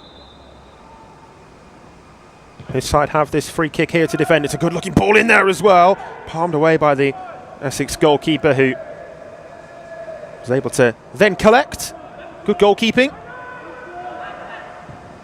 Such a pressure relieving sight, I'm sure, for defences when they see their tall, commanding goalkeeper coming to take charge of a set piece delivery like that.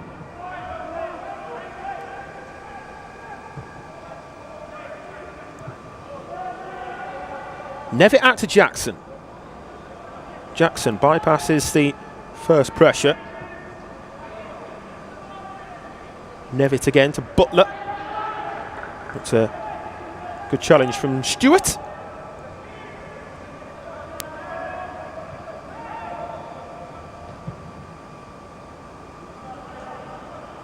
Hackworth rode the first challenge. Then taking over was Jackson. Good ball in there, and the header's on target, but it just looped up. And that allowed time for Palmer to see it all the way. More promising sign that though for Cleveland. Creating the opportunity for the back post header.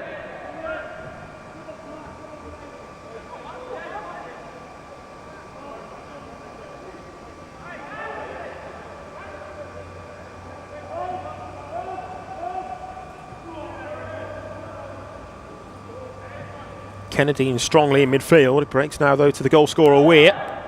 And he wins his side the throw-in.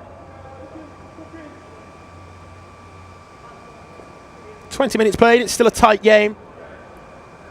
Still stand by the two teams being evenly matched despite the slender separation on the scoreboard.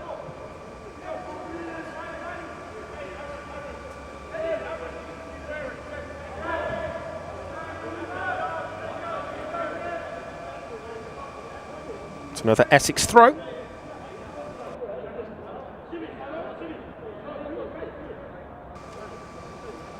This one here to be taken by Jimmy Feely, who looks to here likely be the provider of a long throw-in into the penalty area. Indeed it was, but well headed away. Now taken by Morley Robertson. And back to the Essex goalkeeper, out to Morley Robertson once more. Clips that forward down the channel. And Feely wins the corner. Essex with another opportunity to send the cavalry forward from the back. Referee just asking for a replacement match ball. So that one's ended up somewhere in amongst the red seats behind the goal.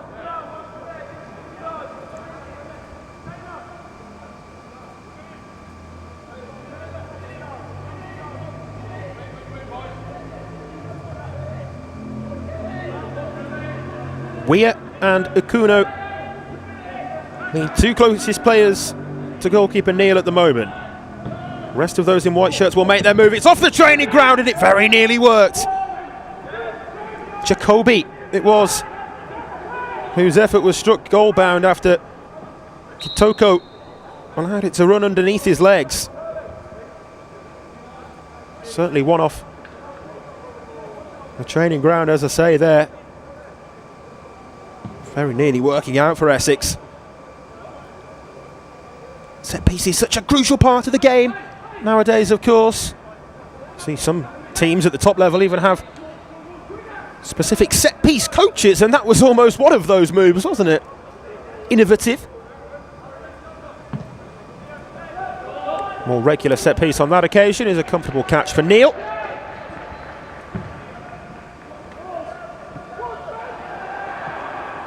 Bouncing ball, thought it might have been handled there, was it? Yeah, the referee's given a foul anyway. Is he giving it for handball or for pushing the back? Either way, it's going to be a free kick for Essex and not a decision that Cleveland were happy with. My initial thought was that Spencer Walker may have just handled the ball.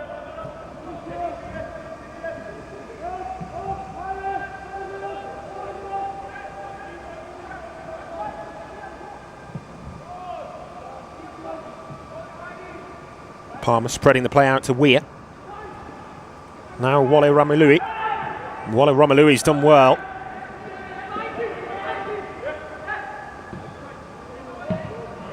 Pass was meant back for him, I think. Just too far ahead of him though, as Thompson sends that one more up than away. Bouncing ball in midfield. Jacoby takes charge of it.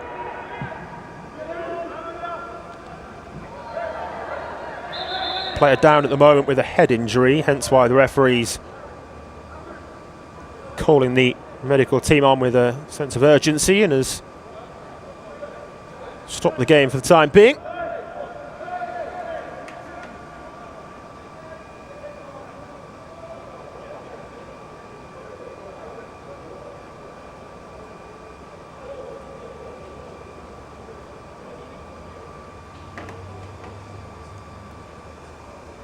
So some of the players just coming across to the technical area where the two sets of coaching staff are. Getting back to his feet there, Leo Morley Robertson, which is good to see. After that coming together. Nothing more than that. Wasn't a foul, was certainly no malicious intention, but hefty blow nonetheless for Morley Robertson, but he's going to be okay to continue.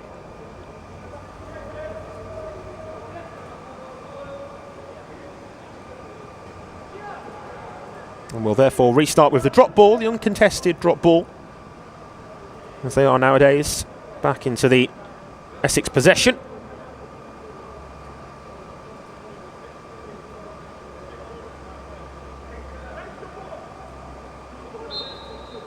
There we are, the referee drops it for Thierry Stewart and we're back underway.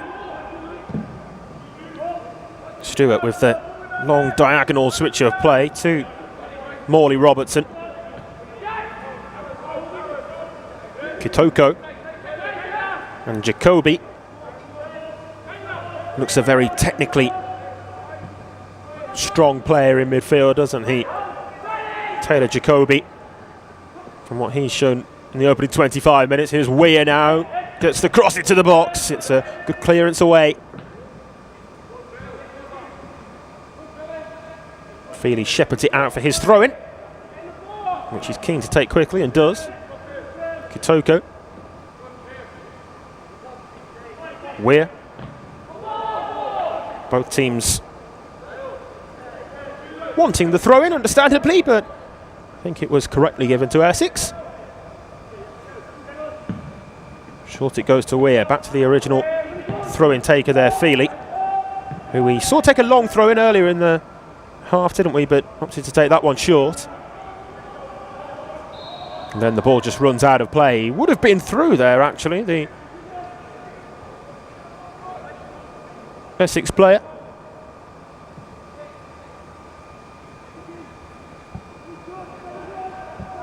Billy Nevitt just running out of room, though. Nevitt it was who did break away from the Essex defence, but not by keeping the ball in.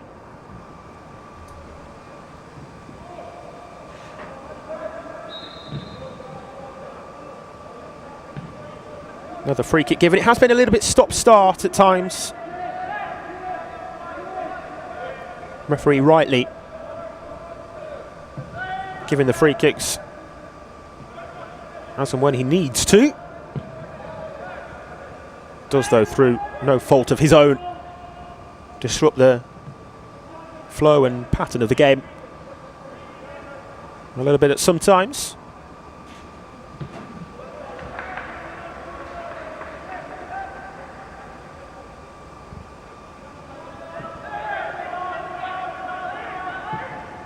Cleveland have definitely settled since conceding. Moments like this will be pleasing for them as well, when they can just keep the ball for a spell of possession and work the Essex front line around. Longer ball out towards Oscar Jackson on the right. Now Nevitt battling forward again, and he's done well.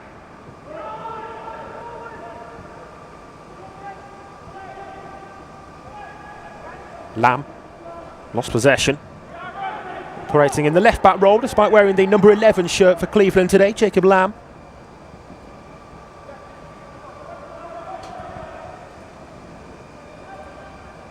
Earlier today we saw a number 9 playing centre-back and a number 6 leading the line, so it just goes to show that the old-fashioned numbers that players would used to wear are somewhat out the window nowadays.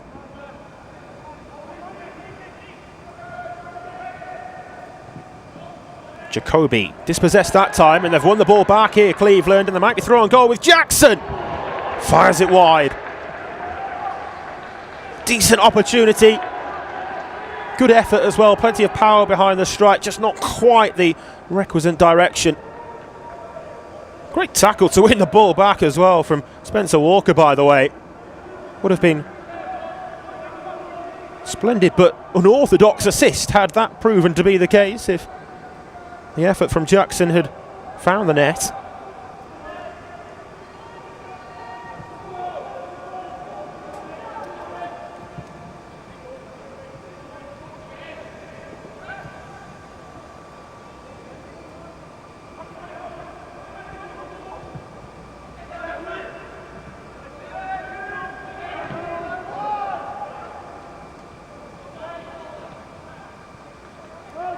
Stewart is going to be forced to play it back, but happy to do so to Preston Palmer.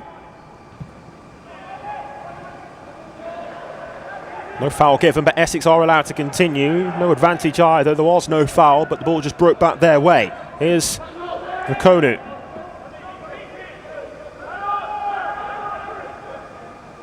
Stewart.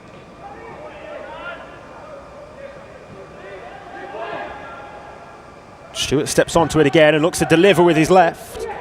Comfortably through to Joel Neal, though. Bread and butter work for the goalkeeper, who has been part of the England under-18 schoolboys squad internationally as well. Used to the big occasion nowadays, Joel Neal.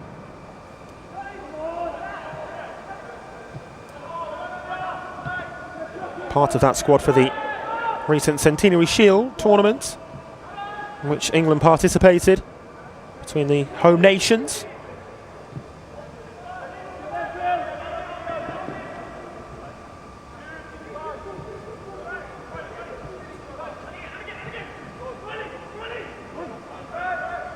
Weir felled but not fouled as he was taken to ground.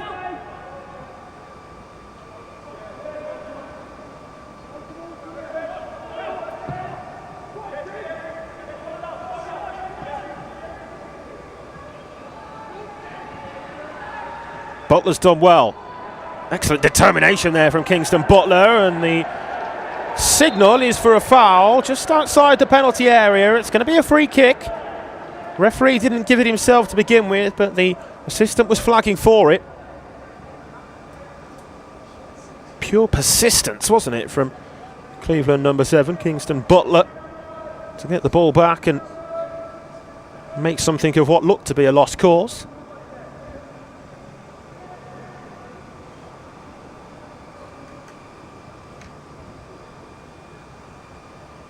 So plenty of interest in this well-positioned free kick then. Captain Chapman departs the scene. So too now does Joseph Kennedy. It's going to be left for the left boot of number 9, Spencer Walker. Walker does go for goal, and it's hit the post. On the follow-up, it's smashed high up over the bar, but that literally as close as you can come from the dead ball.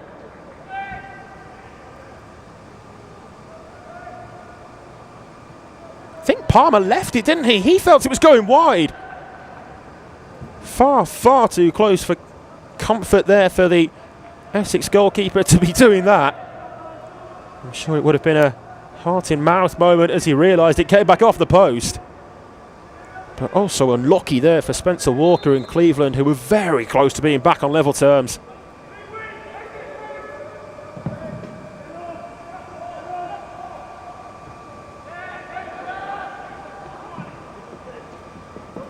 Flick header on, and after it was Skitoko.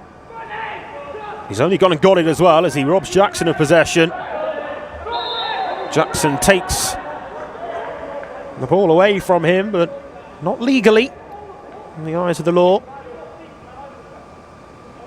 Referee's assistant, the man who gave that foul, he's pleading his case there, Jackson, saying he won the ball. Did take the ball at the end of it, but it was a case of a question as to whether he went through the man to get there or not, and the linesman certainly felt that was the case.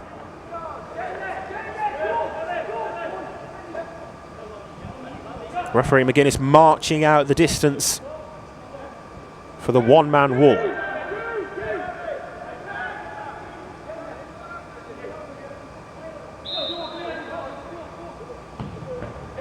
And it does strike that first man. Job well done there from Joseph Kennedy. Not usual to see the one-man wall actually come into play in a wide free kick like that, but he was able to head the ball away that time. Okonu out to Thierry Stewart, whose involvement in the game is growing. Looks to go round the outside, then chops back, plays it back to the edge of the area, and it's an excellent block. It will be a corner. Shea Hackworth threw his body at that.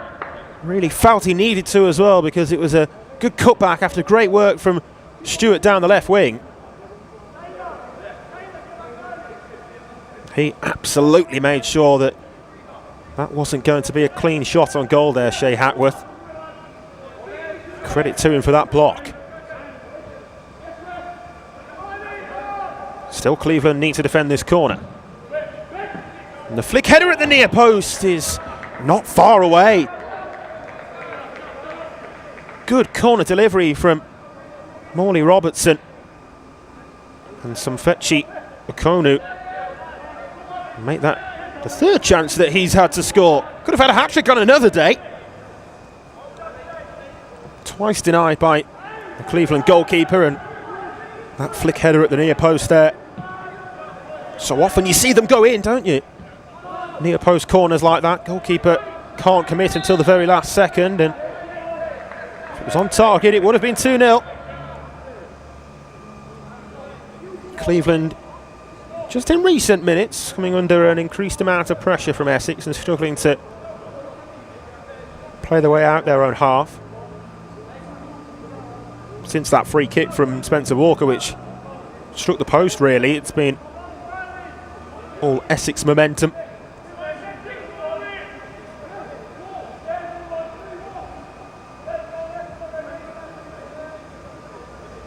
I'm talking of free kicks that might come close. I wonder if Taylor Jacoby will have a go from here. He does, and it is on target, but it's simple for Neil.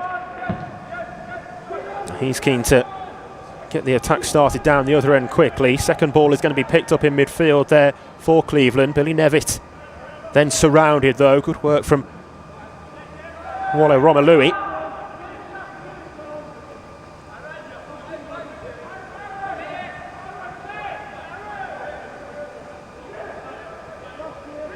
Hackworth.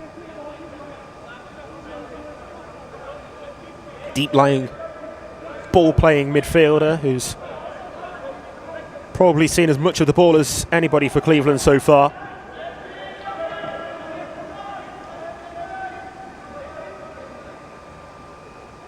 Referee there just with the check of the watch, but there's still plenty of time left in this first half, 45 minutes. Compared to the earlier 40-minute halves of the younger age groups. Jimmy Feely sees it through, and Billy Nevitt couldn't get there.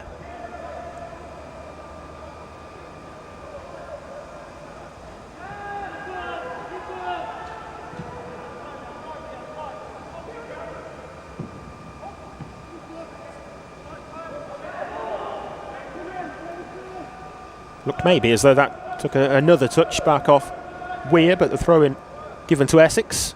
Thereabouts the halfway line.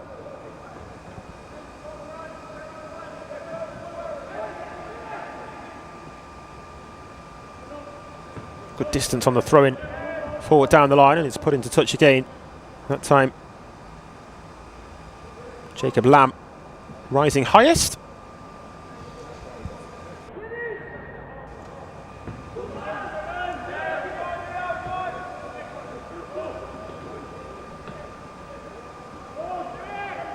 Neatly controlled by Feely. Both he and Jacoby in midfield. Not really astute players, don't they? Comfortable on the ball.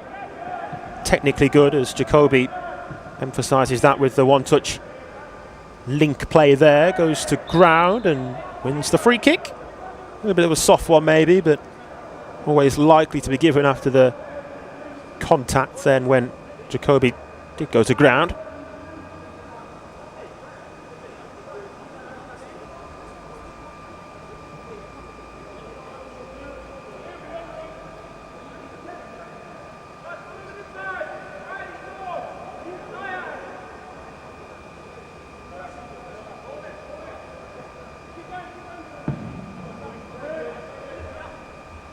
Long and high forward up towards Ukonu. Couldn't win it that time though, the Essex forward. Ebo. Now Feely employs the diagonal again. That one does find Ukonu. Sets it back for the effort on goal from Kitoko. Ukonu still after it. And now Cleveland should be able to clear the ball away. But again, that was a nervy moment for their back line as Kitoko had the effort after Ukonu laid it back to him.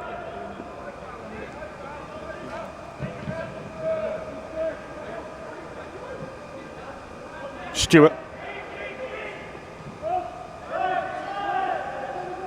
Good decision making that time from Stewart, as he's often gone down the line on 1v1 in this first half, and at times has done so with great success as well, but chose on that occasion just to keep the ball, and sensibly perhaps. Weir, the goal scorer, out to Morley Robertson. Checks back in field. Can he deliver with his left? Didn't want to. Favours the right foot. Now Jacoby from range. It was really well struck. Straight down the throat, though, of the Cleveland shot stopper.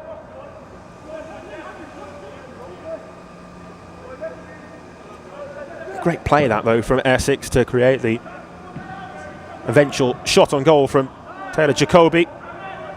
Came from the initial check back, as I mentioned, from Thierry Stewart on this left wing. Tries to take his man on that time.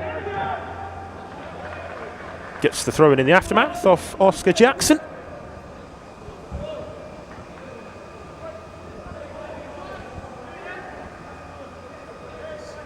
Ben Ebo to take the throw in. The Essex left back throws it down the line, as the vast majority of the throw-ins have been so far in this game.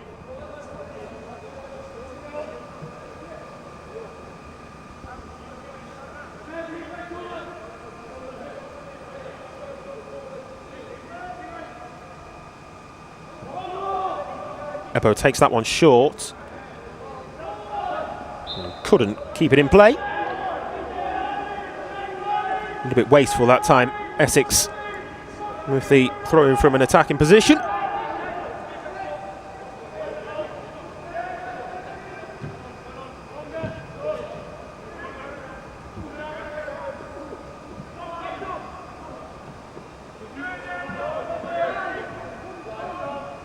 Morley Robertson. Oscar Jackson, the Cleveland right back. Morley Robertson, of course, over on the other side, playing in the same position. But for Essex, Oscar Jackson there doing well and sweeping things up for his team.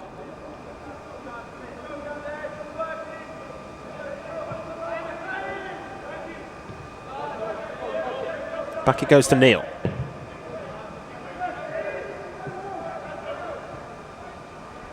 Trying to hold off a couple of defenders there was Spencer Walker, whose involvement in the game, bar that free kick that struck the woodwork, has been limited so far, and for that I guess you have to give credit to the Essex defence as well. Like on that occasion just then, often have they got at least 2-3 players round the Cleveland number 9. Outnumbered him in the minority of moments when he has had the ball.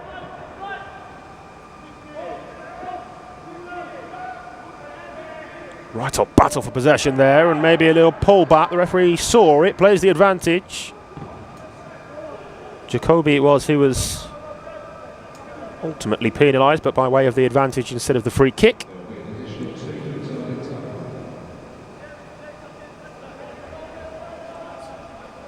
Indication of 2 additional minutes at the end of this first half, which is slightly premature as we still have this final minute to play before the end of the first 45.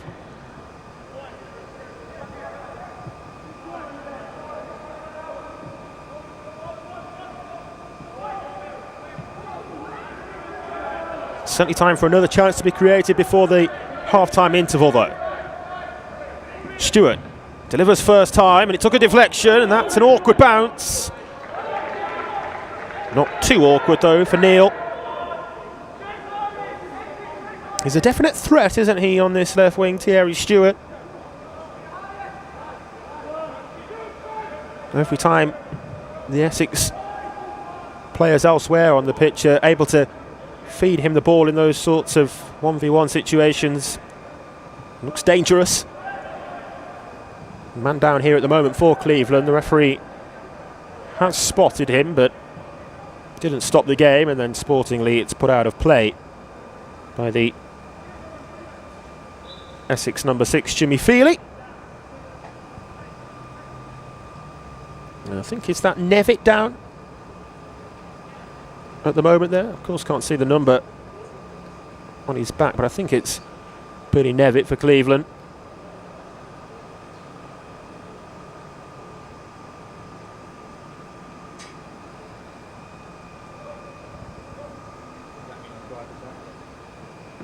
This our penultimate final today then, of course. Each and every one of the games being played here over the course of this week, a final in its own right.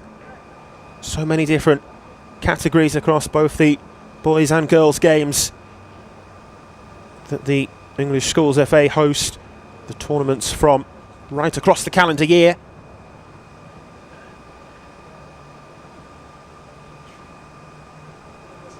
Following this one today, the 5:30 kickoff is from the Under-15 Boys District Cup.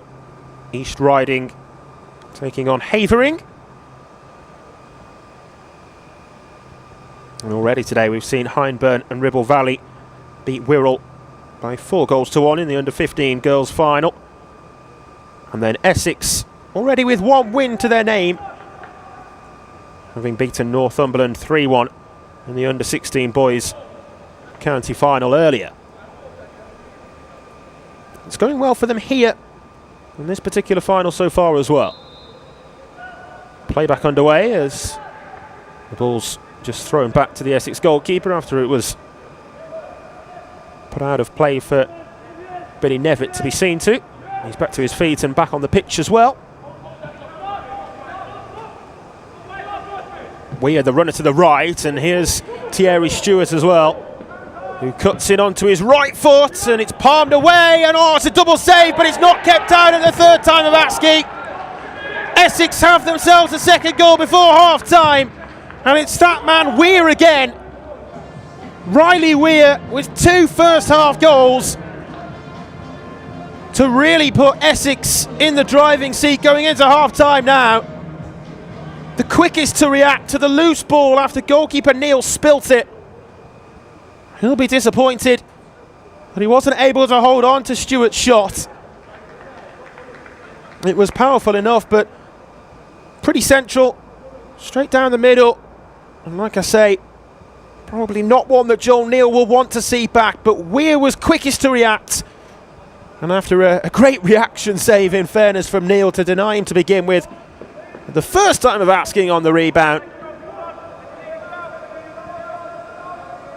Riley Weir then wasn't going to be denied again, so just in the nick of time before half-time. Remember, there were 2 minutes indicated as stoppage time as we pass by the 44-minute mark, strangely. But then the injury for Billy Nevitt probably allowed for the game to continue a little longer and ultimately allowed time for that second Essex goal to be scored. And Riley Weir on a hat-trick now, of course, with both goals in that first half. He'll be after that in the second half, I'm sure. We'll leave you with the highlights from the most important moments across those first 45 minutes. But at half-time, there's the scoreline. Cleveland 0, Essex 2.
Welcome back then for the second half of the Under-18 Boys County Cup final here at the home of Stoke City FC.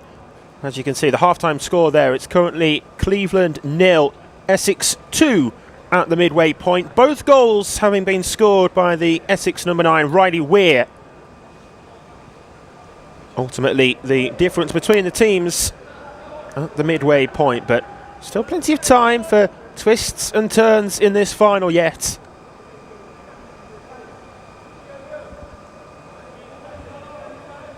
Cleveland will know that the difficulty of the task in hand in the second half, but it wasn't a wholly one-sided game. And from that, Cleveland might be able to take a little bit of promise. We're back underway. Cleveland now attacking the goal to the left as we look at things in this second 45. Essex will be hoping that once again all of the goal scoring is theirs, and this time down to the right of the picture as Riley Weir, after his hat-trick, got a touch to the ball there. Here's Thierry Stewart, cuts in onto his right foot immediately at the start of this second half. Essex looking for goal number 3.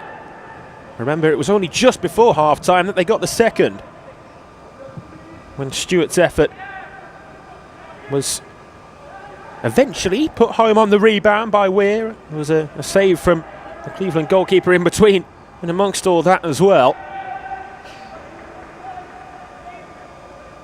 But yeah, only just before half-time, Essex doubling their lead, and you do wonder how important the timing of that second goal could prove to be. 2-0, as the old saying goes. Always a dangerous scoreline, and there's a reason as to why that's the cliche it's become. But if Essex can get the third goal, then I really do feel that would put the seal on things, no matter at what stage that third goal does come.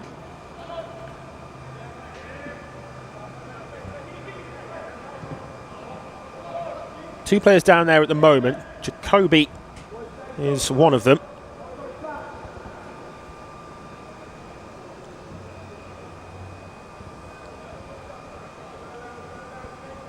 Jacoby back to his feet, and a couple of Cleveland players in actual fact just retying their laces, I think.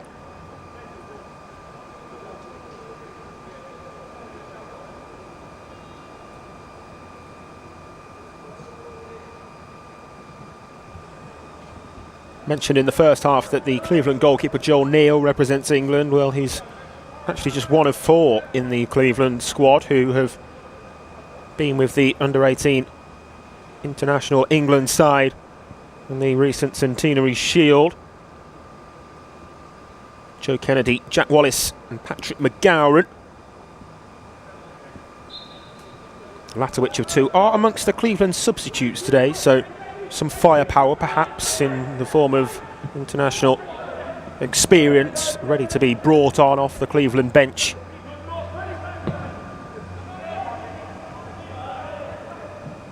No changes as of yet. Cleveland boss Matthew Gamble and Tom Harding, the Essex head coach, still keeping their cards close to their chest in that regard. But I'm sure we'll see the changes come at some stage throughout the second half. That's a foul there given against Thierry Stewart. And the free kick for Cleveland.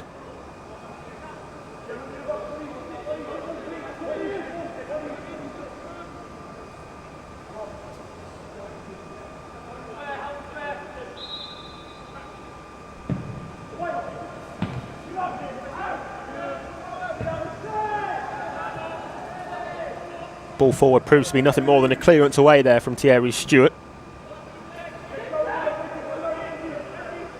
Billy Nevitt has lost his boot, but the game goes on and he's got it in his hand and he wanted it played into him. You can see him there, the number 10, just ahead of the ball at the moment. He's going to have a chance to put his boot back on now. He's remonstrating with the referee for not stopping the game. But whilst you can understand his frustrations, the referee under no obligation to stop the game for a boot becoming dislodged.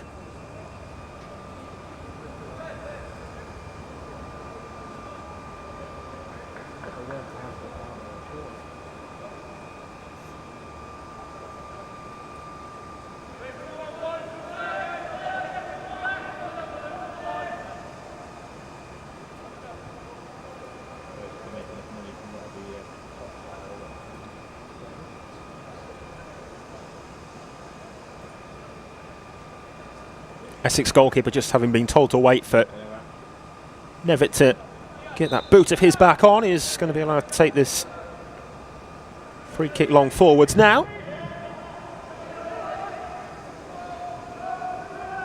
Flick header, it was well met in the air to begin with, and then Weir unable to keep it in play.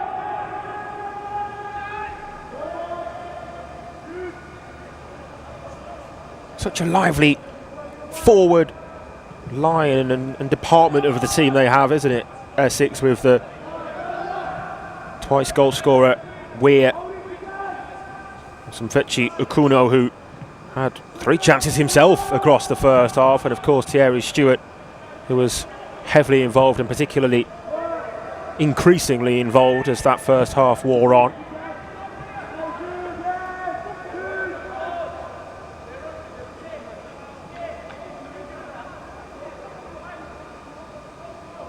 And then with Jacoby and Kitoko, Jimmy Feely as the midfield 3 feeding that forward department, you can understand how Essex are able to create the chances that they do. Just wonder whether Cleveland, if they can get out the Essex back line, might see some of the holes in the Essex team, so to speak, become apparent in that department instead.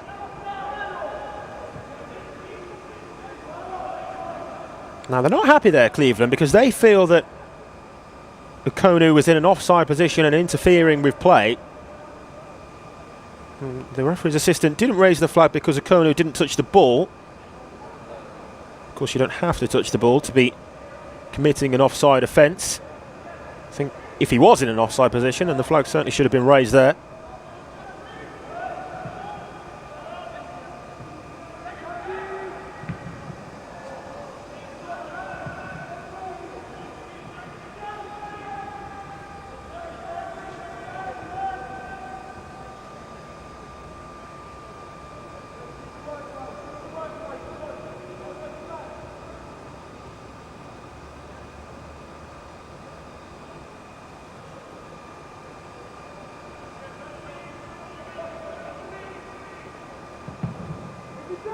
Short options not used, instead it goes long from Neil. Good header from Feely in midfield. Wally Romelu penalised for the foul though, and winning the ball back. He was adjudged to have done enough there to concede that free kick. I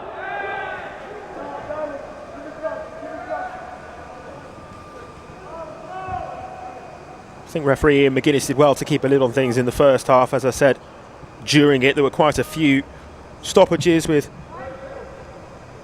little fouls that he had to give, but it's those fouls that ultimately prevent worse ones from then flying in across the pitch.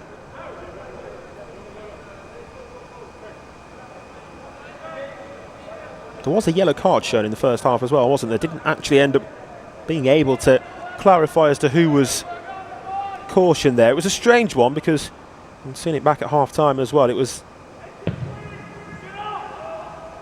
2 players went sliding in for the challenge almost at the same time from an Essex point of view. It was difficult to tell who the referee actually cautioned.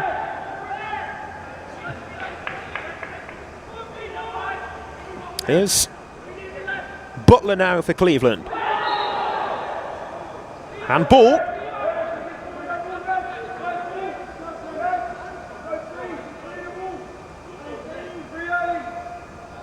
Well, we saw how close Spencer Walker came from the dead ball situation with the free kick down the other end in the first half. Cannoning back off the goalkeeper's right hand post. It looks as though this one's going to be taken by Joseph Kennedy instead.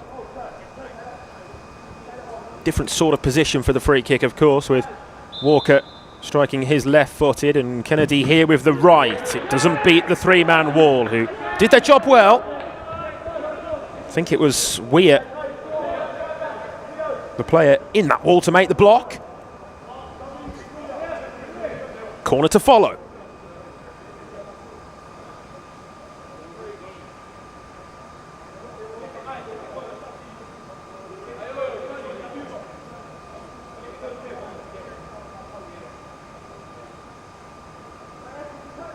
as so many teams do nowadays, a mix of zonal and man-to-man marking for Essex. As this cross now comes in, and there's the header, goal bound, and it's in. Cleveland have a goal back, and they very much have a route back into this game. Spencer Walker heads home into the back of the net. 2-1, and it's game on now in the final.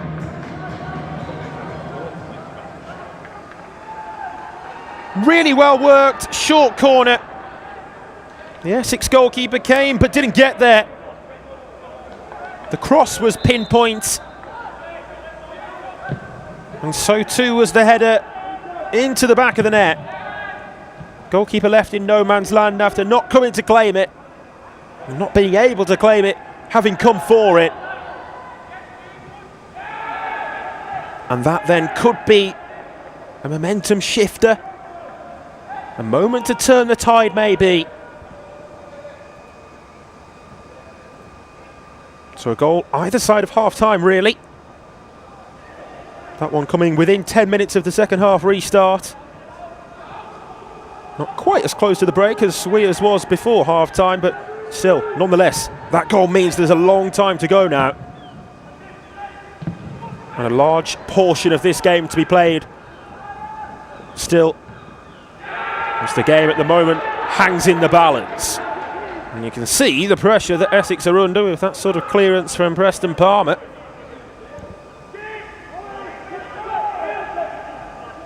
Hackworth. Kennedy. There's the effort, goal again, and Palmer palms it away. And then the clearance from Morley Robertson was needed as well. Good reactions from the Essex right back to assist his goalkeeper, having seen him make the initial save. Saw how crucial the rebound proved to be in the first half. There's another effort on goal. That one far too high though.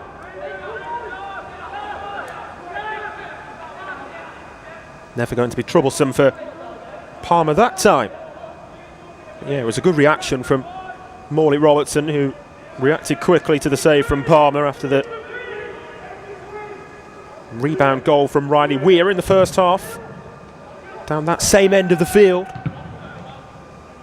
We've really got a good game on our hands now. Cleveland with their tails up. Jimmy Feely across, and he's remonstrating there with Riley Weir to get back and help the team out without the ball more than he was, I think. I think that was the concern that Jimmy Feely had as he shouted further upfield.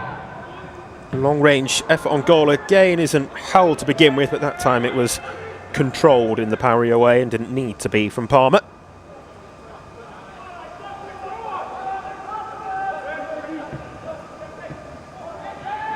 Loose touch again, and those are just becoming that little bit too frequent now for Essex.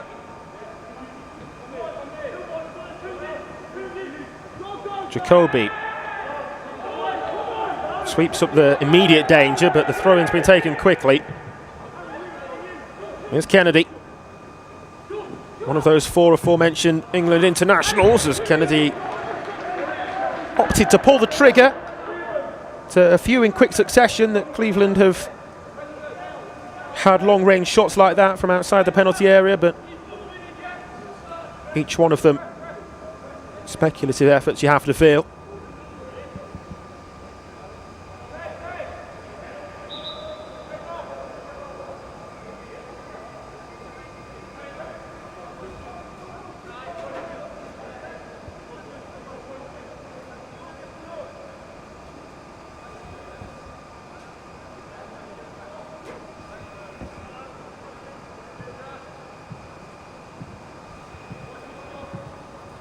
Momentary stoppage in play, but referee blows his whistle for this goal kick to now be taken.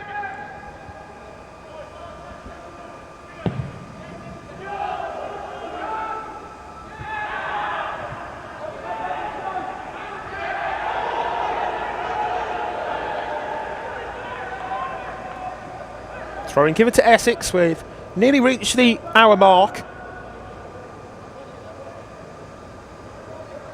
You wonder whether either of the two team bosses will turn to their substitutes bench.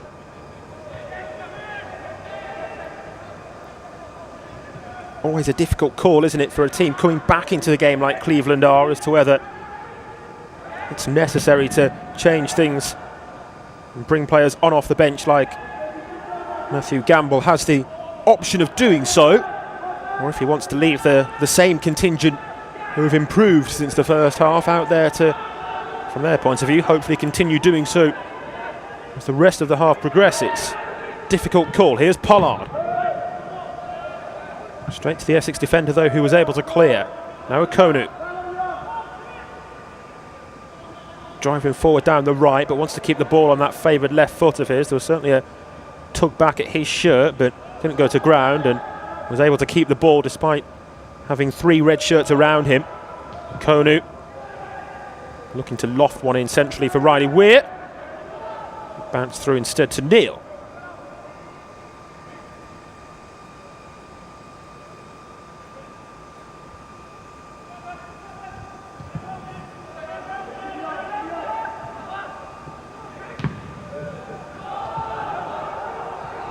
Helped on, but offside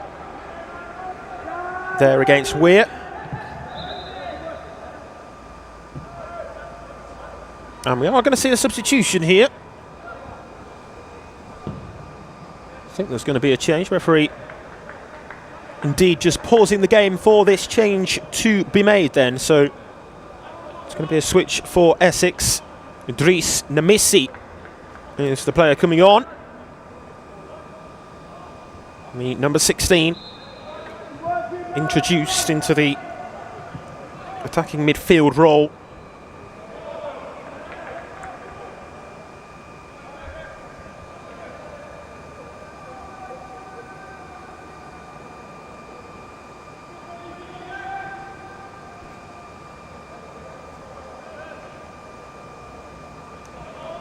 Headed there from Okonu, but only dropped back to a Cleveland player.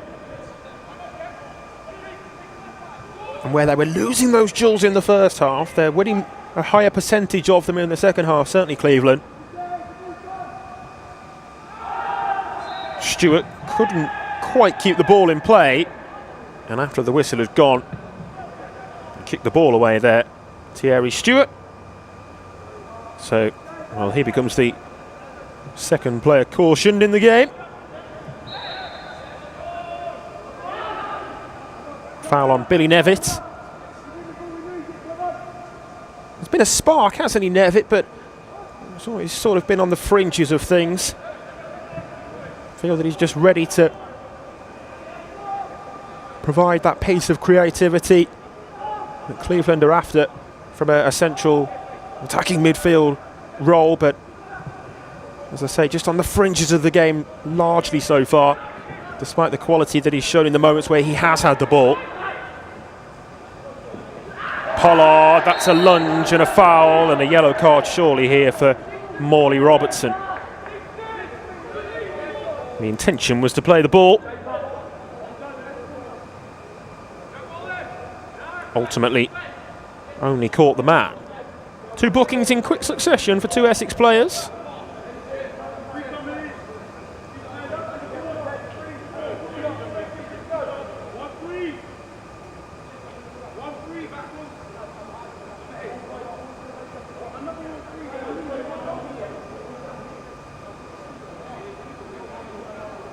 Wide free kick again then here. Well, we've already seen evidence of Cleveland not being afraid to shoot from outside the penalty box. This one from a more acute angle, but I wouldn't be surprised if it was a direct shot on goal. Indeed it is, but it's just too high and onto the roof of the net.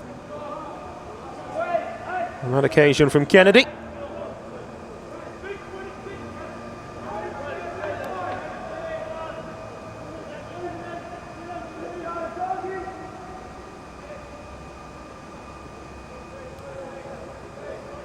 I think they'll feel that something might be brewing and on the horizon for them though now, Cleveland.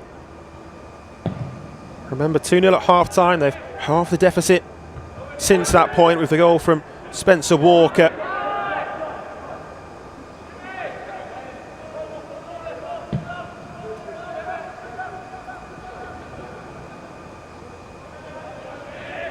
Definite signs of improvement in this second half for Cleveland, and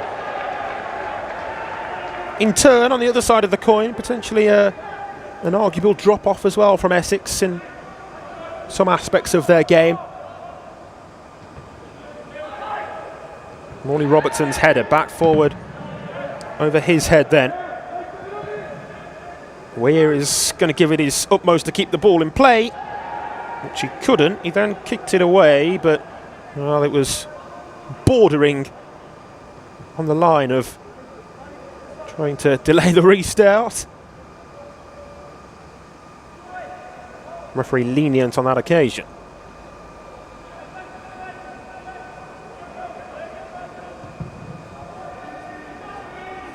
Neil's long goal kick, helped on there by Oscar Jackson. Stewart with Namisi, the Essex substitute, ahead of him. Forward then from Ebo, but can't find a white shirt. It's been the case far too regularly for Essex in terms of giving the ball away in this second half so far. Morley Robertson, the beneficiary of a misplaced pass on that occasion, in his favour though.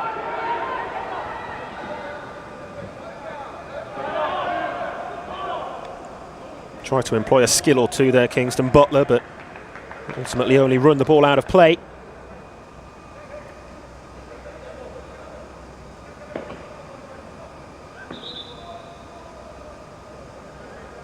Referee wants Feely to just hurry things up a little.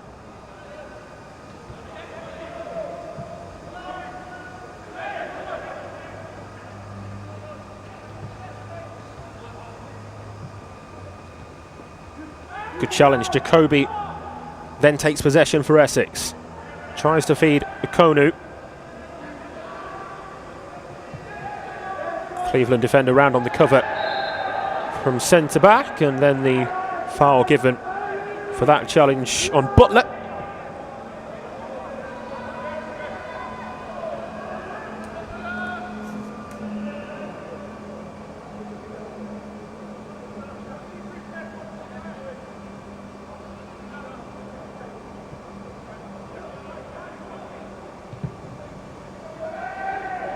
Plenty of space here in midfield, and the pass chosen was then perhaps the wrong one from Jackson. Had the offer of a pass out wide to the right, but tried to slip it through what would have been the eye of a needle really to find Nevis.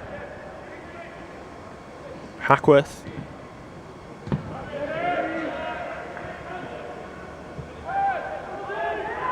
Again, just look at how much space there is there for Jackson in the middle of the park, though. He drills it across the penalty area, and maybe just on his heels a little bit that time, Walker, albeit was far ahead of him. But that'll be a concern for Essex, certainly giving Jackson so much space in midfield, like twice happened there. I wonder when and if, at what stage we'll see Harry Lambert on off the substitute bench for Cleveland as well. He's a central striker who Cleveland have to call upon in reserve. Scored in the semi-final win over South Yorkshire. Still being held back at the moment. Breaking through that challenge then was the substitute Namisi. Morley Robertson. Back to Namisi. Good tackle from Pollard. Cleveland get the throw in.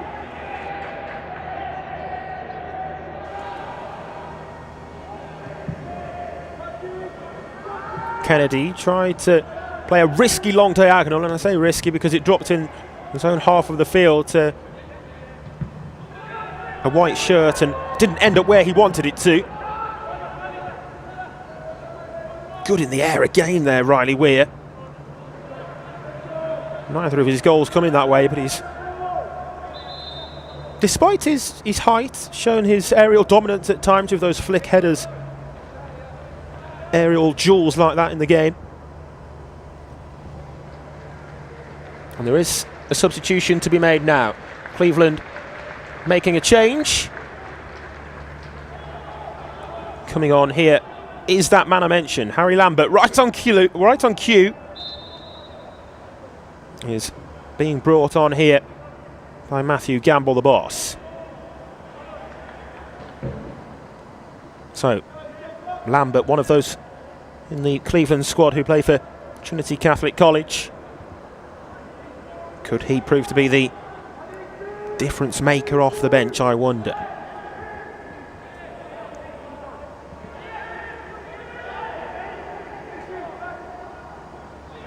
Outswinging corner then to be sent in here. Oh no, it's taken short actually. It was ready for an outswinger with the right foot, but it's taken short in the end.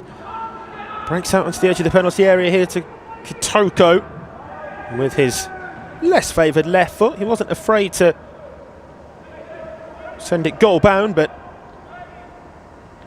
as has been the case at the other end as well with the long range shots that the Cleveland players have taken, it would have taken something very special to score from that sort of distance.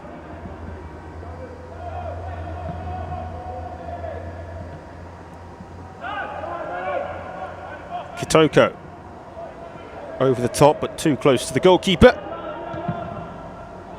And Neil, again, keen to set the tempo, set the tone for this potential Cleveland comeback, as he wanted to turn defence into attack immediately. That was the first thought in his mind. Yellow card there out of the pocket of the referee again. And I believe it's been shown there to Spencer Walker, the Cleveland goal scorer, so he now also has a caution next to his name. Pull back at the shirt of the opponent, I think, was the reason for that.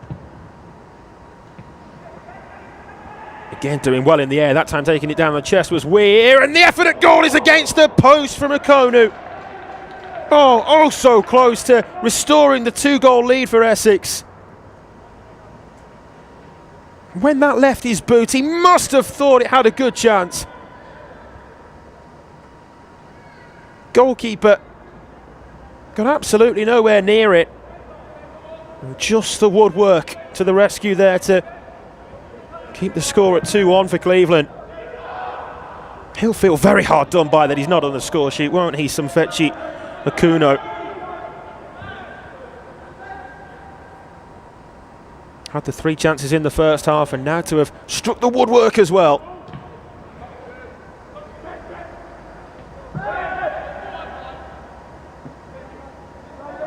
Neat play from Kitoko. Over the top again, and maybe Okonu will have another opportunity, that time well defended against though by Jack Chapman, the Cleveland skipper.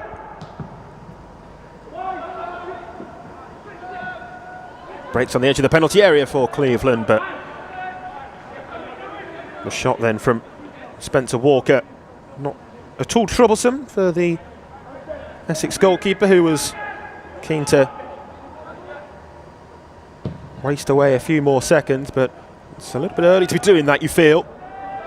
Game management, one thing where it's necessary, but bringing unnecessary mental pressure on yourself to try to see through the final 20 or so minutes, which it's likely to be with the stoppage time included at the end of the 90, is sometimes a dangerous game.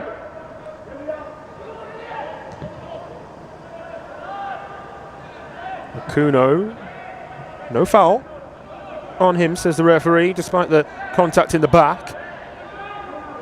And Kitoko has done well again to win the ball. He's going through an excellent spell in the game.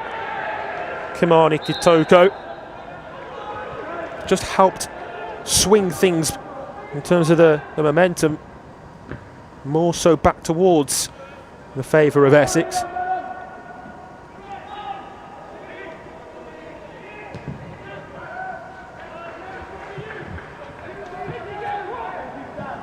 Down the right wing now, Cleveland come.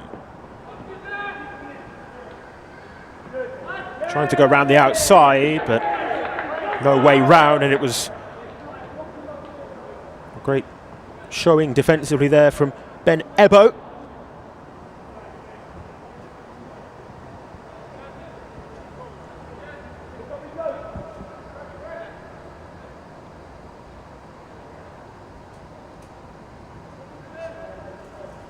As it stands then, Essex on course to make it back-to-back wins here in the Inter-County Cup finals, winners of the under-16 boys in the game prior to this, and still on the right side of the scoreline at the moment.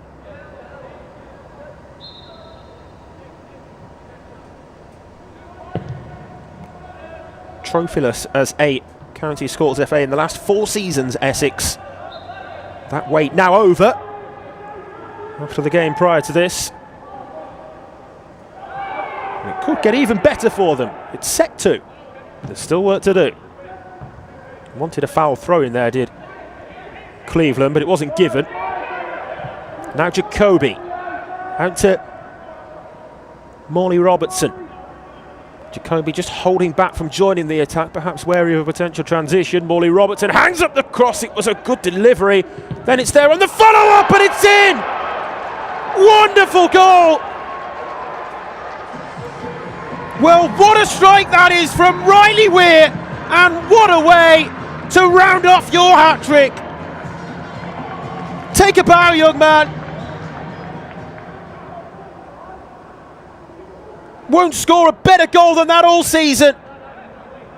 On the volley, right into the postage stamp of the top corner. It flew like an arrow. And Essex back with their 2-goal advantage restored.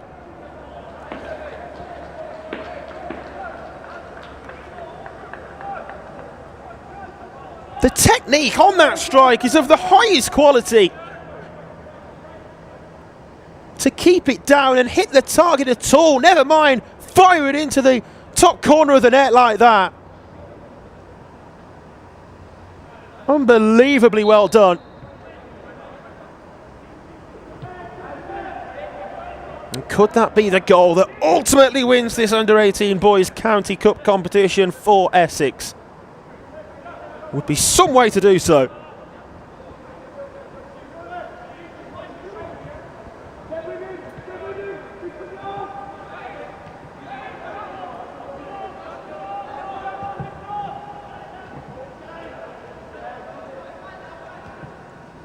Jacoby again looking for the star of the show, the man of the moment today in every way possible. Weir, and look at him go again as he pulls it across, maybe for number 4. Handball, the decision that time against Kitoko. But again, what about the quality from Riley Weir, who's just playing with confidence flooding throughout his ranks now. Why wouldn't he be?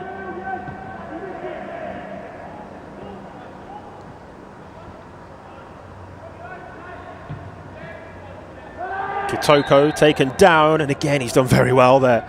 Kimani Kitoko.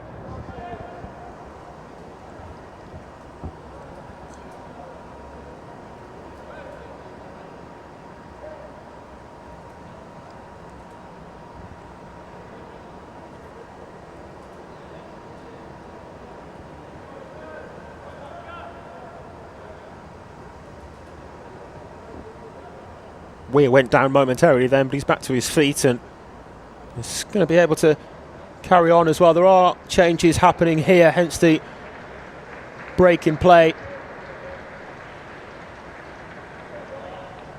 One of those being withdrawn is Oscar Jackson for Cleveland. Kieran Uppal is coming on in his place.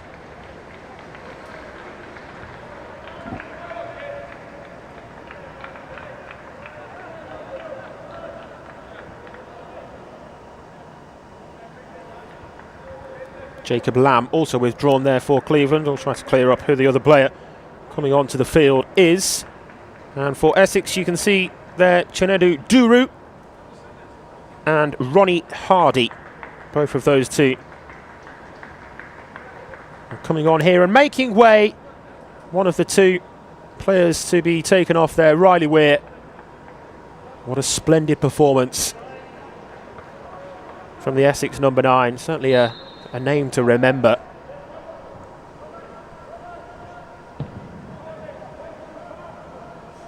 And the day which he and all the Essex players, but particularly he, I'm sure, will remember for the rest of his life.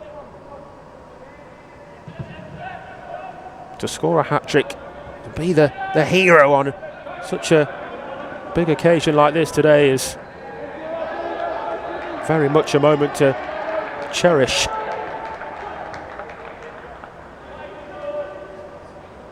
It just goes to show the comfortable position which Essex now find themselves in, courtesy of those 3 Weir goals, that they can take him off and wrap him up in cotton wool on the bench for the final 10 or so minutes.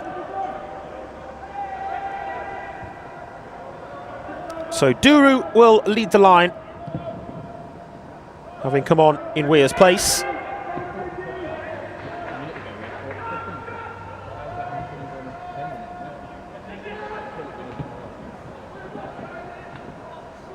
Or maybe an opportunity there inside the penalty area, trying to work a shooting angle was Butler. But again, the Essex defence did very well. There were 2 players quickly pressurising Kingston Butler before he could get a shot at goal away.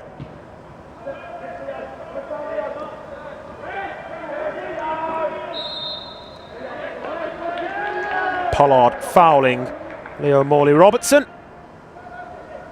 And again, the possession is back with Essex. 8.5 minutes plus stoppage time left. They're going to have to score quickly if there is to be any sort of grandstand finale to this game at Cleveland.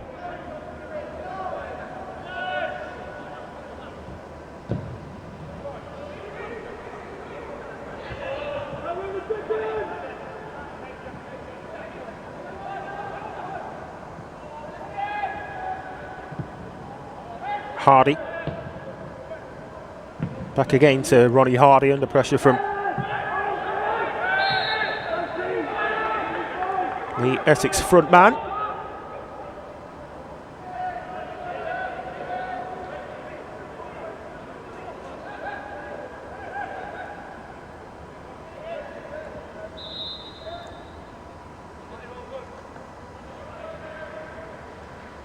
Another change being made, this time a single substitution for Cleveland. Jacob Lamb is back on, and he takes up position on the left again where he started this game. Replaces Matthew Pollard.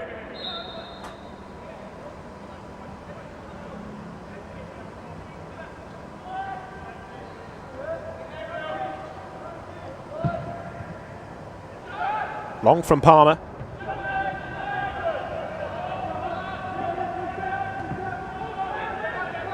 And back to Palmer again, who sends it forward first time. Off the head of the defender, under pressure from Duru. Good tackle then from Ronnie Hardy.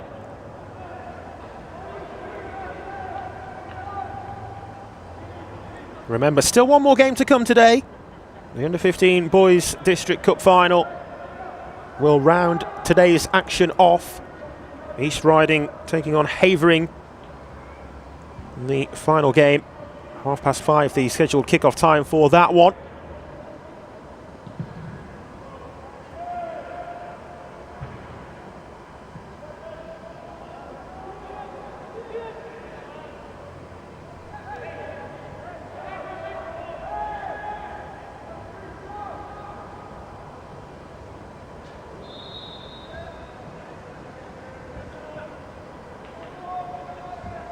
Again, another break in play. You'd expect there to be, there should at least be some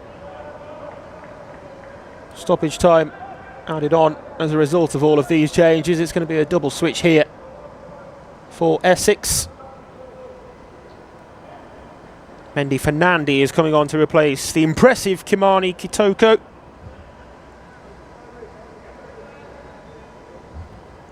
And the other player coming on is Asil Dapper.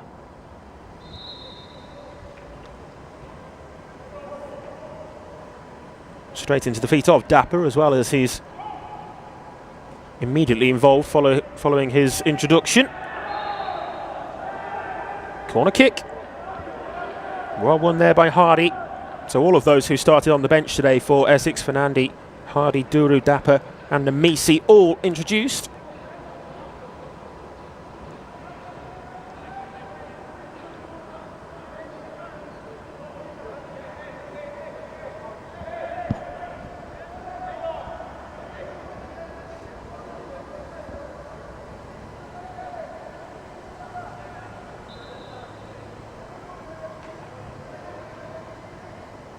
Four white shirts waiting for the delivery in the penalty area. It was lower than intended, I think, though, and comfortably dealt with at the near post area.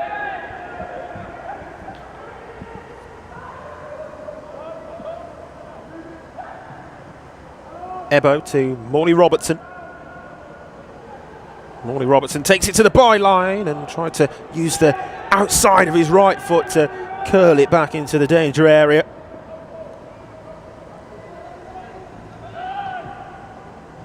Jacob Lamb, nice skill to begin with, but then gave the ball away. Dapper.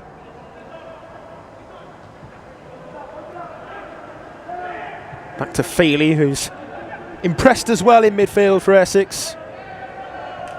The offside flag goes up that time.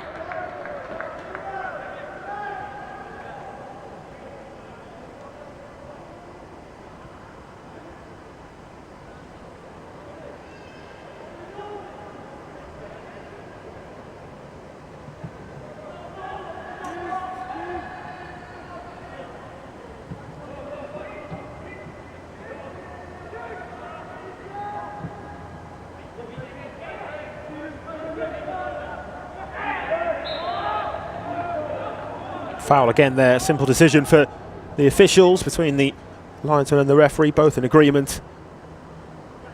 Both simultaneously giving that one. Still, if Cleveland could find a goal in the next couple of minutes, then they'd have the stoppage time to really pile the pressure on the Essex defence, but it just feels against all of the odds that they'll be able to, as things look, even create another opportunity, never mind find the goal that they're after. A couple of goals that they need. Since Riley Weir's third goal, Essex have once again really controlled the game from that point onwards. He's done well today, Jimmy Feely in midfield. One of a number of standout performers for Essex, but of course we know who the Player of the Match award is going to be going to. Riley Weir with the 3 goals, hat-trick hero. Couldn't be anybody else, could it?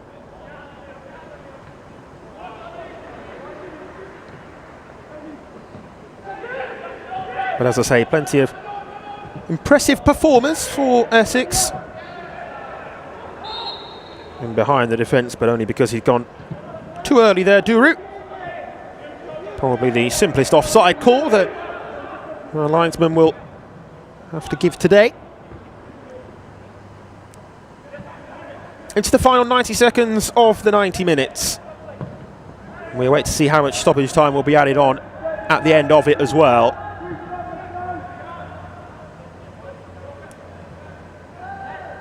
But the game just has that feeling now, doesn't it, as though it's just being played out to its conclusion.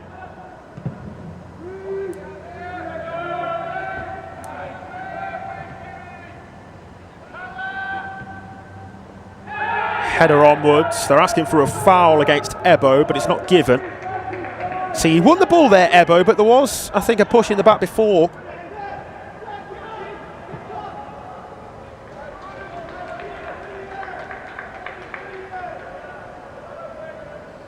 Out of play there from Patrick McGowan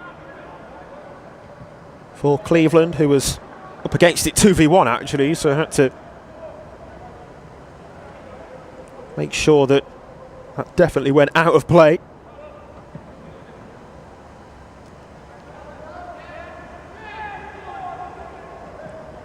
Nemisi. The ball just got trapped for a split second. Nemisi carries on, no foul given, and the throw in is Cleveland's.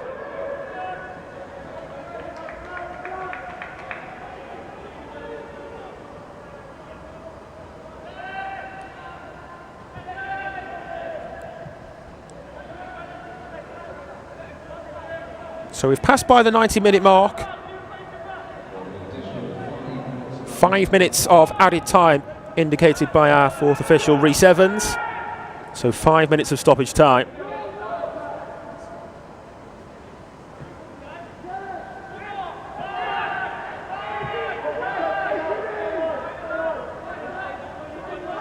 Thompson. Nice back heel, good skill. Chapman it was, I beg your pardon, with that back heel, the Cleveland captain.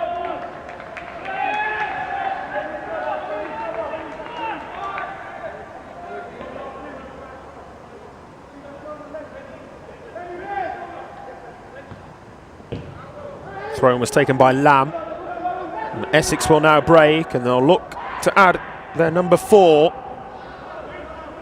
Joining the attack there quickly was Chinedu Duru, who had been back on the edge of his own penalty area, defending that space. Keen to get on the score sheet as well, I'm sure, as anybody on off the bench playing as a striker would be.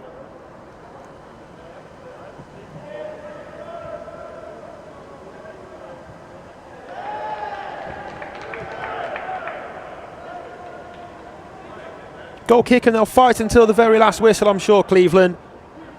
But really, that third Riley Weir goal has just killed all hope that they had of forcing a penalty shootout by way of finding an equaliser. Again, it's going to be another case of the game being decided in normal time. No need for a penalty shootout to decide the winners in any of the games so far, either yesterday or today.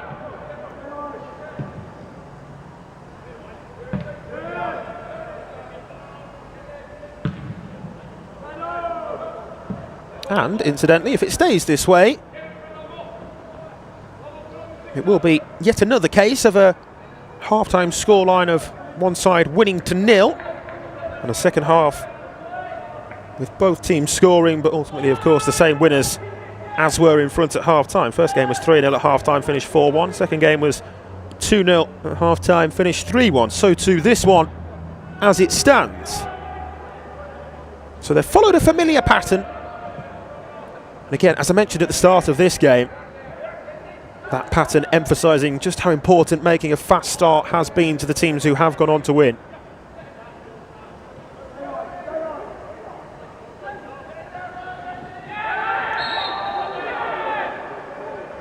Now Jacoby thinks he won the ball. You could see he was absolutely adamant there, the referee, that that wasn't a foul. Contesting the decision to its maximum, but the free kick given.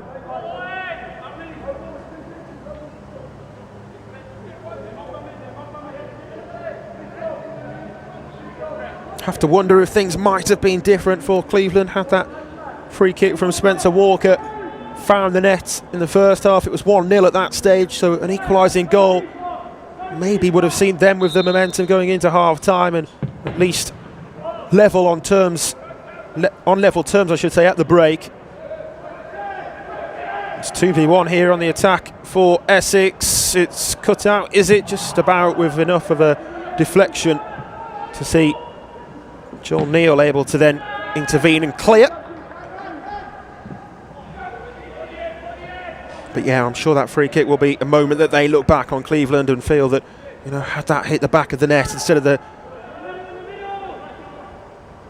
goalkeeper's right-hand post, then the story may have been different today. Offside, right call. Just snuck round the back, round the blind side of the Essex back line, and in doing so ventured into an offside position.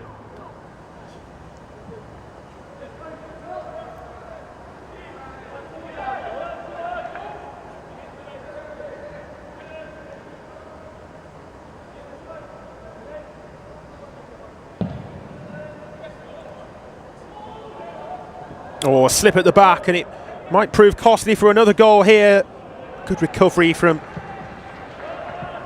his Cleveland centre-back partner,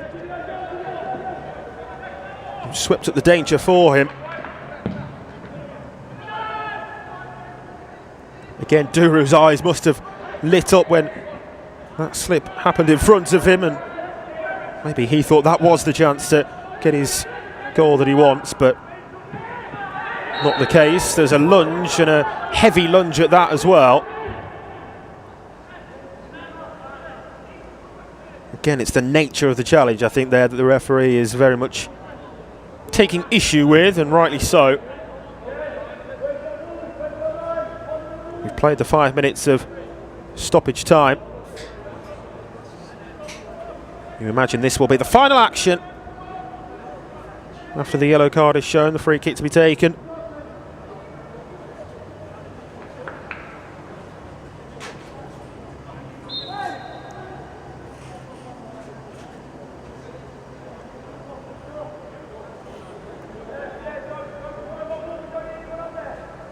Asking for treatment, so the physio is just being called onto the pitch, which leads to a slight further delay of the inevitable, but it will be the Essex captain, Charlie Thompson, to lift the trophy in our presentation after the full-time whistle as well. We'll bring you that live. And then, of course, if you're tuning in specifically for East Riding against Havering in the Under-15 Boys District Cup final, due to kick off in 5 minutes, I wouldn't be surprised if there was a slight delay to that kick-off, given that we need to get through the trophy and medal presentation as well before then, but it won't be long, I can assure you of that. They are on the way, just warming up in the dome adjacent to the main pitch here at Stoke City.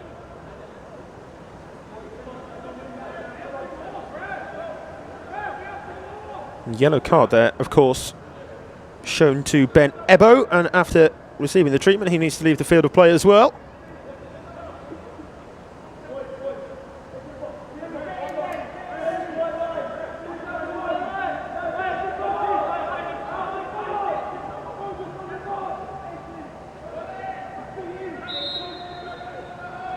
So the goalkeeper takes the free kick, lofted high towards the back post.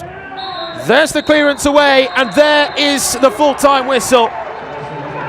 Essex with back-to-back wins here on day 2 of the ESFA National Finals. There was a yellow card for Taylor Jacoby after the full-time whistle.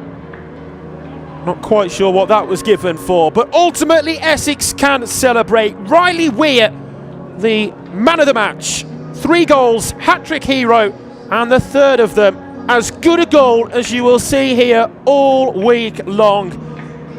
Absolutely splendid volley right into the top corner. A goal worthy of winning any game. Enjoy that one in the highlights, which are coming up next for you.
presentations for us this evening for the English Schools Football Association, Chairman Nick Loftus and Chief Executive Andrea Chilton.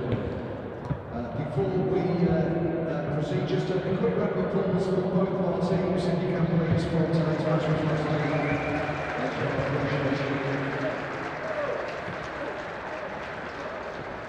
and also a gratitude to the match officials from the game today, referee Ian McGuinness, assistant referees Lydia Cooper, Mark Taylor and third official Reece Evans.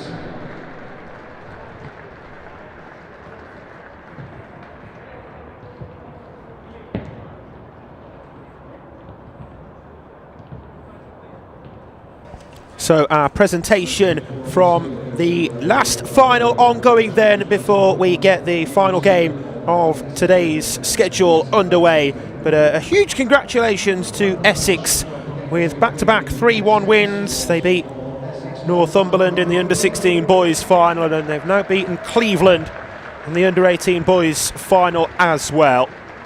Our match officials Ian McGuinness and his assistants Mark Taylor and Elliot Cutler, and the fourth official Reece Evans, have just come forward to take their individual medals, followed by our player of the match, Riley Weir, who really was the star of the show.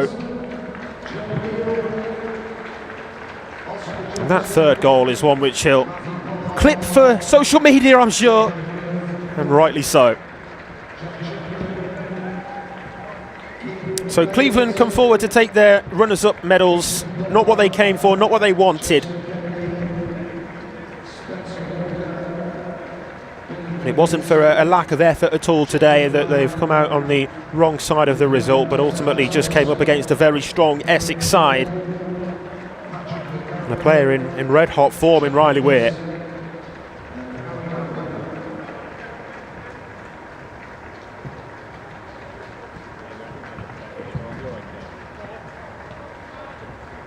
So disappointment then for Cleveland, commiserations on the result today, but more importantly, congratulations for reaching the final over the course of the Under-18 Boys County Cup campaign. Coaches Matthew Gamble and Matthew Jenkinson coming to take their medals as well. Their job now, I'm sure, is to lift the players and raise the spirits in the camp again, which can't be an easy thing to do. But now here come the Essex players. One by one they come forward to take their gold medals. The reward for such a great display today, but also the hard work that they've put in right throughout the season. The games they've played home and away, the training sessions, and all the hard work and commitment that goes into creating a team as successful as all of our winners are here on finals week this week.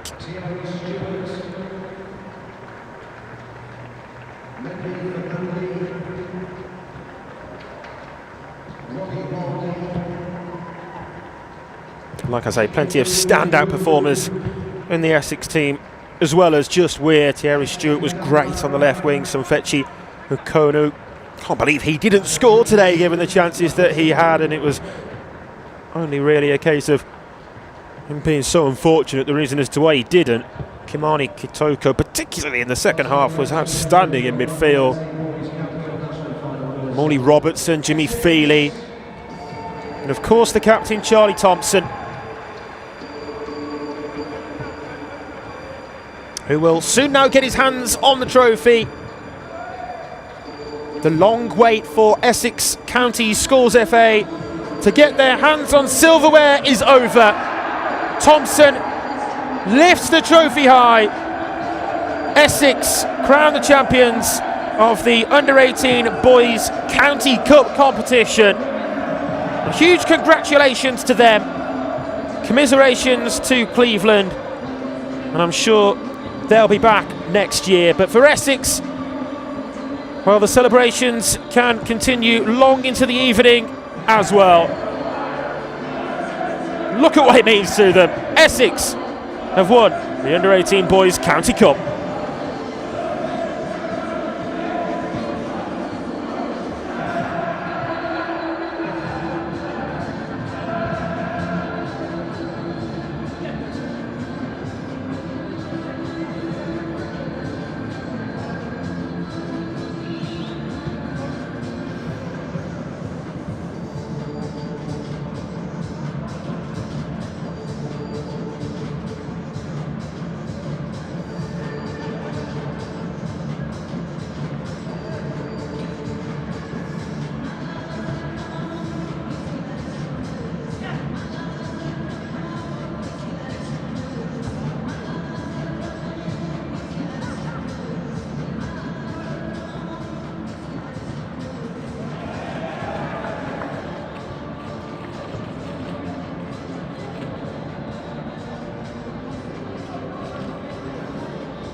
So welcome back then. Time for our final of the day. The Under-15 Boys District Cup comes to its conclusion here at Stoke City FC. Will East Riding or Havering get their hands on the trophy come full time?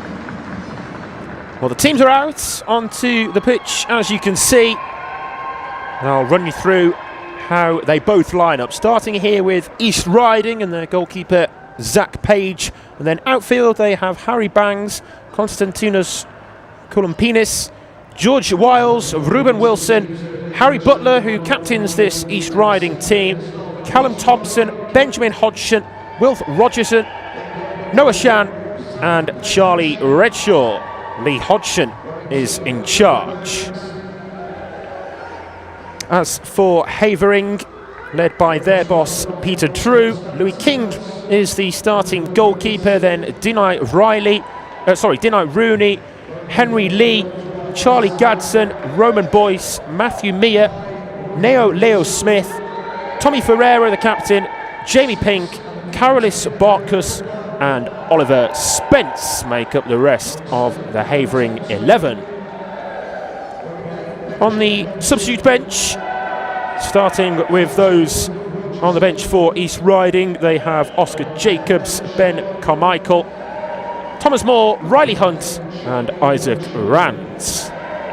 As for Havering, as you can see there on the right, Jack James, Jay Lush, Reese Ballum, Harry Smale and Emmanuel Olibacola Sogbetten. Our referee for this one is Mr. Reese Evans. His assistants are Mark Taylor and Elliot Cutler.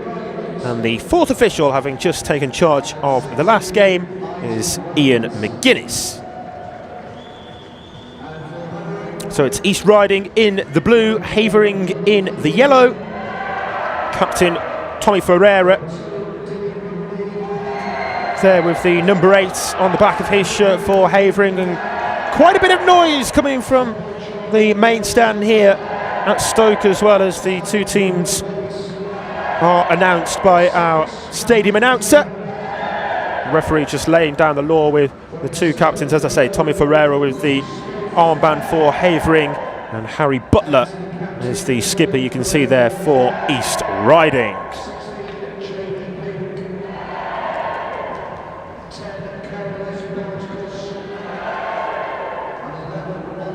Well, East Riding reached the quarter-final of the plate competition last year in the round of 16 the year before. They've now broken into the Champions Cup and not only done that but gone on to reach the final here.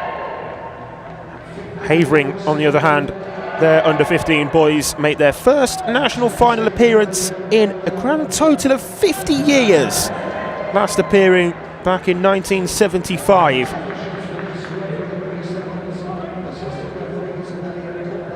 They beat last season's finalists in Aldershot and Farnborough actually in the semi-final. And in all of their games they've found a way to win so far, with plenty of tight victories. Which way will this go today as Havering start on the front foot, despite the fact that East Riding there had the kick-off? They gave the ball away pretty much immediately from it. And Leo Smith, who's a name that I remember from commentating on previously in the PlayStation Schools Cup at West Bromwich Albion, scored an absolute screamer of a goal last season in those finals in that particular schools competition. He's wearing the number 7 shirt and playing on the right wing for Havering today.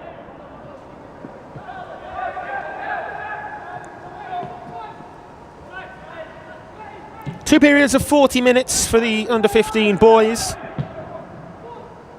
If we are level at the end of the 80-minute total, it would be straight to penalties as well. There's Charlie Godson. Looked to foul and the referee agrees. First free kick of the game goes Havering's way. 13 goals we've seen across 3 games so far today.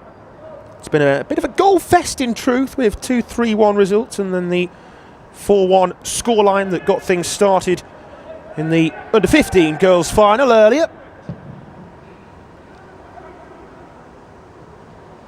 And that delivery bounces through the penalty area and comfortably into the hands of the East Riding goalkeeper Zach Page. Representing his school, South Hunsley. 8 representatives from South Hunsley in the East Riding squad. Lovely skill there from Leo Smith, and he was fouled as well, but the referee's playing the advantage and keeping the ball in play. As the game goes on, Leo Smith back to his feet, first couple of minutes played. Drilled into the penalty area as it ricochets out of there now to Noah Shan.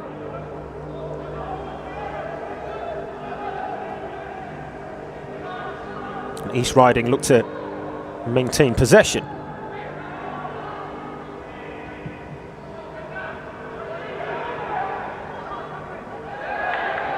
No foul given there for the challenge on Wiles. The game was allowed to continue. And again, as the advantage is being played for Gadsden. Clipped forwards. It bounces in the area, and the shot on the spin. Not far away at all. First opportunity of the under-15 boys district final, and that was a big chance as well.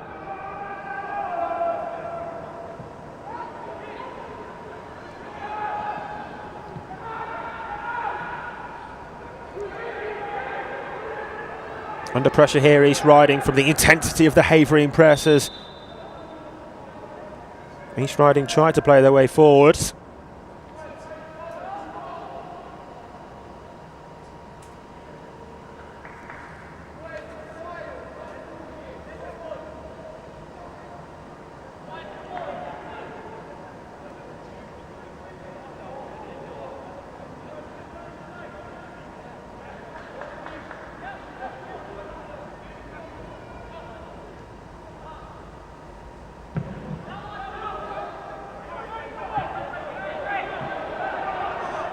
In behind here, there's no flag, there's no whistle. And much to the gratitude of the Havering defence, goalkeeper Louis King was able to keep it out. One-on-one, the goal would have stood. And you can hear what the Havering travelling contingent had to say about that. They thought that the game should have been stopped there. Play was allowed to continue, and Louis King coming up with a big save there early on.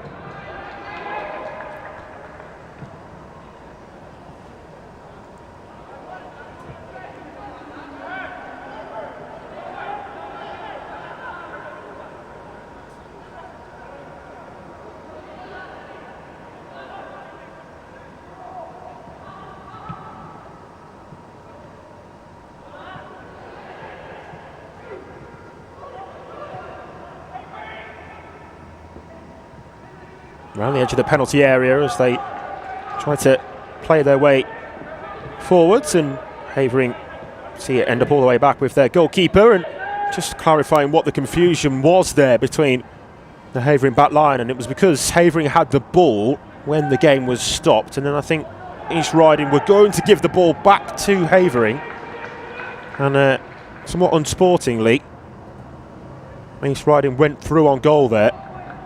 Would have been interesting to see what had have happened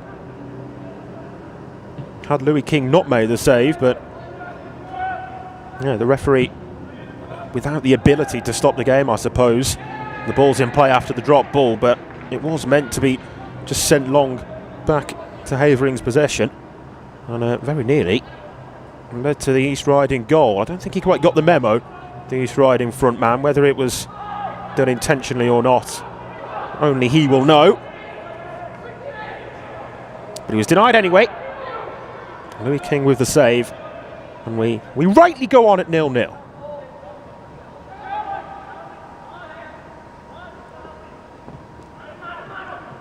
Gadsden. Back to Matthew Mear.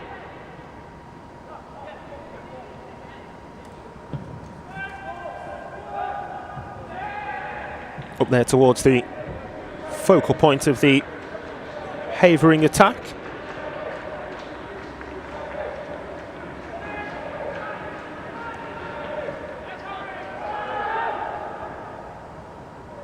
Oh, the ball's just hit the referee there. Couldn't get out of the way of it. Rhys Evans. So again, we'll restart with the drop ball this time. East Riding free to do whatever they want with it. Just got word of a change in the officials as well. Still Rhys Evans, the man in the middle with the whistle, but Mark Taylor now on fourth official duties, and Ian McGuinness is running the line.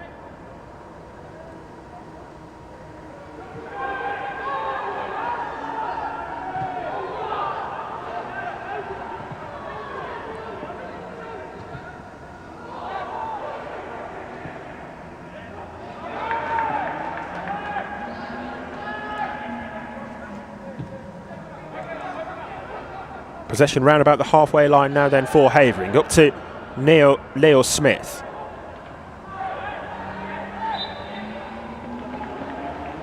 Free kick.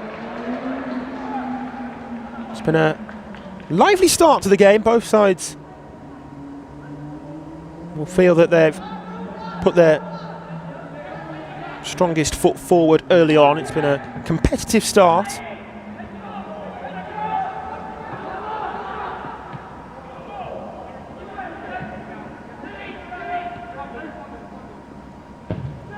Goalkeeper King up towards the halfway line, and it's flicked forward then as well, but out of play.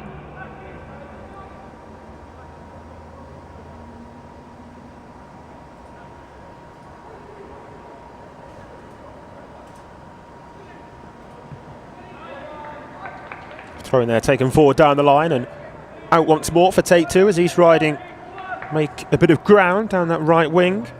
Wilf Rogerson just going to retrieve the ball for this secondary throw-in to be taken.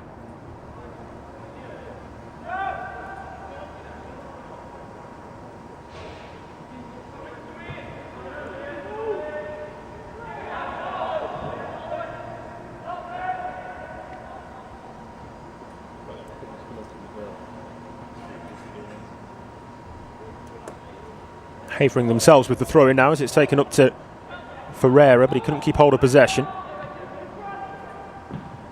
Hodgson tried to link the play then for East Riding, but Havering with the ball again. Running out of room, shepherded out by Rogerson.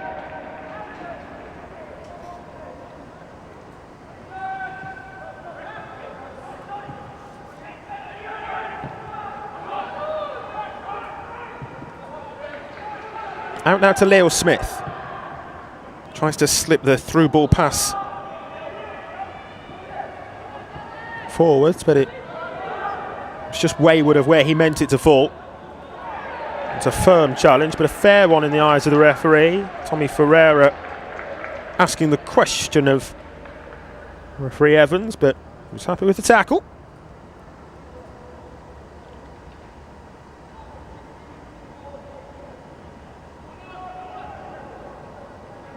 Rooney takes the throw in. Here's Leo Smith. A couple of nice step overs and his delivery into the penalty area. Sent away then. Collected in midfield. Havering having the lion's share of possession so far in the opening 10 minutes.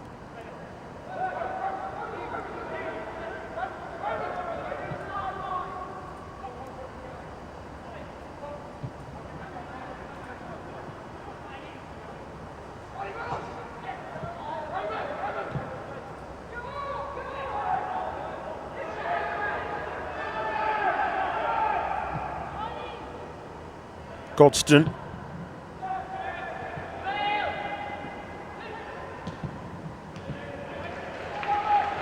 And that pass cut out right down below us. Out of play from Rooney. The throw in for East Riding to be taken by Ruben Wilson. Still 0-0. East Riding up against Havering in the Esfa Under-15 Boys District Cup final from the Champions Cup.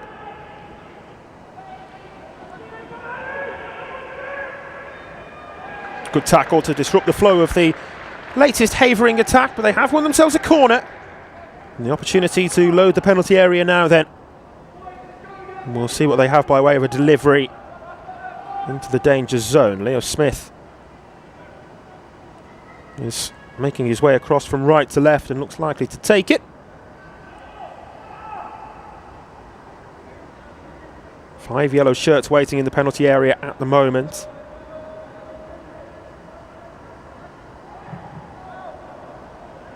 Taken short instead, out onto the edge of the box. Jamie Pink was the recipient of that pass.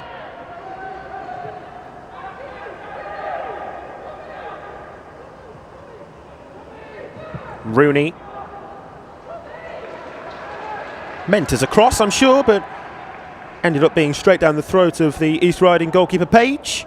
Just had to readjust momentarily, but it was a simple readjustment for the He's riding shot stopper. Wilson stabs that forward, but to nobody in a blue shirt. Leo Smith picks up possession. Now Rooney. Havering, without really creating a whole host of opportunities, certainly beginning to stamp down their authority on the game in terms of the possession and overall patterns of play. Referee stopped the game. Now, has he given a free kick or has he just stopped the play for a head injury? We'll have to wait and see what the restart is. The physios are being called for from the East Riding bench.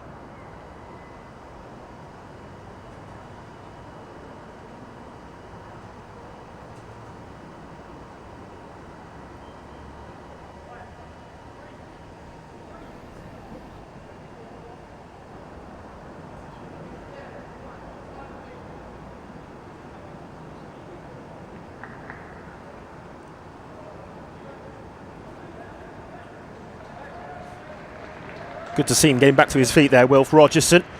He's going to have to leave the field of play for the time being, but seems okay after taking a little bit of a blow in that latest coming together.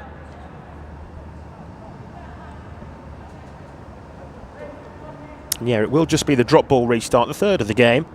First of which very nearly led to a highly controversial moment. But again, this one just to be dropped back into the possession of Havering and at the feet of the captain, Tommy Ferreira. So he's riding temporarily down a man as Rogerson is yet to be recalled onto the field of play. Long it goes from Bangs. Rogerson back on now, so he's riding back to the full complement.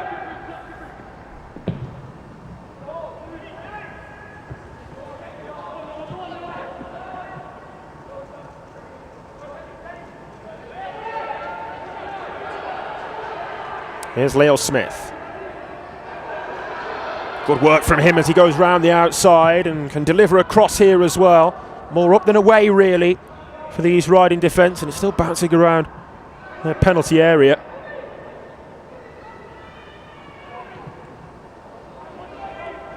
Leo Smith. Oh, lovely skill. Look at that as he delivers the cross.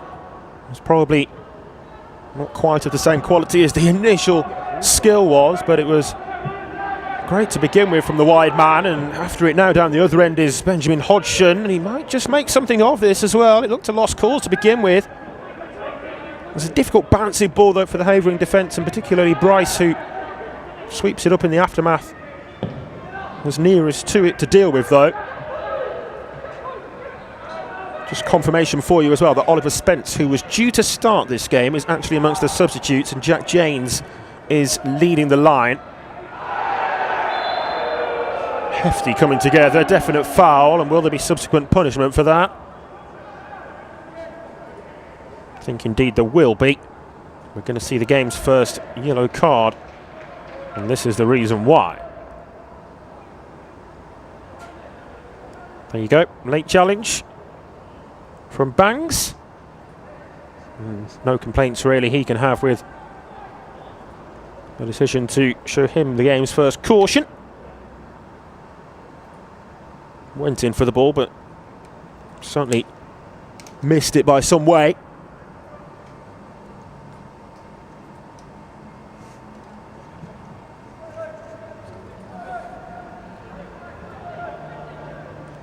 "16 minutes played, no early goals. Each of the three winning teams so far today did score within the first quarter of an hour, but still nothing to separate these two here. As Henry Lee sends the ball towards the opposing penalty area. No, Gadsden kept in play, just about prevented from crossing the line. Hodgson after it, and Rooney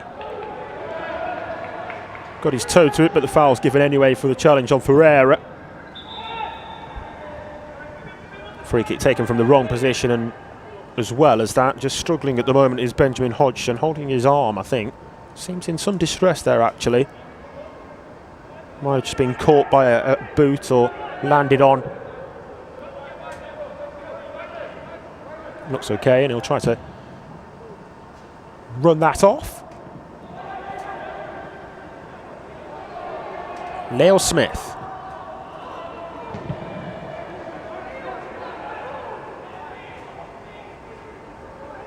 East Riding ball.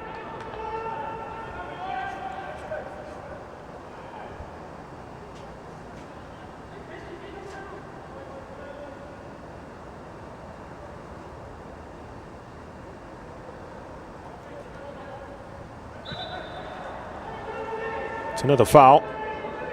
That time against Leo Smith, so the free kick for East Riding as their captain Butler was fouled.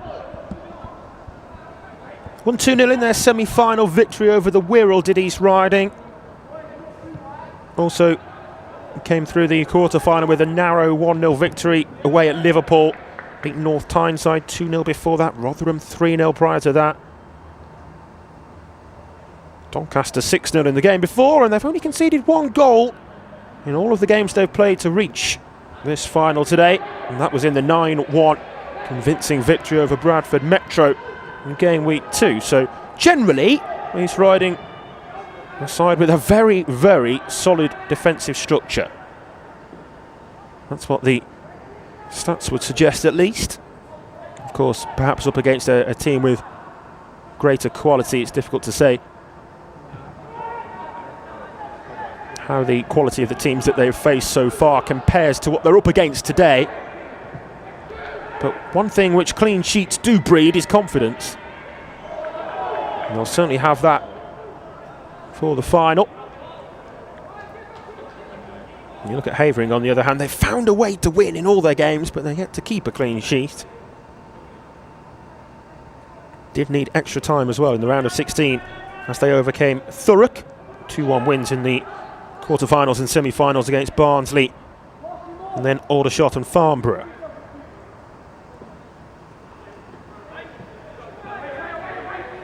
But the teams here seem well matched. Like I say, no early goal, nothing to separate them. Off the head of Harry Bangs, and then it's helped forwards, but collected in midfield for Havering. Out here to Leo Smith. Leo Smith with the option infield, which is used. Good pass, back to Leo Smith again.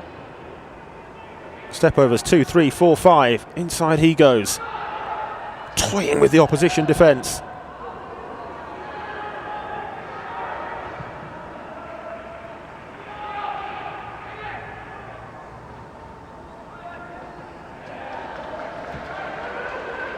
Havering ball.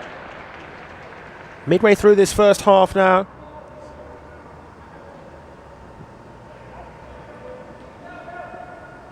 Up there to Jack James, back to Leo Smith.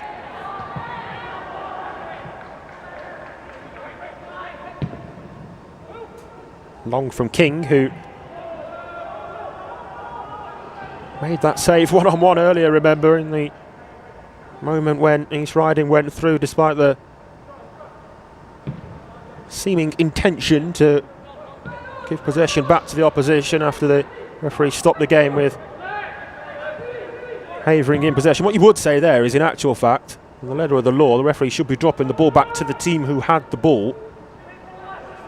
Gone are the days where teams need to give the ball back to the opposition, like he seemingly asked East Riding to do there. And I think since that point, he's, with the subsequent 2 drop balls, giving them back to the correct teams.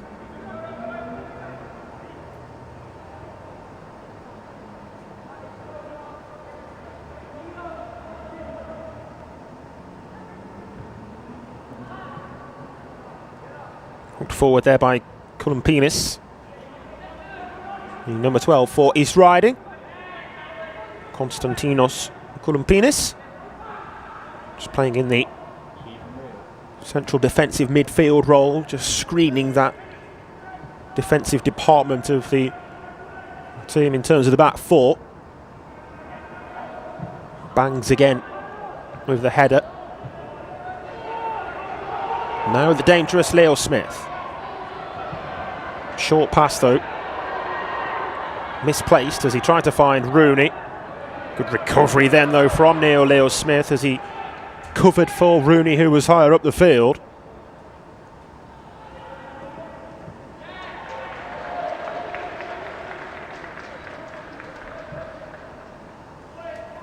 Havering knocking on the door.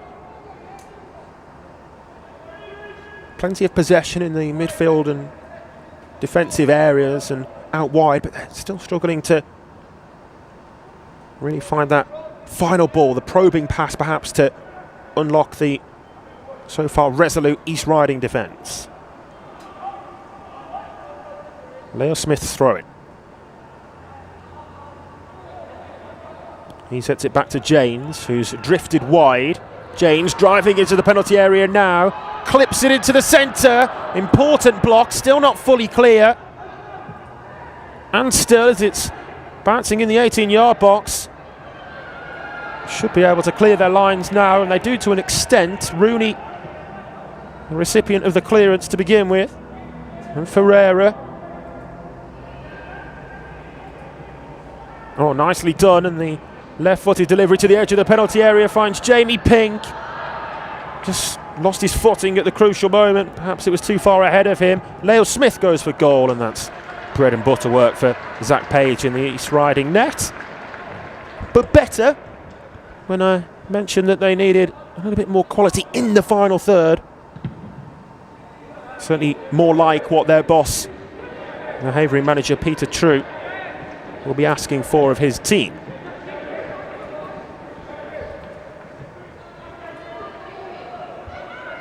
You imagine that it will be Havering and their manager the happier of the two team coaches.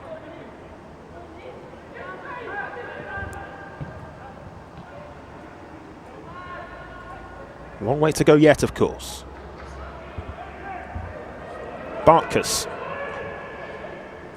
Neat layoff.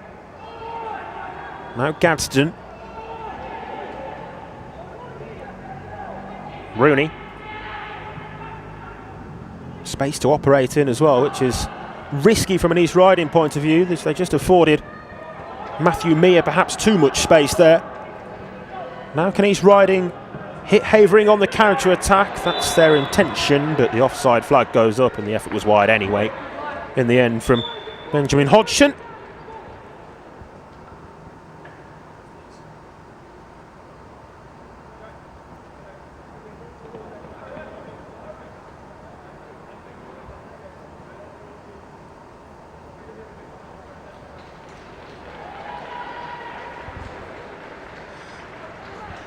Substitution, first of the game. So change here for East Riding. Number 17, Ben Carmichael, is coming on. I think it was the number 12 of Konstantinos Koulompinis whose number went up on the board there as well. So Carmichael introduced. East Riding show their hand first by way of switches from those players on the bench. Risky pass, but a good one, and then the layback was importantly first touch as well. Sometimes you see players at all levels of the game dally on the ball too much, too riskily in those sorts of areas, take too many touches, but it was well laid off by Harry Butler, and I think goalkeeper Page placed full trust in him to do so.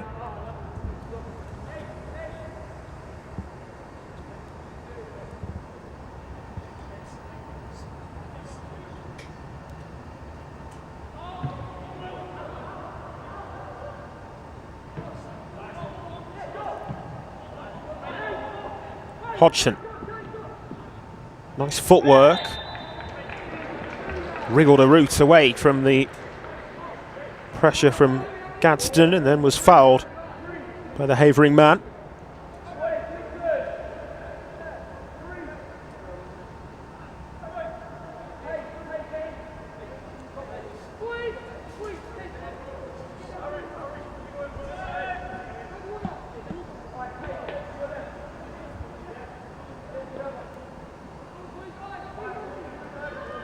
So lining up this free kick then here, East Riding, as it's sent into the danger area, flicked on, and the header goal bound is over the bar.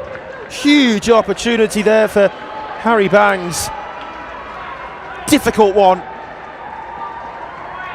Didn't really do too much wrong as it was flicked his way, beat the goalkeeper to the ball, and just unfortunate for him that it went over the crossbar rather than beneath it and into the net. Won the duel, didn't he? Won the 50-50 with the goalkeeper.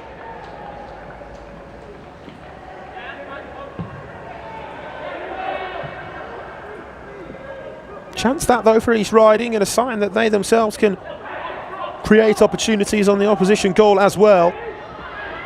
Hodgson, and then the shot from the edge of the area isn't far wide at all. Louis King seemingly calm in seeing it past the post, but it was only a whisker wide there from Butler.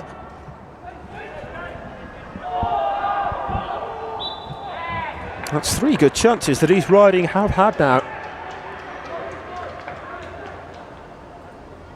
Haven't had the majority of the ball, but they have, when they have had it, looked bright going forward and therefore have been creating the chances.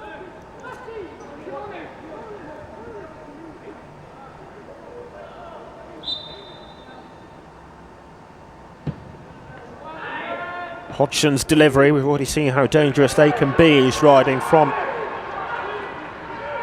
set piece free kicks like that, but comfortable catch that time for King.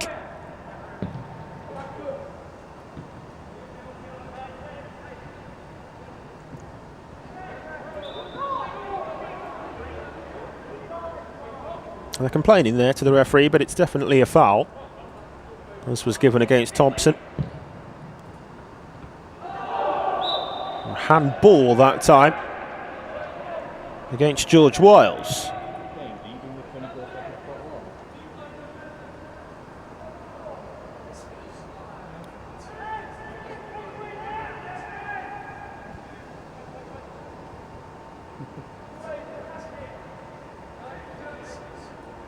Similar sort of opportunity to the 2 free kicks that East Riding have just had now for Havering to send the players forward from the back. Corner.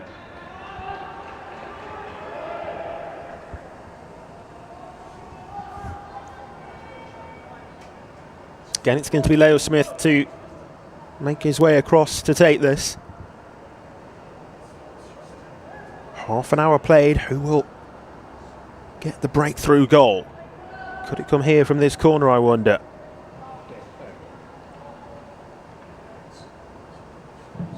Leo Smith swings it in there. Goalkeeper came, but it was headed away from him before reaching Zach Page. Thompson it was with a good firm header out.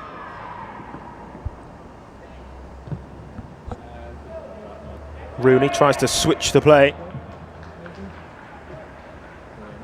That time well won in the air by Rogerson.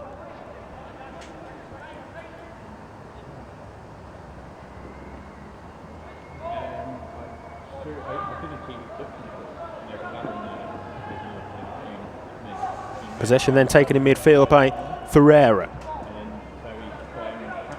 Now Pink.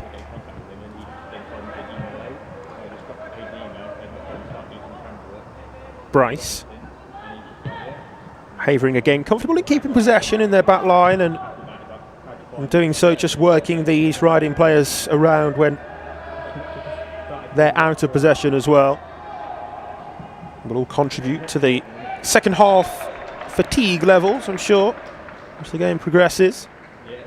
It is a big old pitch out there, as I said earlier, for the under-15 girls team. Same age group here with the boys final on the Stoke City pitch.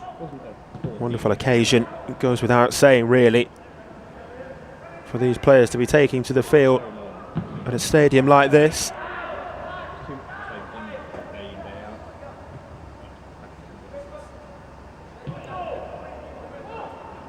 Here's Roman Bryce.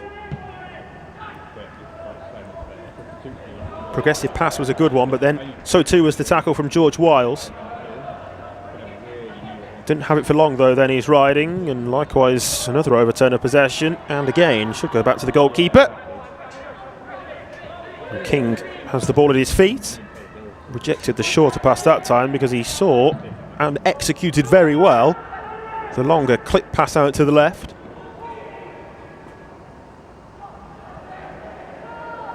Very calm, Zach Page. Both goalkeepers, in actual fact, look very astute, don't they? From what we've seen so far.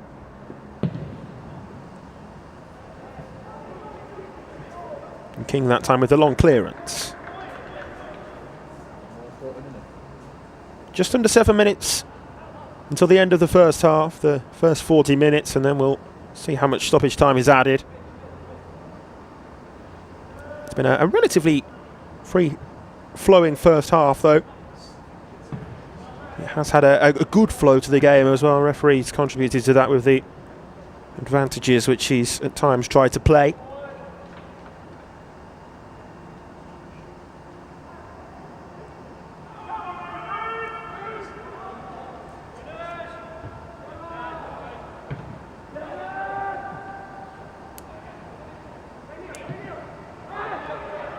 Leo Smith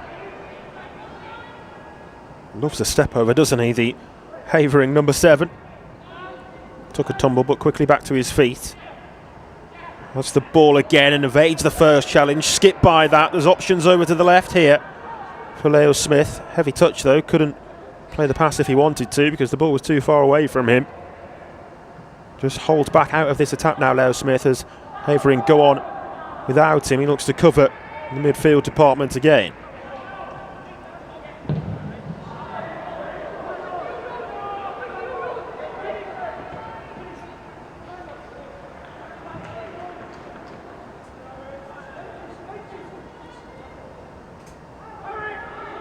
I think it must have been a double substitution when Carmichael came on for his riding, by the way, because Thomas Moore is out there now for the team in blue and black. I think he replaced Noah Shan. There's an opportunity maybe here for Havering. There's no flag as well, onside. Over by that left corner flag, but East Riding set up more structurally a defensive unit. Offer of a 1v1 up against Rogerson. Toying with him and delivering into the area.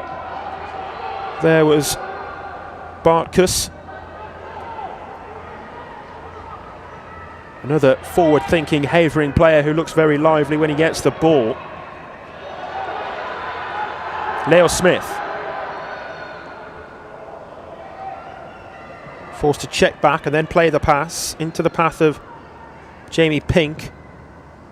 Tries to use the outside of his foot to find Bartkus, but it was misplaced. Might have just been better off using his less favoured left. Great tackle in midfield. Look at that for pure determination to win the ball back again. Flip forward in the channel for Jack James to chase after. Wiles put it out for the throw-in.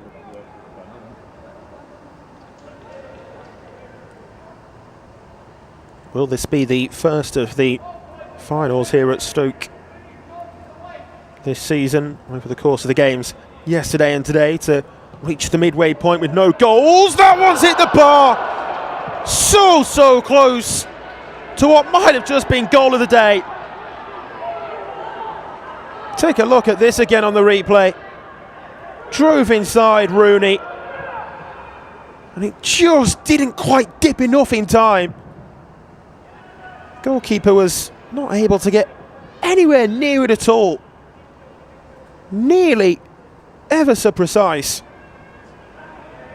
Agonising there for Havering that it cannoned back off the crossbar, and the woodwork's been hit on a number of occasions today actually. That must be the 5th time I think that the post or crossbar has been struck across the 4 games today. So many players across so many teams seeing efforts like that denied only by the woodwork.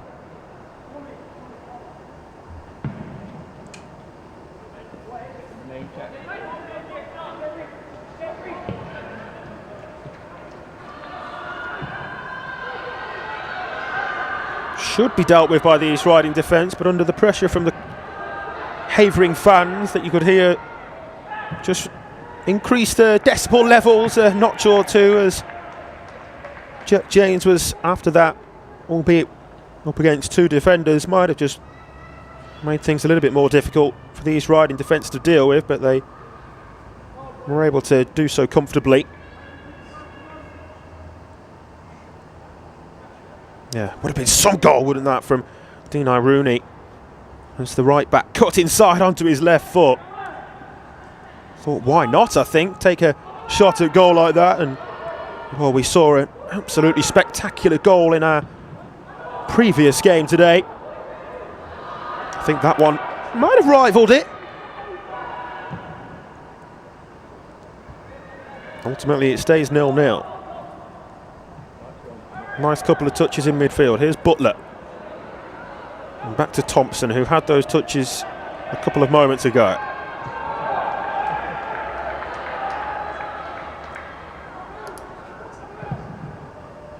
Back to Page in his light blue goalkeeper's kit, in contrast, slight contrast to the navy blue of the outfield players.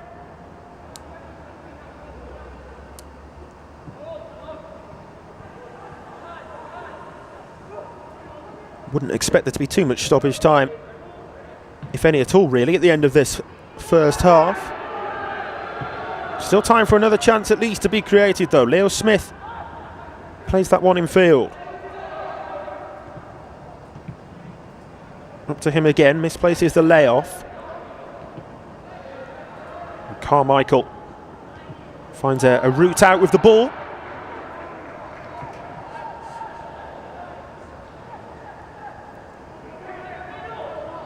Banks slips the pass into the midfield. Composed, wasn't he there, Harry Banks, in playing that sort of a pass? Probably something which the East Riding manager will be asking for more of from his team as well. Have got better as the half's got on in keeping possession and not just giving it straight back to Havering. So we do move into stoppage time then.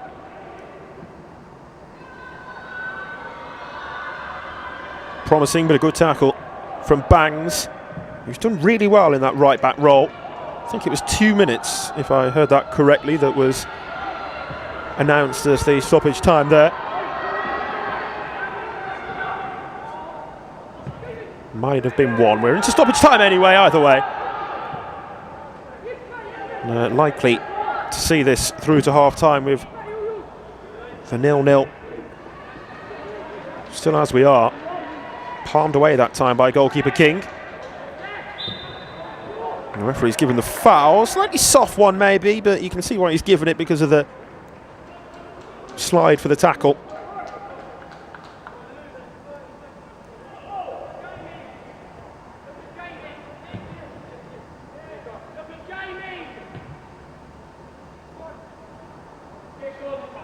Lee. Not the pass that he was after. One in midfield there by Butler.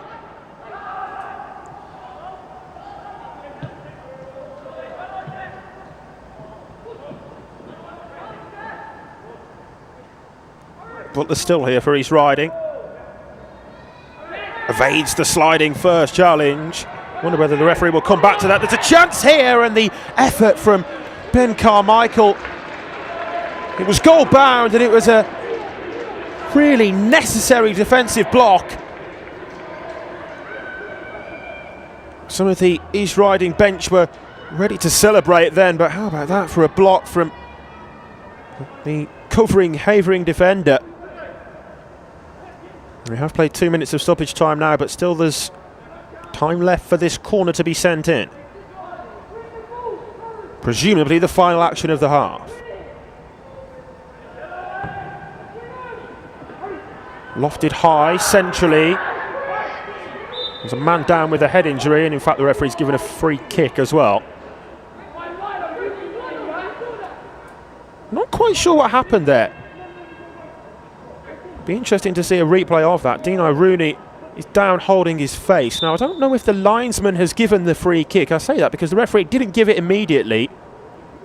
And he seems in some discomfort there, Rooney. And is the referee going to go across and have a word with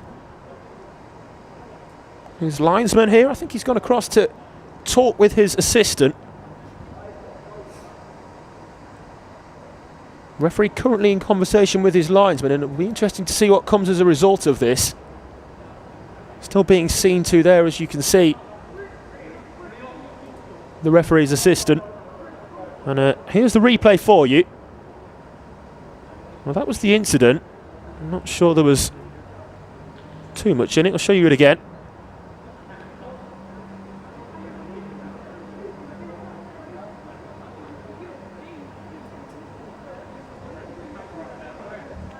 Didn't seem to be too much in that on the replay showing the referee having had the conversation with his linesman just back in the 6-yard box to make sure that Rooney is okay.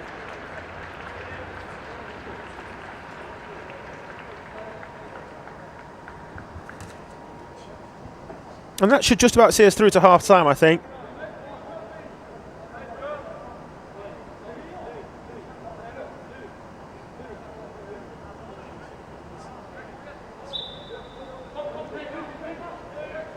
Rooney back to his feet, but moving gingerly. And there is the half-time whistle. No goals in the first half of the Under-15 Boys District Cup final. Both sides have had chances, those which you will see on the half-time highlights reel, but ultimately still very much all to play for in the second half. Half-time score, East Riding 0, Havering 0.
So welcome back then for the second half of the SFA Under-15 Boys District Cup Final here at the home of Stoke City. 0-0 at half-time between East Riding and Havering, but actually going to start the second half where we left you with from the first half, with the analysis of that incident at the end of the first period. And having just looked at it back on the replay, I actually think that Charlie Redshaw can count himself very fortunate to have got away with that. There's a definite movement of the arm towards the midriff, the stomach of Dino Rooney, and albeit Dino Rooney was down holding his head, which there was certainly no contact with, there was a definite movement of the arm towards Rooney's stomach, so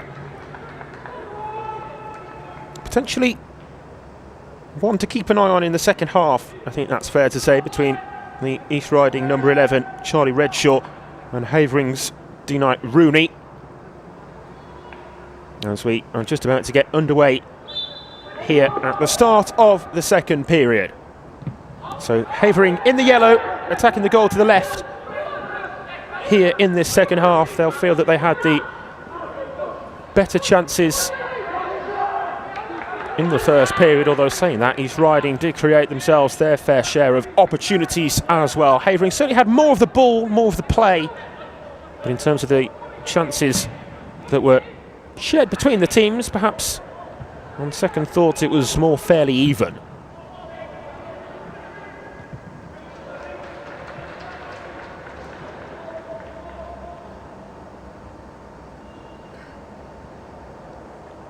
Goes without saying that this is a huge second half for both of these teams. Big half-time team talks completed now by Lee Hodgson for East Riding and Peter True for Havering, as well as East Riding advance right to the byline. It's out now for the goal kick.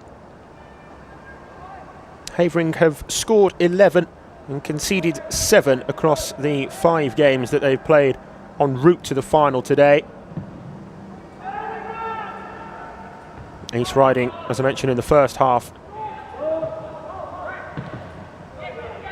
have only conceded that 1 goal in the 9-1 defeat. In the games that have seen them reach this point, and across those 6 games they've scored 20 times.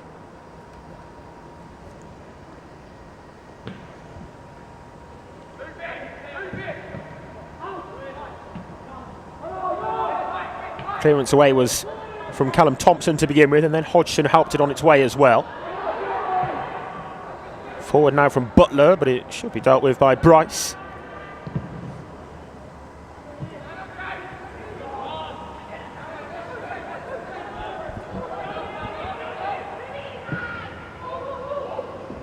Searching ball, tried to play it over the top there.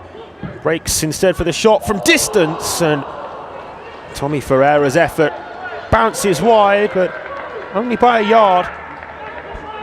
Had the goalkeeper Page scrambling across to his left as well. It was sweetly struck. Went searching for that bottom corner.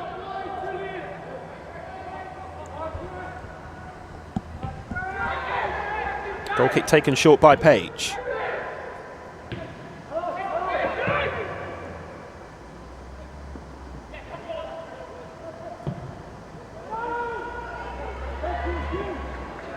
After it then for East Riding was Thomas Moore, the number 9, who joined the action in the first half, and he has the ball at his feet now, only momentarily, as it's a good tackle to take it away from him.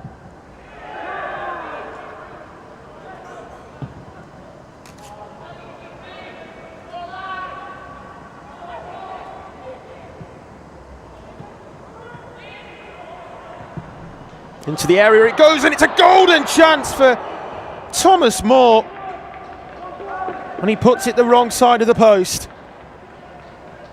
What a golden opportunity that is for East Riding right near the start of this second half. Just dragged it, didn't he? Tried to be almost tried to be too precise, it seemed. Probably just needed to sweep it goal bound, and it probably would have been 1-0. Went right for that bottom corner, and I think he Sort of was a little bit off balance. Lost his footing as he shot. Still, I think he'll feel that he should have been doing better there. Well shepherded back by Bangs to goalkeeper Page.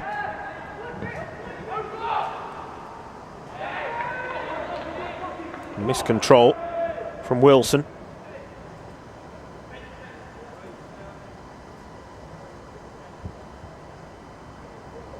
Rooney's going to take the throw-in.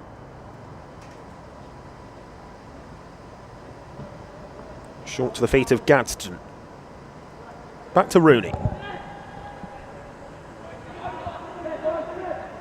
All the way back it goes to Roman Boyce in the Havering defence. Now Henry Lee. This is Bartkus, who was a bright spark as well on the left wing for Havering in the first half. Ferreira, good pass, picks out Leo Smith, changing the angle to try to work a shot, and the ricochet, the deflection really took all the pace off the effort anyway. Zach Page was able to go across and pick the ball up. 5 played since half time, still as we were at the break, but East Riding will feel that they've started one much better than they did in the first half, and 2, they'll feel that they've been the stronger team of the 2 so far since half time as well. There's another opportunity for them here. Here's Redshaw.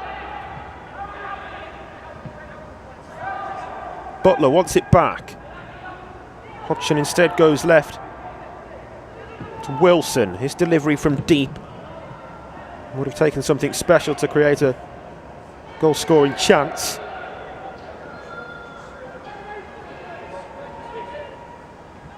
Bartkus. And across there is Harry Bangs. Been really impressed with him at the back. Made that one missed-time challenge which ultimately saw him cautioned. Only player booked by the referee so far, but generally in his overall play, it's looked really solid at the back for East Riding. Rogerson's clearance, and it's kick-started the counter-attack here as well for the boys in blue.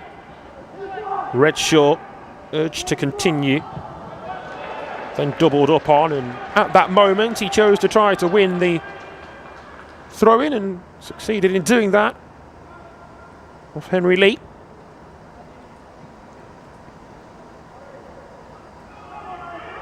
Rogerson takes that throw-in short and swings the delivery into the area, but it's a good claim from King.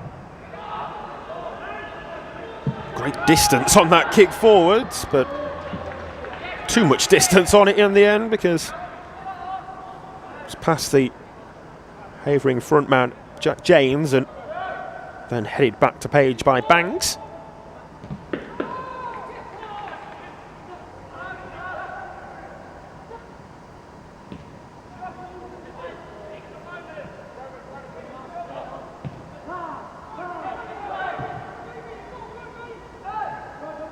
Wiles. Not sure who that one was meant for, as it's straight back to into Havering's possession.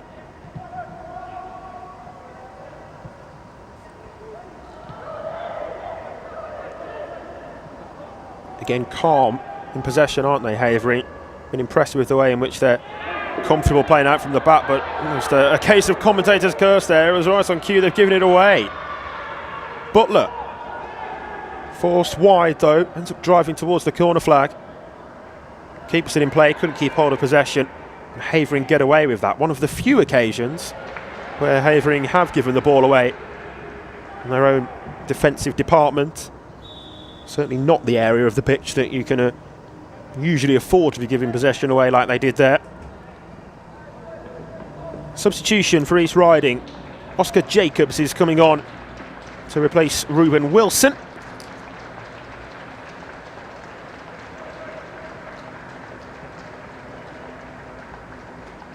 Jacobs, you can see there, representing South Hunsley. More importantly today, representing East Riding on the national stage.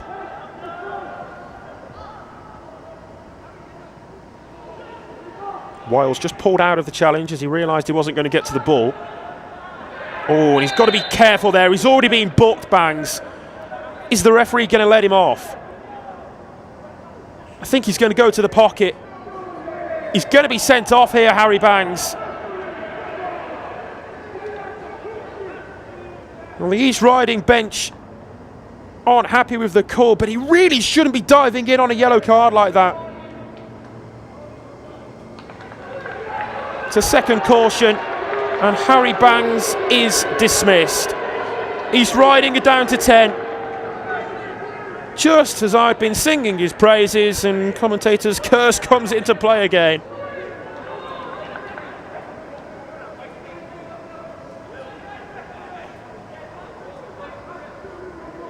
Well, there's a replay of the challenge, and to be fair, it's a yellow card all day long. Hindsight's a wonderful thing, but he'll himself know that he shouldn't have gone diving into the challenge like that. Just got sucked into it, didn't he? Obviously thought he could win the ball. We've seen how tenacious and determined a defender he is, but he's just overstepped the mark. 2 definite yellow cards. The referee thought about it, but I think it's the right decision.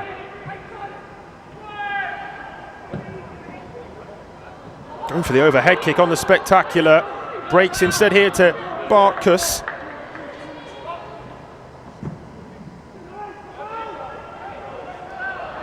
How will that sending off change the game then?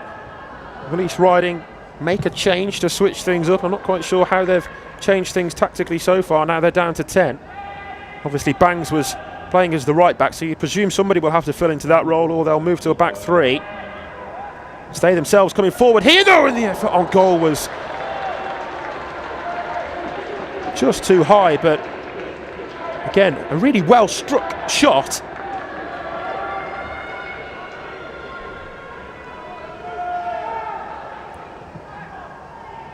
And the ball in Havering's court, in terms of them being, now you feel the side more likely to find the first and perhaps the winning goal and go on to win the game, but East Riding will, I'm sure, carry on creating chances themselves. And the red cards come at a strange time, if that's the right way of putting it, because East Riding were on top. It felt as though they had the momentum. And will that red card kill their momentum, or will they be able to still play through it despite having a man less on the field?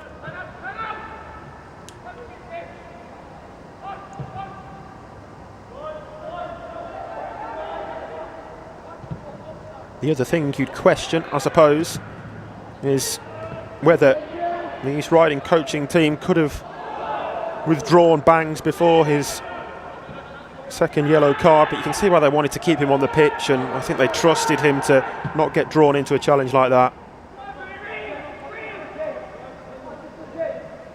Like I say, hindsight's a wonderful thing, and it's easy to say with the benefit of hindsight that perhaps he should have been taken off at half-time before eventually being sent off. Did that take a deflection? No, says the referee. Cleanly out from Gadsden. But we are going to stop the game momentarily for another substitution. But it's not one for East Riding despite the red card. It's going to be a double switch in actual fact here for Havering.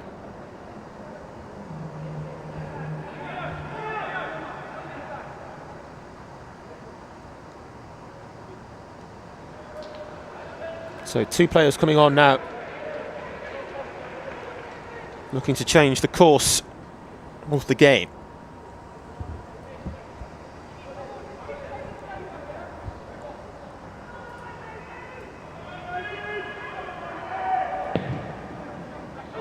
Just trying to see exactly who's been introduced there for Havering, as it was out of our main camera shot when those substitutions were made.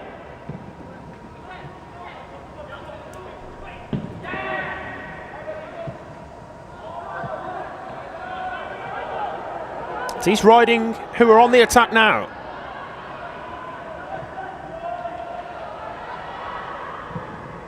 Ball into the penalty area, bounces through, it bounced away from Moore, who had that huge chance to scored before the dismissal of Bangs, remember. Hodgson. It's a jumping challenge again, not a nice one from Henry Lee. It has to be a yellow. Has to be a booking. Jumping into the challenge there, and considering the 2 yellow cards that the referee has ultimately dismissed Bangs for, yeah, he is getting the yellow card out, which is the right call. Again, took his time thinking about it, and I wonder whether there was a word from the assistant as well, who in fairness was the best placed official to see it. But in the end they've come to the correct call, I think, to caution Lee.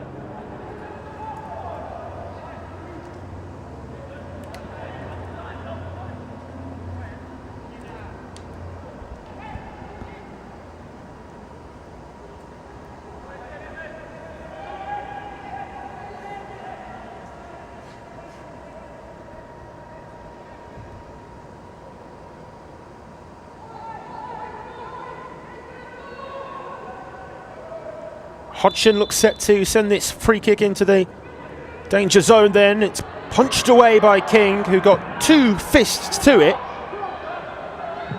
Was decisive in his choice to punch clear and executed that decision very well.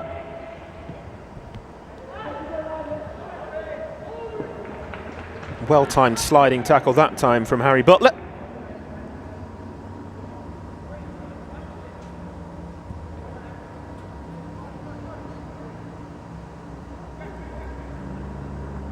One of the players who came on in those that latest double switch is the number 14 for Havering, Reece Ballum. You can see him out there on the pitch at the moment in the centre of midfield by the looks of things for Havering. Still just trying to work out who the other player was. There's Matthew Mear.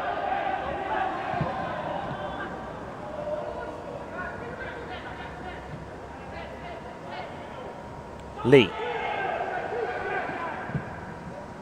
Gadsden to Ferreira, and out onto the right. There forward it goes to Oliver Spence. Indeed, he was the other player to come on off the bench. He was due to start the game, remember.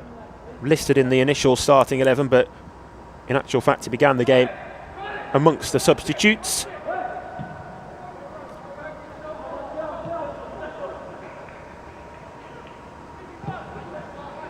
Mia here to Lee. 56 minutes of this 80-minute match played.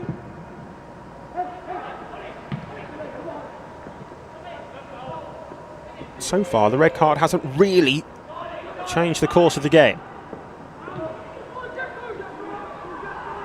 Lining up a shot maybe here. Jack James is going to go for it. Worked the angle to shoot well, just not the quality of the shot that he wanted. As you can see, thought about it, went shuffling across to the right. Good centre forward play, just needed that one to stay a bit lower to hit the target.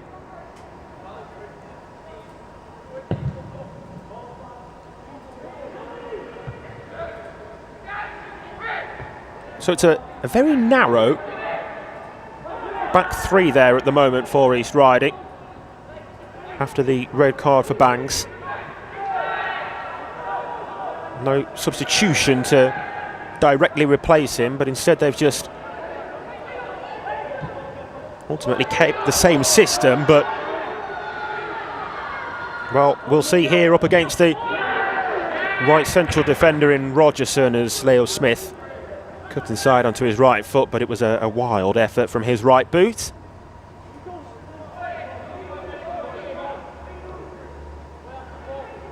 But given how narrow that back three are for East Riding, you think tactically Havering would look to get the ball out wide as much as possible and really stretch the width of the pitch, especially given the quality of the likes of Leo Smith and Bartkus we saw operating on the right and left wings in the first half.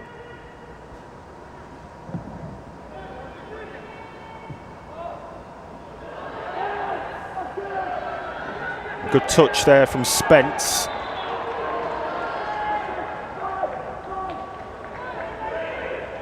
It's a throw-in.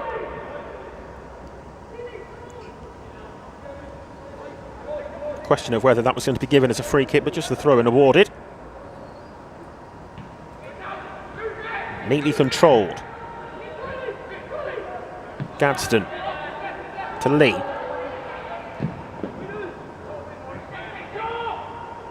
Helped on, then hacked clear from George Wiles' left boot. Spence. Set back for the cross.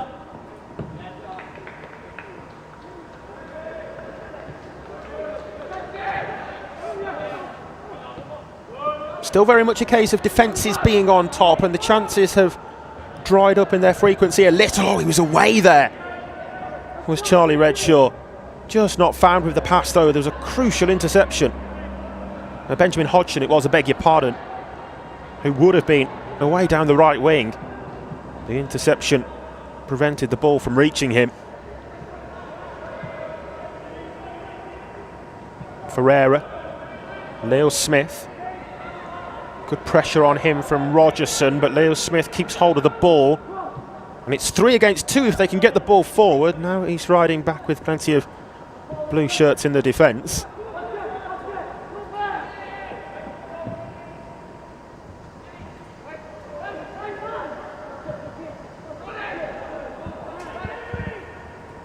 Gadsden.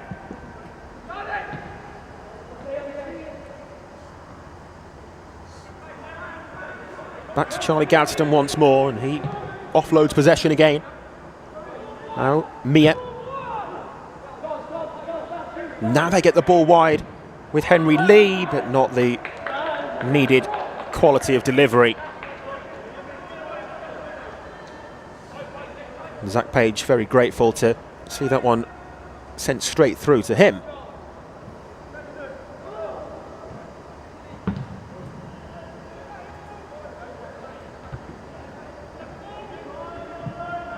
Very much an intriguing game despite there being no goals. Particularly from a tactical point of view now that obviously he's riding with a man less, but they've not changed their system, so to speak, other than making the back four a back three as they had to. They seem comfortable in the system that they're playing though. Another substitution, 2 changes here happening. He's riding. We'll see if they do stick to this back three system or revert back to the back four. Coming off the number 9, Thomas Moore. And Riley Hunt is one of those players to come on.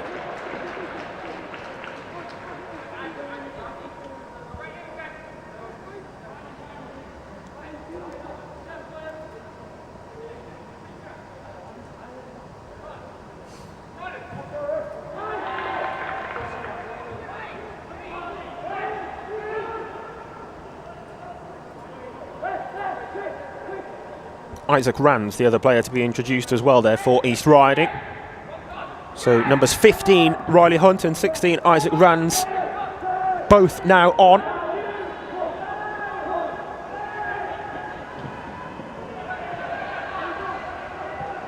Now East Riding need to get back because they have plenty of bodies ahead of the line of the ball.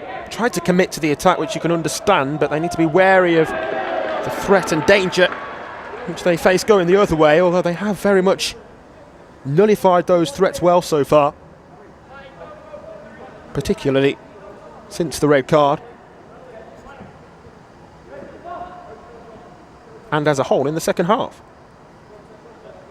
Seemingly, whatever Lee Hodgson said to his team at half-time, it's definitely led to a defensive improvement structurally.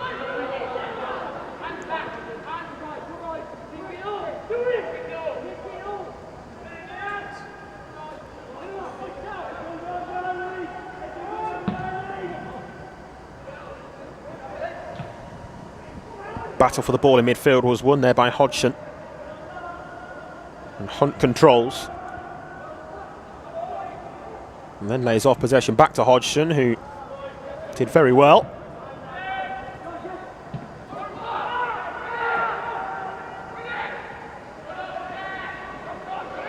Run himself into a little bit of trouble. The referee's going to play the advantage after the possession was lost by Jacobs. Over the top was the intended ball. Met at the top of the jump, though, importantly, to stop that pass going all the way through. And now he's riding again, will look to counter, and that's at the forefront of their mind every time. Was he offside there? Yes, he was, says assistant referee Ian McGuinness.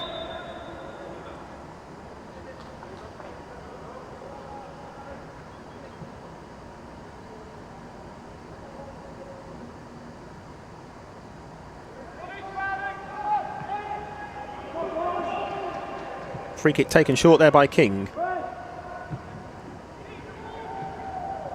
Oh, nice touch from Spence, and he did his best to keep hold of it, but in the end wasn't able to do so. That's a lovely touch from Redshaw. How about that for a control? Tried to just clip it into the area where perhaps a whipped ball in there might have been the better option. Nonetheless, he wins the corner.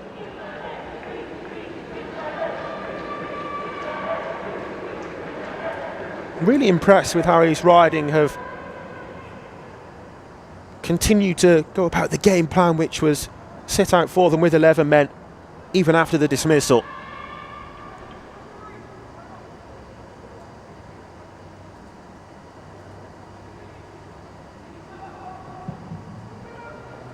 Hodgson's corner, good header out.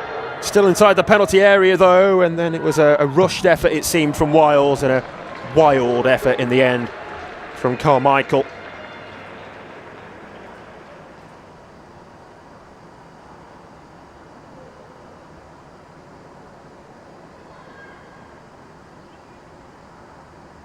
Worth a go, wasn't it? Both of them there for both Wiles and Carmichael, but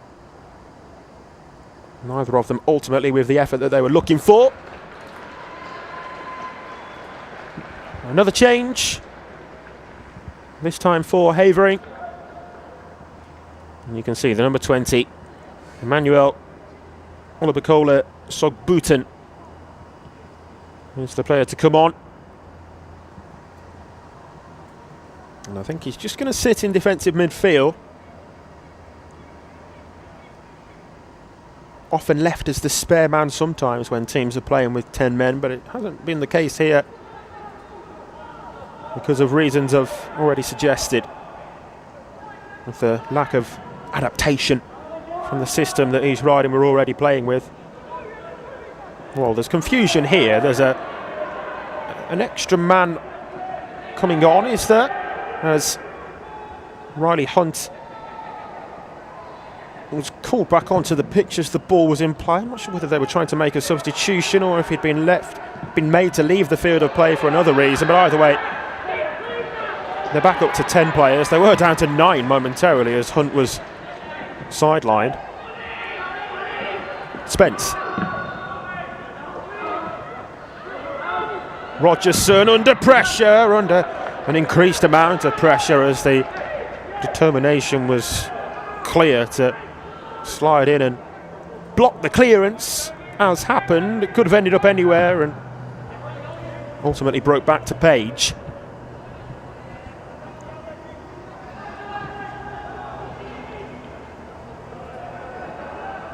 Redshaw.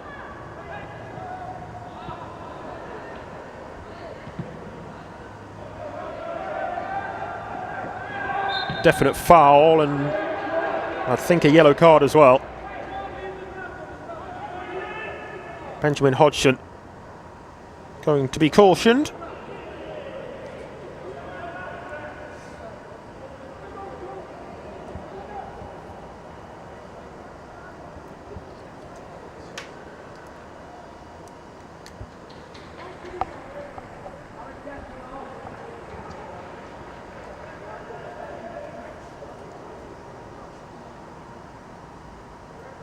So approaching the final 10 minutes then, still goalless.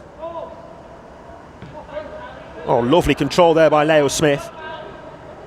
Is he going to go for goal? He is! And it was very close to finding the top corner. Had the goalkeeper scrambling.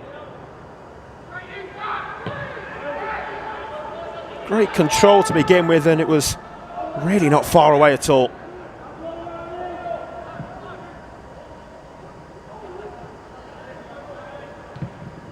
That by far the closest that Havering have come since they were playing with the extra man.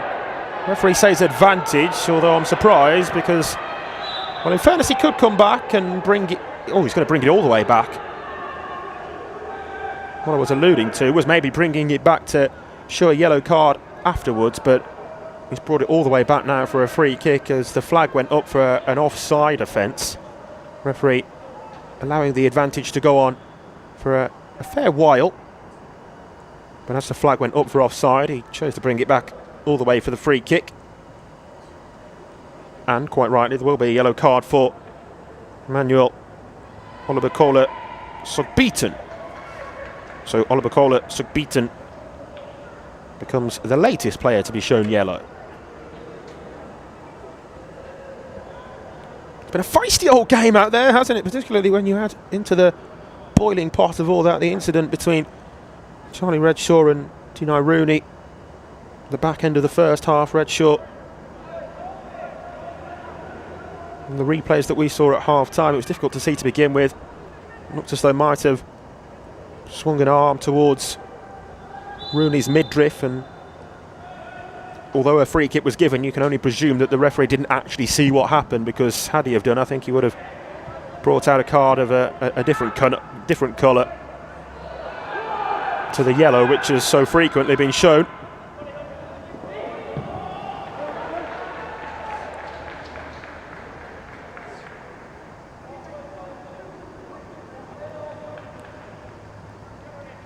"71 minutes played, and the longer this goes on, the more nervy it gets." That's the feel you get about it. The more the onus is on Havering as well with the extra man, the more they will feel that, you know, they should be ahead because they've got the extra player. They've had the majority of the ball, they've just not been able to find the goal. But the longer it goes on as well, the more you feel in games like this of such a big occasion that it might, well, either prove to be a moment of magic, and let's hope it's that rather than an error. Sometimes it is a defensive or goalkeeping mistake. Can prove to be the route to the breakthrough goal. You wouldn't wish that upon any of the players out there on such a big occasion like this today, but it's so often the case given how much energy and how fatigued the players will be at this late stage. Mental fatigue as well, isn't it, after the mental concentration across the course of the game, as well as just physically. Still it stays 0-0. That's a loose pass, straight to Redshaw.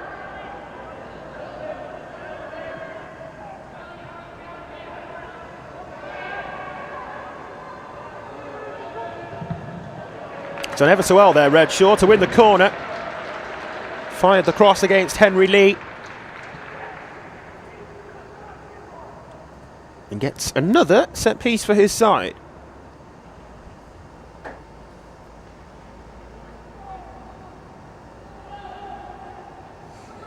Now, how many are they committing forward to this attack? Not many at the moment, is the answer for East Riding, as they remain wary of the counter-attack. There come the players making runs into the penalty area.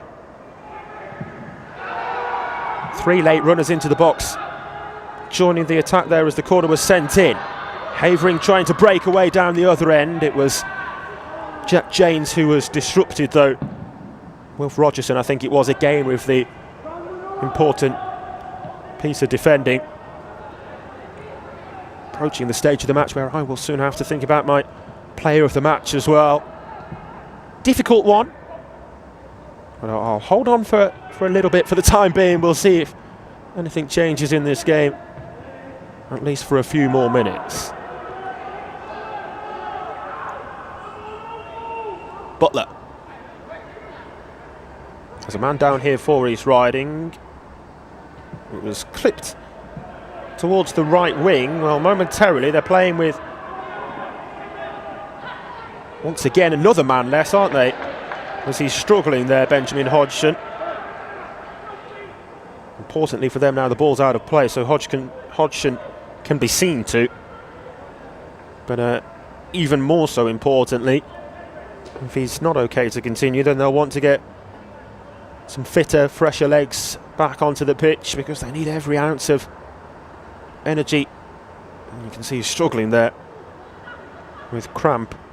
I think there's two East Riding players down, actually being seen to by their teammates as makeshift physios, as is so often the case, because of course you don't have to go off then.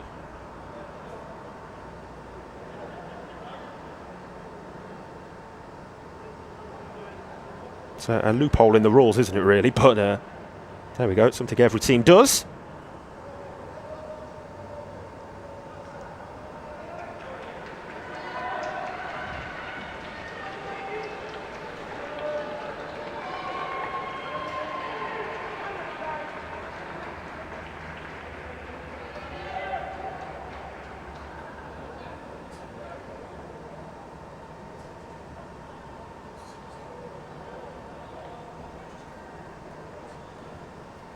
Physios are on, seeing to the other of the stricken East Riding players. Just goes to highlight the hard work that they've had to put in, particularly after the relatively early second half dismissal of Bangs. As it stands, we're heading for a penalty shootout. A reminder, no extra time. It would be straight to spot kicks to decide the winner.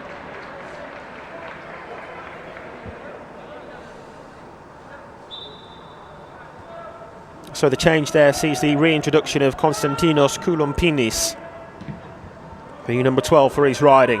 Back on he comes.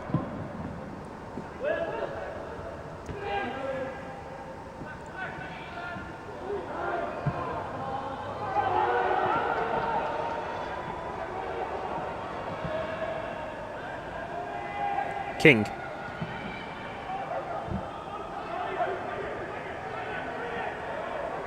Boyce. Long down the right channel. Where's that one going to break to? It's dangerous, and Leo Smith is lurking with intention. Here he goes now, Leo Smith. Frustrated though with himself that he wasn't able to hit the target. Always threatened, hasn't he, throughout the game, Leo Smith, but it's just lacked that one real moment that he's promised us so far. Still time.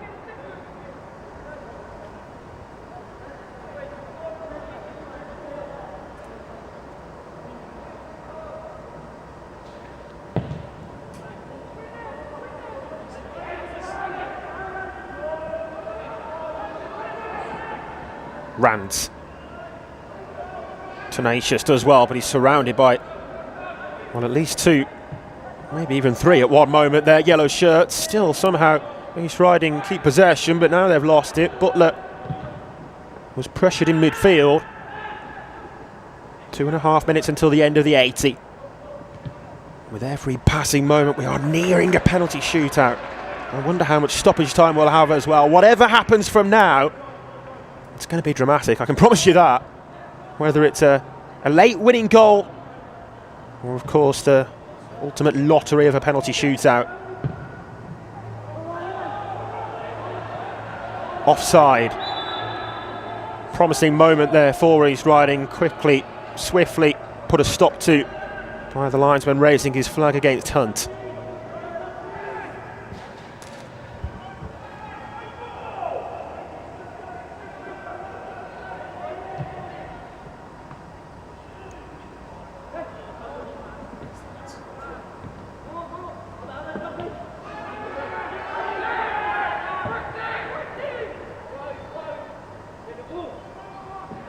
Page urged to put his foot through that one, which he does, and towards the halfway line.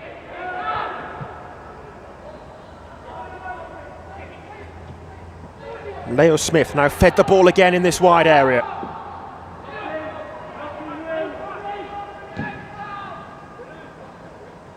delivers a decent looking cross. It came off the top of the head of Isaac Rands, and then Page was there.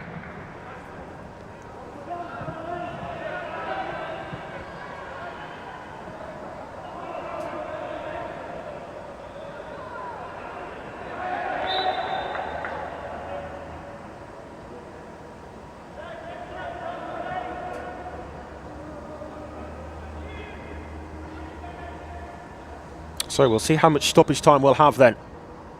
3, 4 maybe, something like that you'd imagine. Another substitution here being made. It's a Havering change in the making.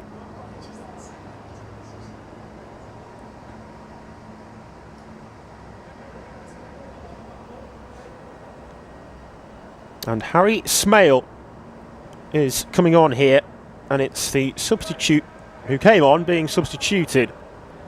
Emmanuel Olibacola Sogbeaton, who was cautioned, so perhaps that's part of the thinking as well. Don't want to see another red card to even things up in stoppage time, but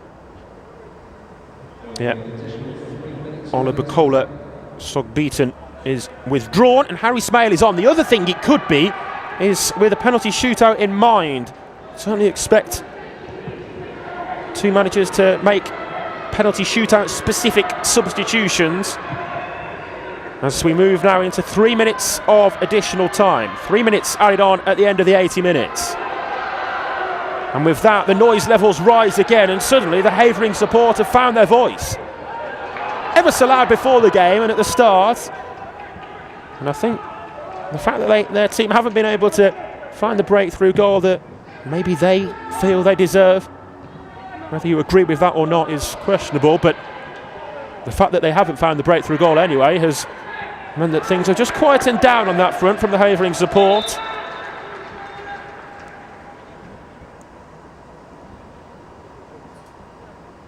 Another change, and again you expect this to be with the penalty shootout in mind.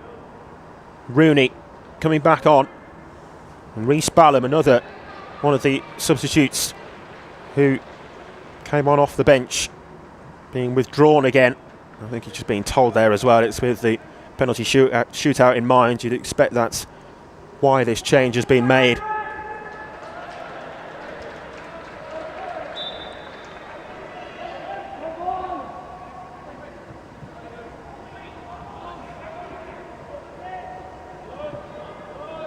Riding past the first challenge there, Butler, and he goes for goal, and it very nearly caught the goalkeeper Louis King out.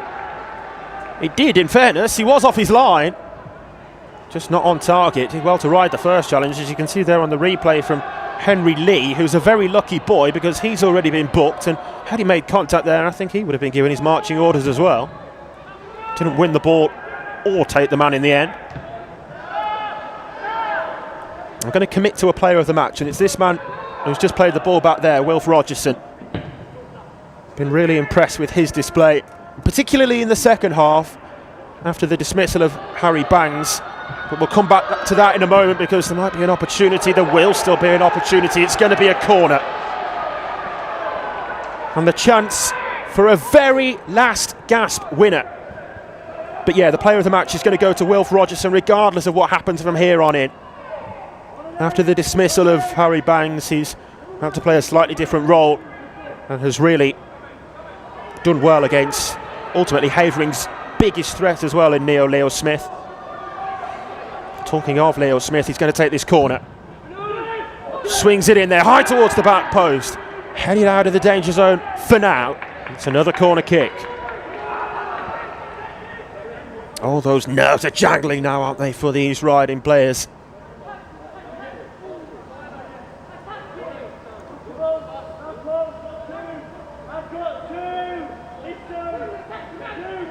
Referee did point to his watch when those substitutions were being made in stoppage time, but you'd expect that this is the last meaningful action of the game.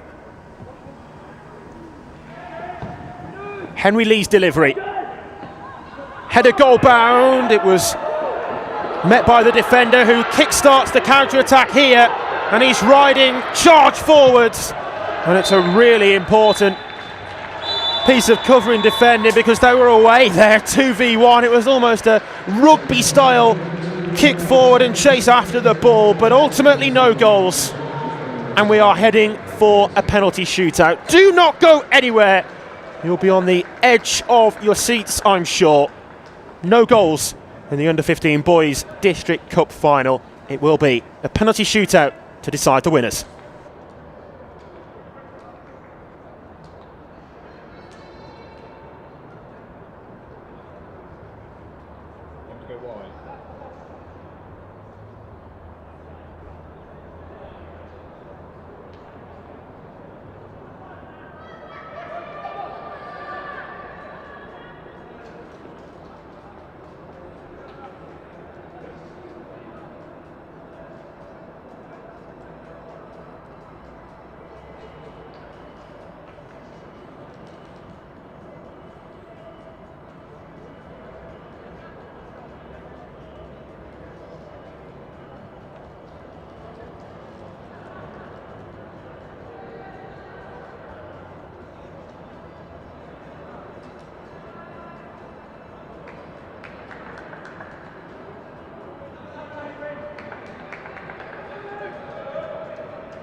Well, here we go then, after an enthralling but ultimately goalless 80 minutes of cup final action in the under-15 boys district cup category. We're still no closer to finding out who's going to lift that trophy.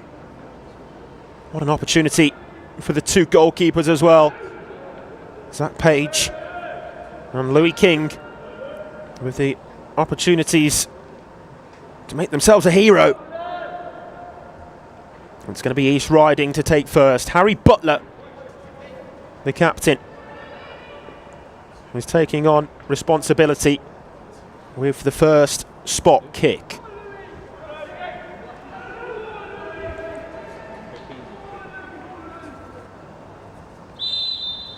So Butler against King. Can he convert? Yes, he can. Coolly done. And East Riding strike first.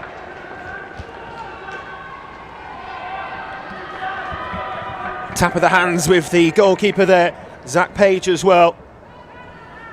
Really nicely taken penalty as he sent Louis King the wrong way.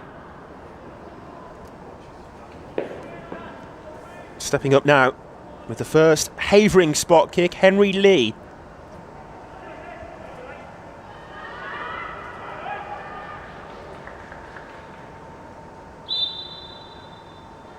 Steps up quickly after the whistle, and similar to the first penalty, the goalkeeper went to his right. The ball sent the other way. And Havering back level in the shootout, one each.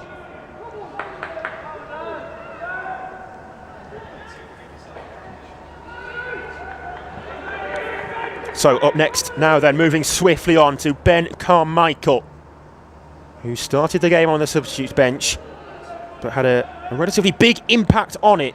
I'm not sure that ball is quite on the spot.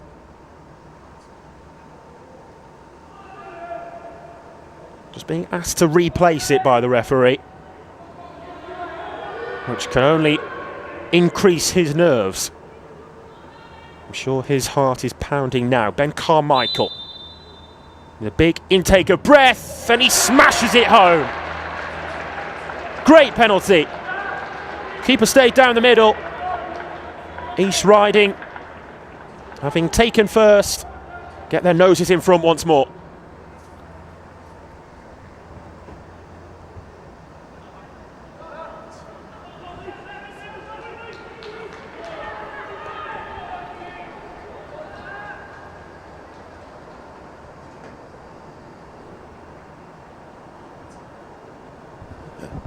Stepping up next here for Havering is Denai Rooney, the number 2, who was brought back on specifically for this moment. Rooney steps left in the run-up and just about fires it in. The goalkeeper got a hand to it but couldn't keep it out. And still, it's a 100% record from the spot. Disappointed, isn't he there, Zach Page? Got his hand to it, but ultimately only palmed it into the net. 2 each.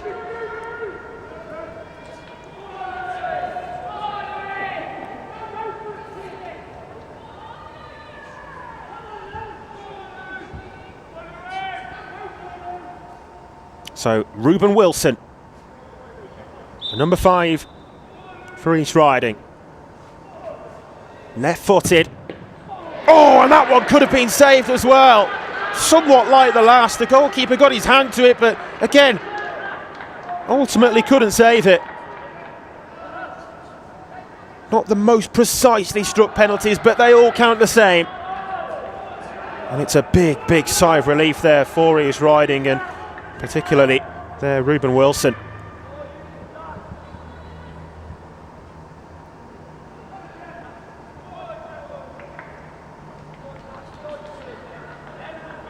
Jack Janes, the Havering striker.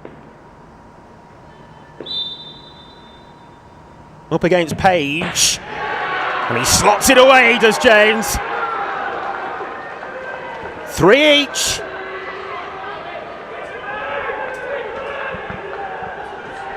Largely, other than the 2 which perhaps could have been stopped when the keeper's got a hand to them, there have been good spot kicks so far. Ultimately shows by the fact that they've all been scored.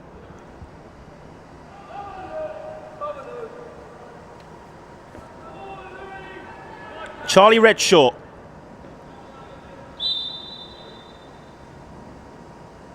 Redshaw scores straight down the middle.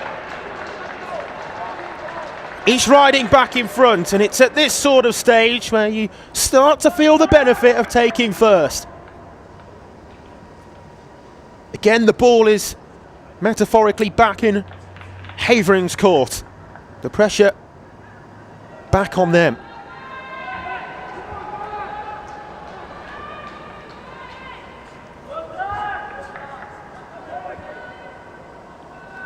Roman Boyce.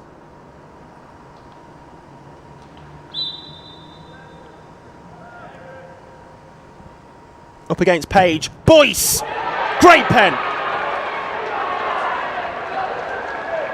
Purposeful, powerful spot kick. And it's as good as we've seen so far. And now we are effectively into sudden death. No room for error for any of the spot kick takers now.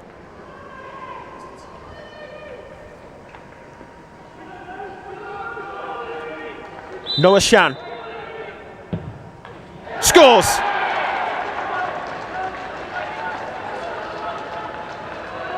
Good penalty again. Quite a few of them have gone that way.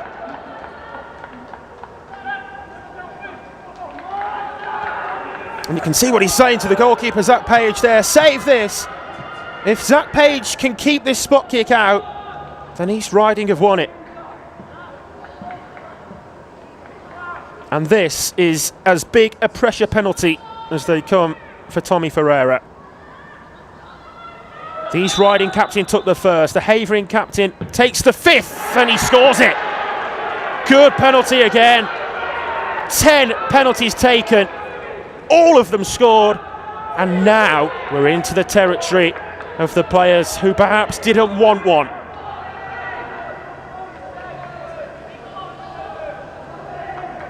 On the periphery, these players, not in the top 5, whether by choice or having been told. Oscar Jacobs scores again.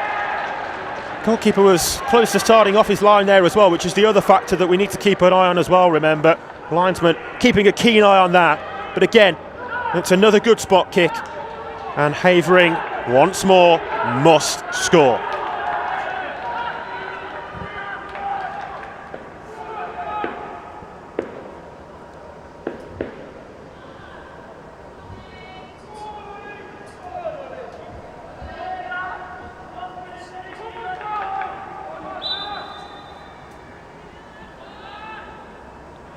Oliver Spence does score. On we go. 6 spot kicks scored each.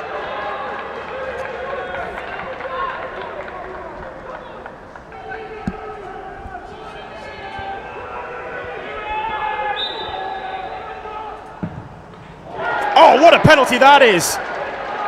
George Wiles, that's the pick of the bunch. Ran up to take it, took it ever so well, and runs back to the halfway line as well. What a spot kick. 7-6, and again, the same scenario. It's a must-score penalty. Matthew Mear. Can he convert? No, he can't. It's off the crossbar. East Riding have won it. Commiserations to Havering. You have to feel for the young man. But it's East Riding who celebrates. And having played the majority of the second half with just 10 men, East Riding are the champions. Always a horrible way to lose. But for East Riding, look at the joy of winning it.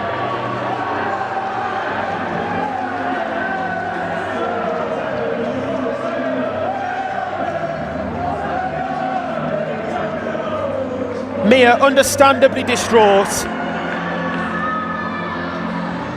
I'm sure his teammates will rally round him, but for East Riding, what a performance, particularly in the second half.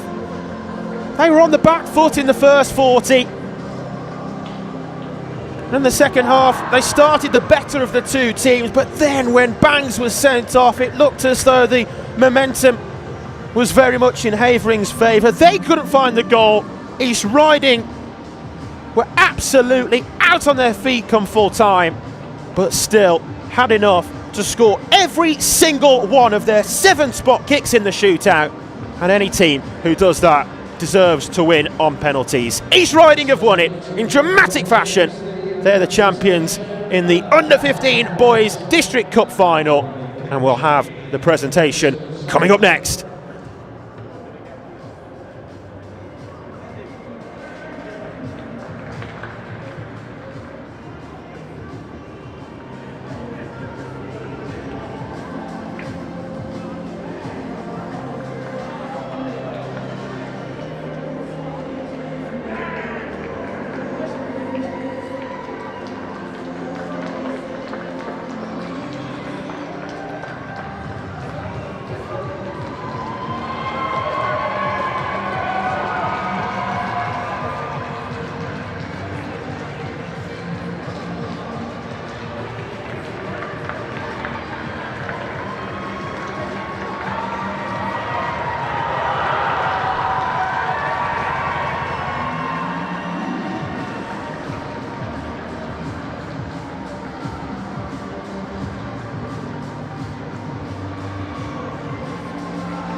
Making the presentations for us here from the English Schools Football Association Chair Nick Loftus and Chief Executive Andrew Chilton.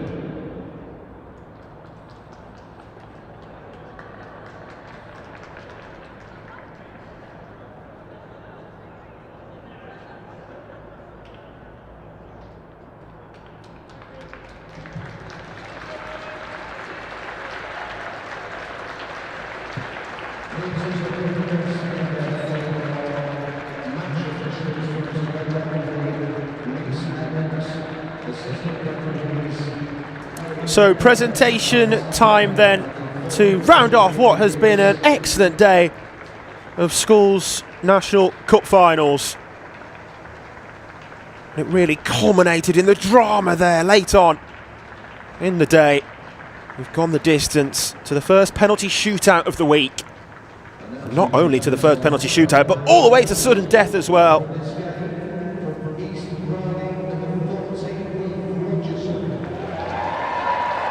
The player of the match, Wilf Rogerson, comes forward to take his individual award. Congratulations to him. Like I say, I thought he was tremendous throughout the game. Really adapted well after Bangs was sent off too. Nullified the threat of Leo Smith. Match officials came forward as well, by the way. Rhys Evans, Mark Taylor and Elliot Cutler and Ian McGuinness came to take their medals. And now the runners-up, Havering, came ever so close to getting their hands on the trophy. It's a case of what could have been for them. And of course, losing on penalties, I mean, it's never going to be any other emotion other than disappointment if you lose, but to lose on penalties like they did just extends those emotions even more. Commiserations to them.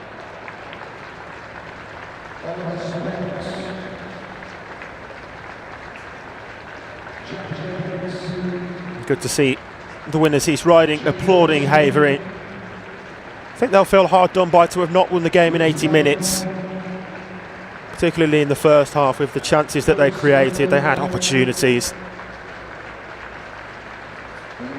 At times throughout the game they were probably the better side, but it's not always the better side in terms of the overall performance on the day who wins it. And you can spin that either way as well, because, well, we'll come to East Riding in a moment, but for Havering, I'm sure they'll be back. In particular, commiserations as well to Matthew Mear after missing the crucial penalty. Came so close to burying that into the top corner as well. The finest of margins, if it's of any consolation to the young man. I actually thought he had an excellent game across the course of the 80 minutes. Sometimes luck isn't on your side, but luck was on the side of East Riding today.